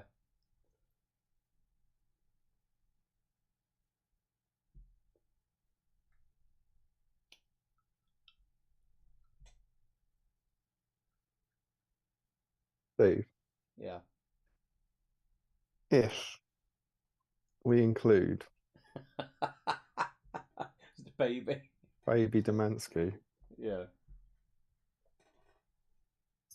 it's 44. Is it? It's 44. It's a tie. If we include the baby. 44. Oh. Agonizing. Agonizing.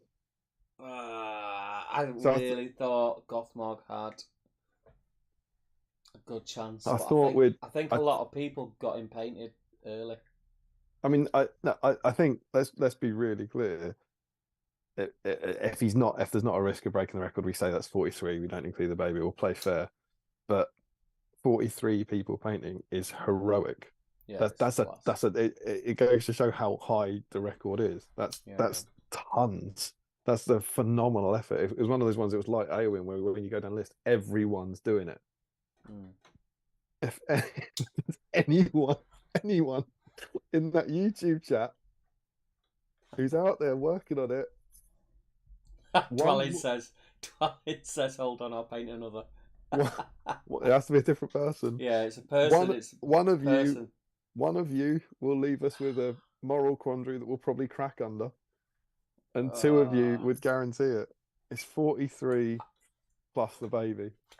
I'm gonna be, and I think later in life you'll thank me for it. I don't think we can count the baby. We probably can't count the baby. I mean, even if we get someone else. If it was 44 and the baby, mate, what would we? I don't think we can. It'd be a hollow victory, I think. Yeah, I think you're probably right. I don't want to agree. I mean, I was as it was going up, I was like, don't let it be 44 on the baby, please, God, don't let it be 44 on the baby. I mean it to even get anywhere close. Oh no, it's Jill. It's 43 without the baby. 43 plus. People say, count the baby, count the baby. Rainbow says, what if I get mine out of the box? If you put it on its base, take a picture of it in the next 3-4 minutes. Doesn't have to put it on the base. He has to clip it. He has to clip it off. Yeah, get it ready. Doesn't have to assembled. Do it now, Rainbow. Do it now. That's 44 on the baby. We need another one. If anyone now is in the chat, there's 34 people who hasn't already entered into the whip thread, has a Gothmog 2-hand, get it out, do something. On an entirely unrelated subject, I'm going to go to the toilet. You've got till Damien comes back.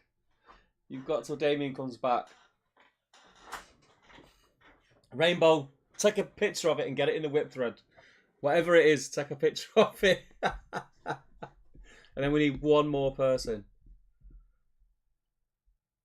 Dave Walker. Oh, Dave. If you can take a picture of him with a paintbrush in his hand, we'll take it. Come on, Dave and Rainbow. Come on. Let's do it. We've got till he gets back from the loo. And you guys, there is a 20-second delay. So, come on. We can do this. I'm going to jump back in the chat until then. Catch up on some of it. Let's see. I don't even know where we were. Oh, there we are.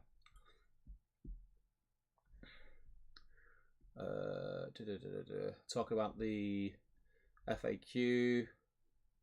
Mark Fry made it. Was going to put the new Gothmog together, but alcohol and scalpels are not a good combo. Mark, just take a picture of the scalpel in your hand. Cut one piece off the sprue. It means you've worked on it tonight, and you're in. Yeah, just clip one bit off. He's going to make it without me. My eyes have gone and my feet are up. Come on, Mark. Come on, you could be the hero tonight. You can be the hero. Malton, I think it's really close. Just throw the sprue against the wall or something and take a pic. I don't know what is it people be. I don't know that it is people being the whip but not knowing about the stream. I think it's just a lot of people who watch and don't chat. Yeah, that's true. Check the emails. Yeah. Just shared my Gothmog is there. Still time. Yes, Reese, thanks, buddy. They'll refresh at the end. Victoria, a 6-year-old with clippers. There's a few people on it, mate, so I'm just going through the chat. Are you serious? Yeah. Got some people desperately tearing up the... Serious amount of course you did, mate, tonight. Making up siblings and all sorts. So peace out. Of course you did was the battle companies, wasn't it? Started a Rohan battle company. Was that Dale? Was that Dale saying that way, Charles? I can't. I've lost it now. Yeah, Dale. Yeah. I knew it. He loves a bit. Of course you did. Larry says, if Gothmog doesn't beat the record, then my mounted one. Is that a name for Tim's? Is that Victoria? I'll put. I'll change. It was young Victoria, 6-year-old with clippers and plastic glue is exciting to be around. Yes, Victoria. I'll change young lady garlic to Victoria. We then built the Minister Warrior Sprue, and she had some battles with her sister. They wanted to know the best way to kill someone and why a mace might be the weapon of choice against armor. Great topic for bedtime. Sorry, what was that? Her sister was painting as well. Was that's what I heard. Ember Craig, did I forget to mention that one of mine was painted by my identical half brother? Dave Walker, I'd love to paint with my daughter, and she does want to paint, but I'm too precious with my plastic craft to let her dip it in Emperor's Children. I'm at the same point. Do you know what I did? And literally, bizarrely, really funny. We haven't done it in ages, but I think we're doing it tomorrow. I bought Charlotte a bunch of broken Lord of the Rings models off eBay. It was just like, I think they were 10 quid for like 50 Battle Streams of Middle Earth plastics, basically. And she doesn't give a crap what they look like, and that's what she paints. And she's just about to turn 6, so she's not great at it by any means yet, but she enjoys doing it. And she was saying today, she was saying to me tonight, "I was like, can I do Legolas or Tario?" I was like, nope. So it was like, show me they're in the right places, and then we'll get you maybe like the plastic fellowship set or something. But she's still at the kind of fun, do whatever she wants stage. Damien, yeah, get your phone out and add the name Adam Rainbow. All right, is that do we have photographic proof? Yep, sprue, clippers, paintbrushes. That's definitely proof. So he's in. Is that on the thread? That's on the thread. So can I take it that we are on? The baby's winging it. Are we on 44 now? 44 plus a baby. Now that name I didn't recognise. That is not the people I've just begged to get involved. Right, mate. Oh my god! I think people have brought family in. I think people just grab someone off the street. Mate, come here! Stand here. Click. Right. Okay. We must have Dave Walker in here. Are you on? Yeah, we've got Dave Walker. Yeah, Dave Walker. Disinterested teenager in all. My son.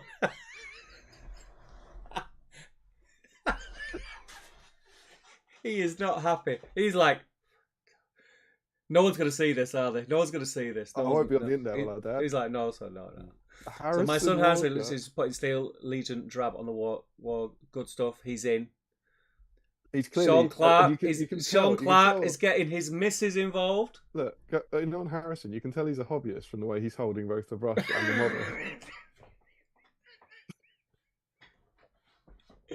model. Right. Listen, we're getting sidetracked here. Adam Rainbow put us joint.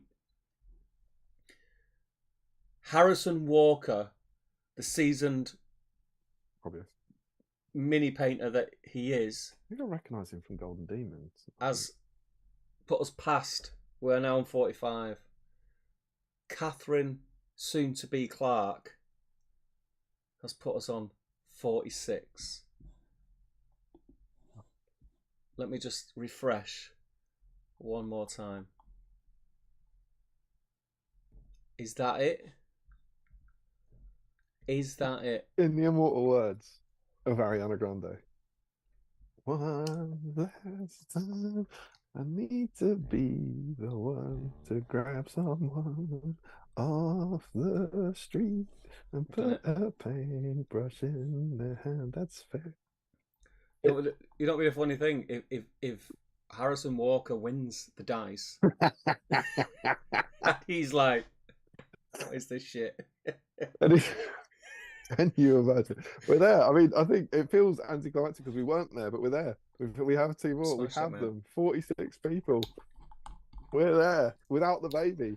Without the baby. Didn't need the baby. And Camille, we love your baby, but I'm sure you understand in the spirit of it, the baby wasn't holding it. It's a record. 46 Gothmogs.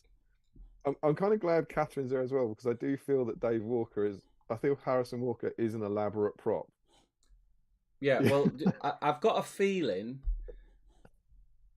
Yeah, that's right. I think that's everyone. So yeah, so we got 46. So 46 is the record. You need Donald Trump. Yeah. So can you add them to the list? They are on the list, mate. All right, let's do this draw, mate. It's getting I on. just wanted to go to find wherever Sean Clark was on the list. It's a different Gothmog as well. I think that's important. He's done the plastic ones. Yeah. And then she's finished that metal one of his that he never really liked. Which is really awesome for her to have done that. Like Harrison, I can only Donald imagine the response I would get if I went into the house now and said, Anna, come here, I need you to do something. I think she would like kick me in the head. Well, the irony of it, of course, is that me and you have both got one here. We're both working on it. We should get like Emma, just make this thing. Oh, I mean, amazing scenes, Steve. I think we're calling it 46. 46. Unbelievable stuff. Now that has got to be said. I know we're getting caught up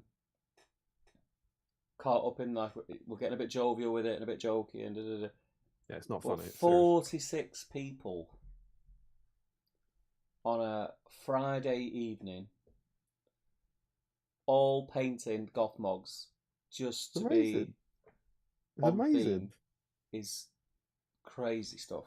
We take it for granted, or everyone who watches the stream takes it for granted. Every week they get about 30 or something. 30 is amazing, but just stop and think about it. 44 people who didn't really want to paint Gothmog, a bit like a cult, have all come together and painted Gothmog together whilst chatting about Gothmog and S Club 7 and Mezzaluna. It's just mental wonderful. It is mental stuff. I run out of superlatives for how much I enjoy this. I truly do. But that is to you guys. Thank you.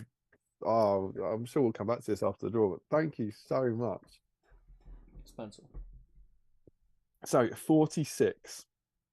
That's got to be a 15, 15, and a 16, I guess. Harrison loves a bit of 40k, says Dave. Oh, does he? So he's a hobbyist. Loves a bit of 40k. He just didn't want to touch Lord of the Rings stuff. He's like this. Well, I presume I can only guess. Maybe Harrison's now watching, invested. His dad's like, "You get down here, you might get a dice." Yeah. Right. So now I need to go up to 15. So there's 10, 11, 12, 13, 14, 15 is there. That's our first 15. You know, I just realised as well. Right. Poor Harrison. He's got his pyjamas on his house coat. He's been dragged out of bed. I thought he's been dragged out of bed, kicking and screaming. Did you say house coat? Yeah, house coat. House coat? Yeah. You reckon? Yeah. Well, what do you call it? Dressing gown? Yeah.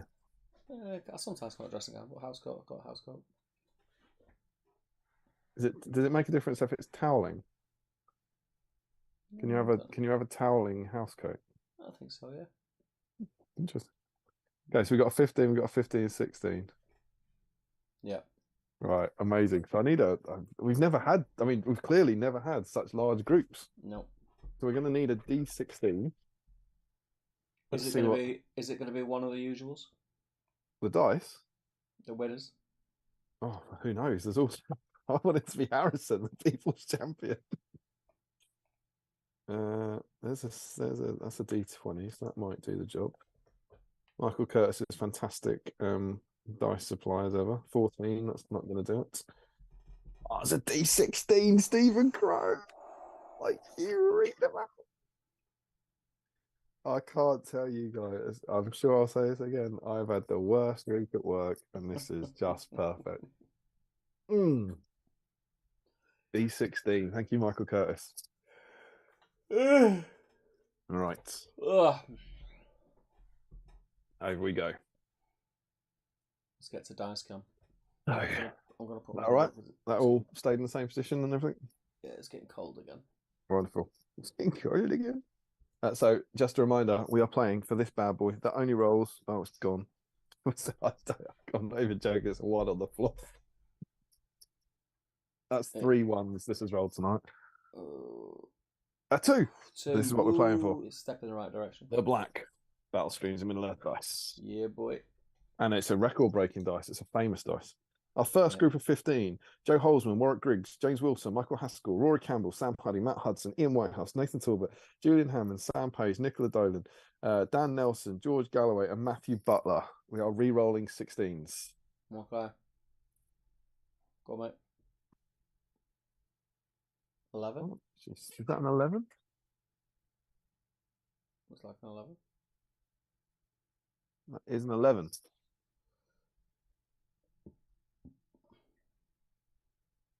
A Sam Page.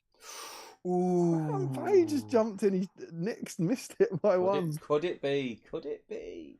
They've done one of the family entries where you put 2 of you next to each other in the draw to increase your hit chances. Our second group, Hawk Jacobson. Remember, he's salty about his double 2-0 nils. I'd like to see him go on. Adam Castile-Pattenden, Camille Demansky, Jack Michael, Pete Taylor, Larry Miller, Craig McCallum, Dave Walker, Ashley Hampstead-Reed, Nick Bramwell, Tim Garlick, Victoria Garlick, People's Champion, Simon Magnall, Mark Greentree, or Richard Flagg. You ready? Yeah, I'm ready, mate. Re-rolling a 16. Okay. Do it. Got a 5. Sorry, Victoria. 1, 2, 3, 4, 5. That's Pete Taylor. Pete Taylor. Pete Taylor. Fairy tale for Victoria was not to be. And our final group, which is all 16, so no re-rolls. Stephen Ryan, Sean Clark, Tom Christian, Harjinder Singh, George Kaufman, Scott Newman, Gary George, Dwalin Grudgebane, Dan Collister, Michael Dublé, Dale Groves, Jamie Wiggins, Reese Taylor, Adam Rainbow, Harrison Walker, and Catherine Clark. So People's Champions, Harrison Walker and Catherine Clark. Because Adam Rainbow's a real hobbyist, right? Yeah. No disrespect to the other 2. He's just snuck in late, right? Yeah. So we're after the 15s and 16s here, I think. Okay. Oh, it's Catherine Clark! It's Catherine Clark! She's in! She's in! She's in! Catherine Clark of Sean, I'm not gonna paint Gothmog Clark fame. Oh, it's written in the stars, isn't it? I mean, I know, sorry, I don't want to get ahead of ourselves. The thing is now, to Sam and Pete. Sean's going to be jumping up and down, and Catherine's going to be looking at him like he's got something wrong with him. Yeah, I want to be very clear, Catherine. This is your dice if you win. It's not Sean's dice. Oh, I feel bad for Harrison. Harrison's like, right, I'm off to bed. You got me up for this. Yeah, I'm out. If I'm out, if there's no dice, I'm off. If you are calling it a night, Harrison, thank you. Thank you very much. Thank you, man. Enjoy your 40k, sir. Oh. So here we go then. Finalists. It all comes down to this. First the 3 of the 46. First to 3 as ever. Sam Page is a 1. Pete Taylor is a 2. If you would believe it, Catherine Clark is a 3. I hope she's watching. I don't think she is. You don't think? I mean, that was a late picture. She was still up. All right, here we go. Let's do it. It's Pete Taylor. Pete Taylor's taken the early lead, but as Hawk Jacobson will tell you, that means nothing in this game. Means now, mate. Means nothing. It's the problem with battle streams in Middle Earth, live dice roll off. Longest way up, shortest way down. 2-0. He's got a 2-0. Have we ever had someone who's just got 3 straight off? No one said I don't know, probably, but not that I remember. Hawk Jacobson's sitting there going, mate, you got nothing. You got nothing. Yeah, she is watching. Sean tells us Catherine is watching. It's still, we've seen it happen so many times, but it feels like a long way back from this point, doesn't it? Let's do it. Oh, Sam's alive. Sam Page. Sam Pagey. Come on, Catherine. That's 1-2-0. But you can see, all you can see here is like it's not Catherine's will to win. It's just she hasn't got the experience on the game stage. She hasn't. Well, she hasn't done the conditioning in the off season, and that's fair enough. No warm up. There's no warm up. It's not a primary she sport. was watching telly a minute ago. Okay, let's do it. He's got it. He's got it. It's done. It's over. Pete Taylor has taken it. Well done, Pete. Well done. Well done, Pete, said no one. Well done, Pete. You have won this glorious black Battle Streams of Middle Earth dice that only rolls fours. Catherine, we know how much you wanted it. Yeah. We are sorry. We are sorry. There's always next time. There's always... Why not join in every week? Here's what you could have won. You could have won a die. Pete Taylor, I need to get onto our little detail sync. So we are on, we've got a few to send out actually. Add a row below. So we're on episode 78. It was the 24th, wasn't it? 24th of the 2nd. Yeah. 23. And the winner was Pete Taylor. But if you're out there, if you're still watching, let me know your address. If we don't have the winner was Pete Taylor, but the people's champion, I think we all know, was Catherine Clark. Which one was it? There were quite a few. 46. 46 entries. Crazy. I'll be changing the one that's got the pink column, 44 entries record. No. 46 entries record. Issue 56. I honestly think that's going to be very, very, very difficult to beat now. Yeah, well, we've got maybe we could briefly look ahead because there's an interesting thing coming up actually in that would be interesting to hear people's thoughts over the next few streams.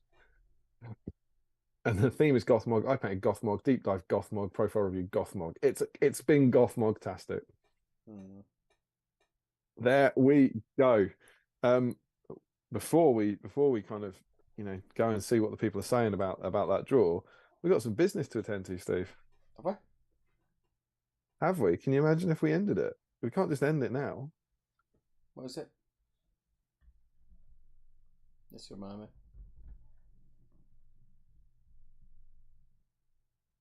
Ooh. Suitable for indoor use. Yeah. If there is ever anything that you do not want to do indoors when you have children at 10 to 1 in the morning. And a sleeping wife. You'll understand. Yeah, she'll get it. What are you doing? If she knows Catherine was involved, we got 46 entries on Gothmog. Oh, yeah. Cool. 2/3 of that conversation will take place. All right, this is where we normally go, right? Yeah. Happy with that? Yeah.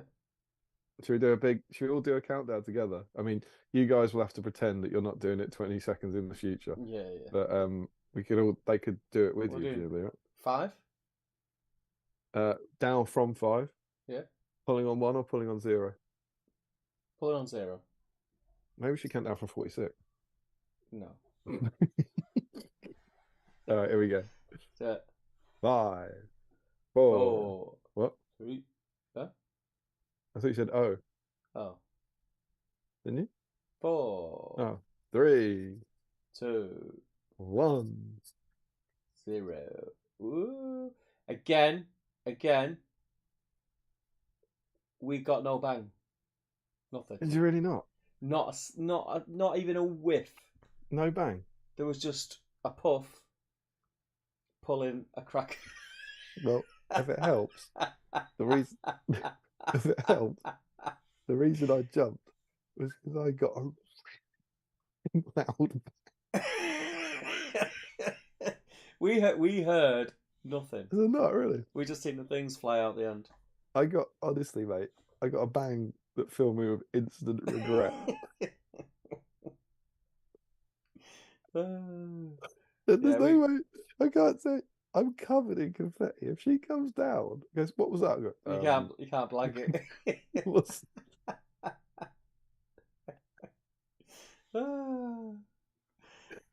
It's good though. It's 1 o'clock in the morning. Confetti, Papa. I'm covered in confetti. Yeah, we didn't hear nothing. Crazy, isn't it?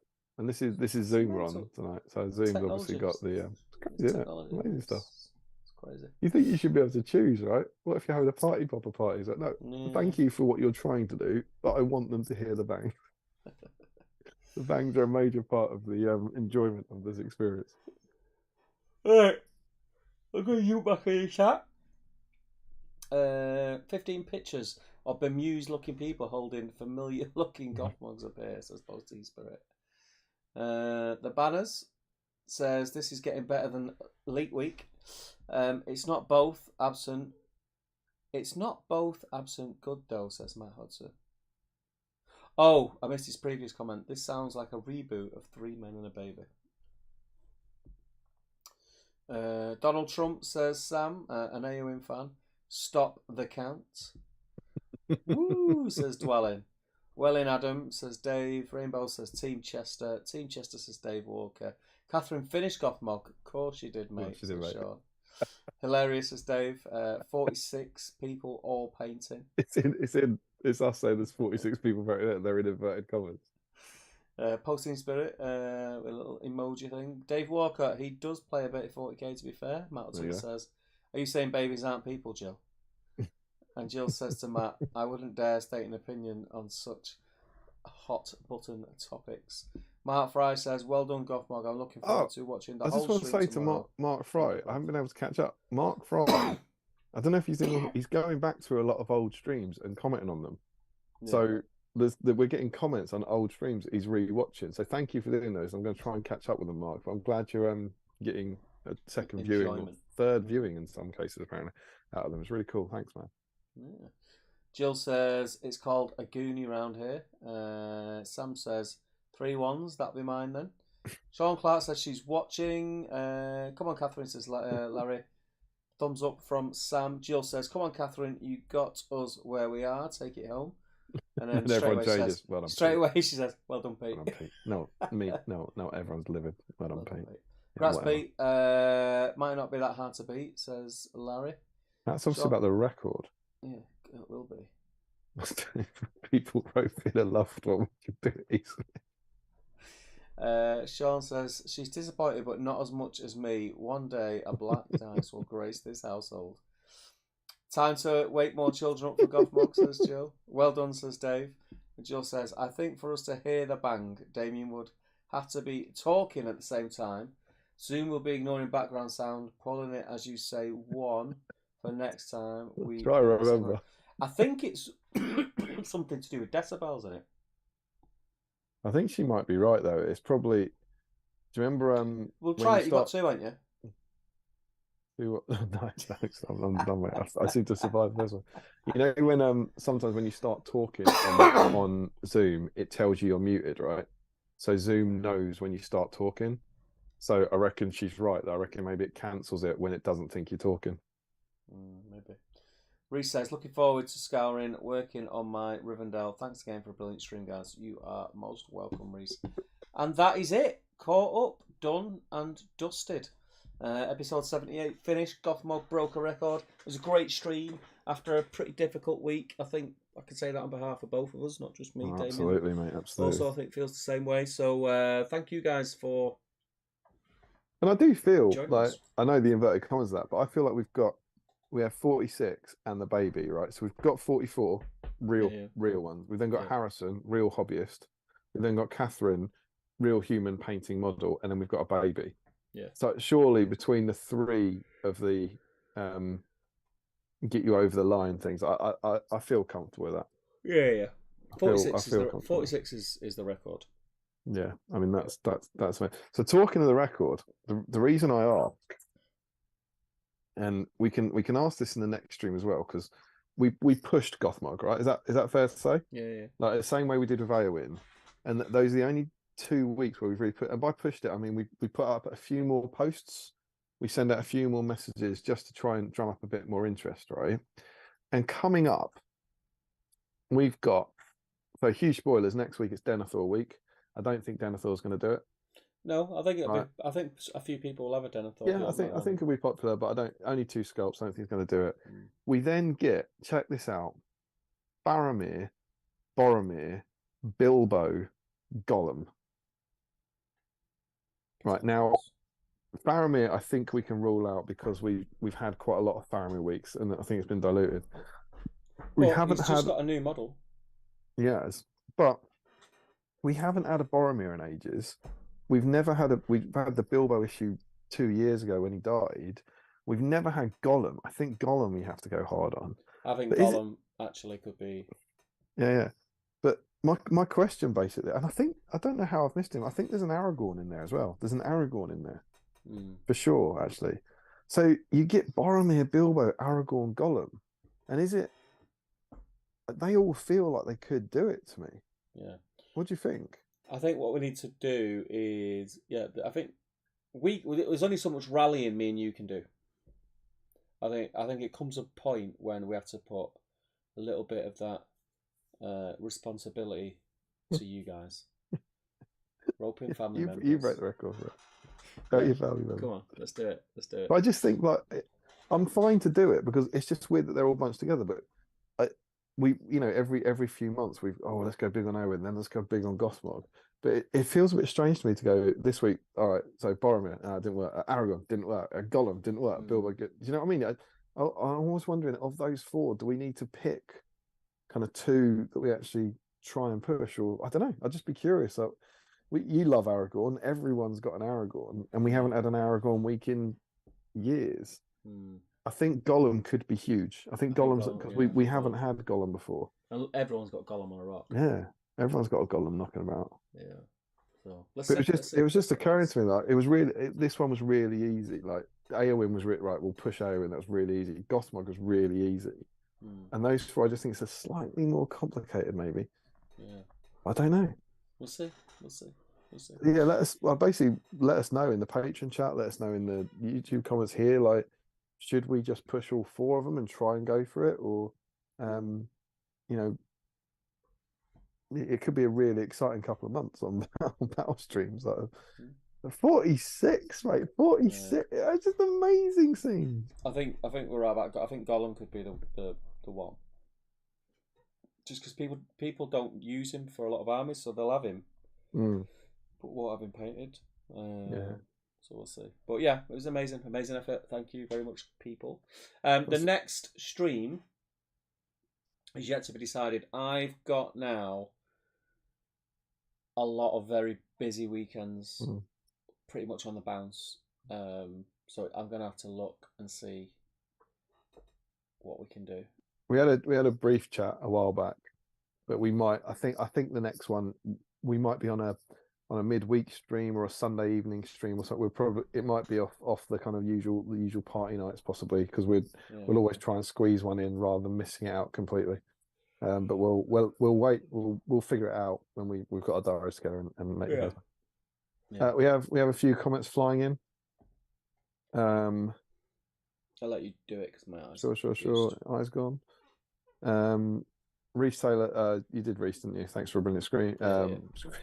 Jill Monroe, thanks again for another great stream, folks. The integrity of BSIME remains. I think she's being serious. Emma Craig, thanks all. Glad to have come and joined in with breaking the record. Larry Miller, record breaking. The stream is rank with it. Sam says, I've got a Denethor needing love. What about a Faramir needing love? Jill Monroe never gets old. Larry Miller, I have a spare Boromir I don't care about that I can force someone to work on. Tonight was the night when it changed. Jill Monroe, I've started training both of my cats to hold a brush. Sam, they could be the tie break. Joe Achille, in my opinion, Boromir and Aragorn will both break 50. Oh, that's big claim. Big claim. Ember Cake, I think you should push more in general. Thanks to Facebook algorithms, I sometimes don't see the post about the stream until the whip thread pops up on my feed the next day. Well, that's interesting itself. I'll be joining in with Aragorn when he comes up, though. He's the only one out of those upcoming ones I have around. And Joe says, agree, if you post on Facebook a few days before each stream, you'll get more views. How do you know, Joe? You're not on Facebook. Good point. And Joe says, I never know when the next stream is until I see the YouTube notification. Yeah, one thing I've started trying to do, and I definitely did it this week, I did it twice, is I've messaged the patrons. So I do that, but obviously that's only for our Patreon community. But hopefully those ones are getting to you, Joe. That you should get the direct message as an extra way of doing it for those people who aren't on Facebook. But yeah, fair enough. Maybe if we schedule, the problem with scheduling the actual video earlier is that we don't always know when it'll be. I think sometimes, but yeah, maybe we could do that. presumably, if the actual link got set up earlier when we do know what it is, they'd see that in their YouTube, so they might be able to plan for it. Yeah. There's stuff to work on. But amazing scenes. What a night. Good effort, guys. Good effort. I've got my Gothmog fully base coated and shaded. Very pleased with that. That's all I could have hoped for the night. You've built a couple of models. Built and based. I feel utterly delighted. This stream has fixed my week. Thank you all so much. We broke our record. Gothmog is the new champion. 46 entries. Yeah. He's going to be hard to beat. He's going to be hard to beat. We've got some big names coming up, but it's still a tall order these days. The lockdown days were very different. There was times there we were having 100+ people in the streams because everyone was at home, and we stream on a Friday night, which is a busy night for people. They're out. So yeah. So sorry, I just laughed. Tim was just written. Thanks, lads. Just going to go wake Victoria up to let her know she's doing weird.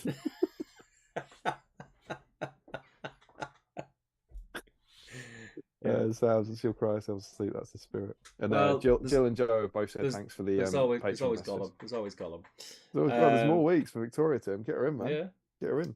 But yeah, that's it. So we'll keep you posted. Keep your eyes on Facebook. Obviously, patrons will know through the patron chat when we decide on a day. Go to Gondolin. Yeah. At 7th City. Use our affiliate link below, please, and get that. Or even if you're not shopping for event tickets and you're after just some new goodies, go and check the web store. Got everything in. Big discounts. Got second-hand selection as well. He's a nice guy as well. He'd be good on. He'd be good on the internet. Yeah, it'd be all right. But we will be back. We didn't actually do it. Denethor's madness threatens the sanctity of Gondor. Learn how to find and join a gaming club, or even set up your own. Denethor Harrison would like that. Denethor comes under attack from within a city. Paint your Denethor miniature. Bring Ministeria to life with a set of fountain court accessories. That sounds good. Yeah. Denethor, like already, we're about to look. Denethor is going. What do you mean I didn't say with me? Of course I meant with me. That's why I called the heroic move. Why are you being such a douche? That's absolutely it. I'm at the table playing SBG, isn't it? And of course it's Denethor. So we've got 2 sculpts with Denethor. Yeah. Get them out. Have you got? Will you be working on a Denethor? I've both old and new, and converted to Theoden are all painted. Well done. I've got the metal one who I used at the weekend, and he's finished. So yeah, I'll be working on something else. Yeah, I'm not sure yet. I'll have a think. There's loads of stuff that I want to start. Once I've got rid of everything that I'm getting rid of, I'm then gonna do a priority order of what I want to work on, because my hobby time is far less than it used to be. So I need to prioritize rather than just doing bits and bobs on random stuff. So yeah. Makes sense. But yeah, that's it. I'm going to shoot now because I'm busting for the toilet. But thank you, everyone. You have, as Damien said, you made his week. You've made my week. That's been a bit of a stressful one. Always enjoy these streams and looking forward to the next one. Absolutely. Take care, guys. Love you. See you later.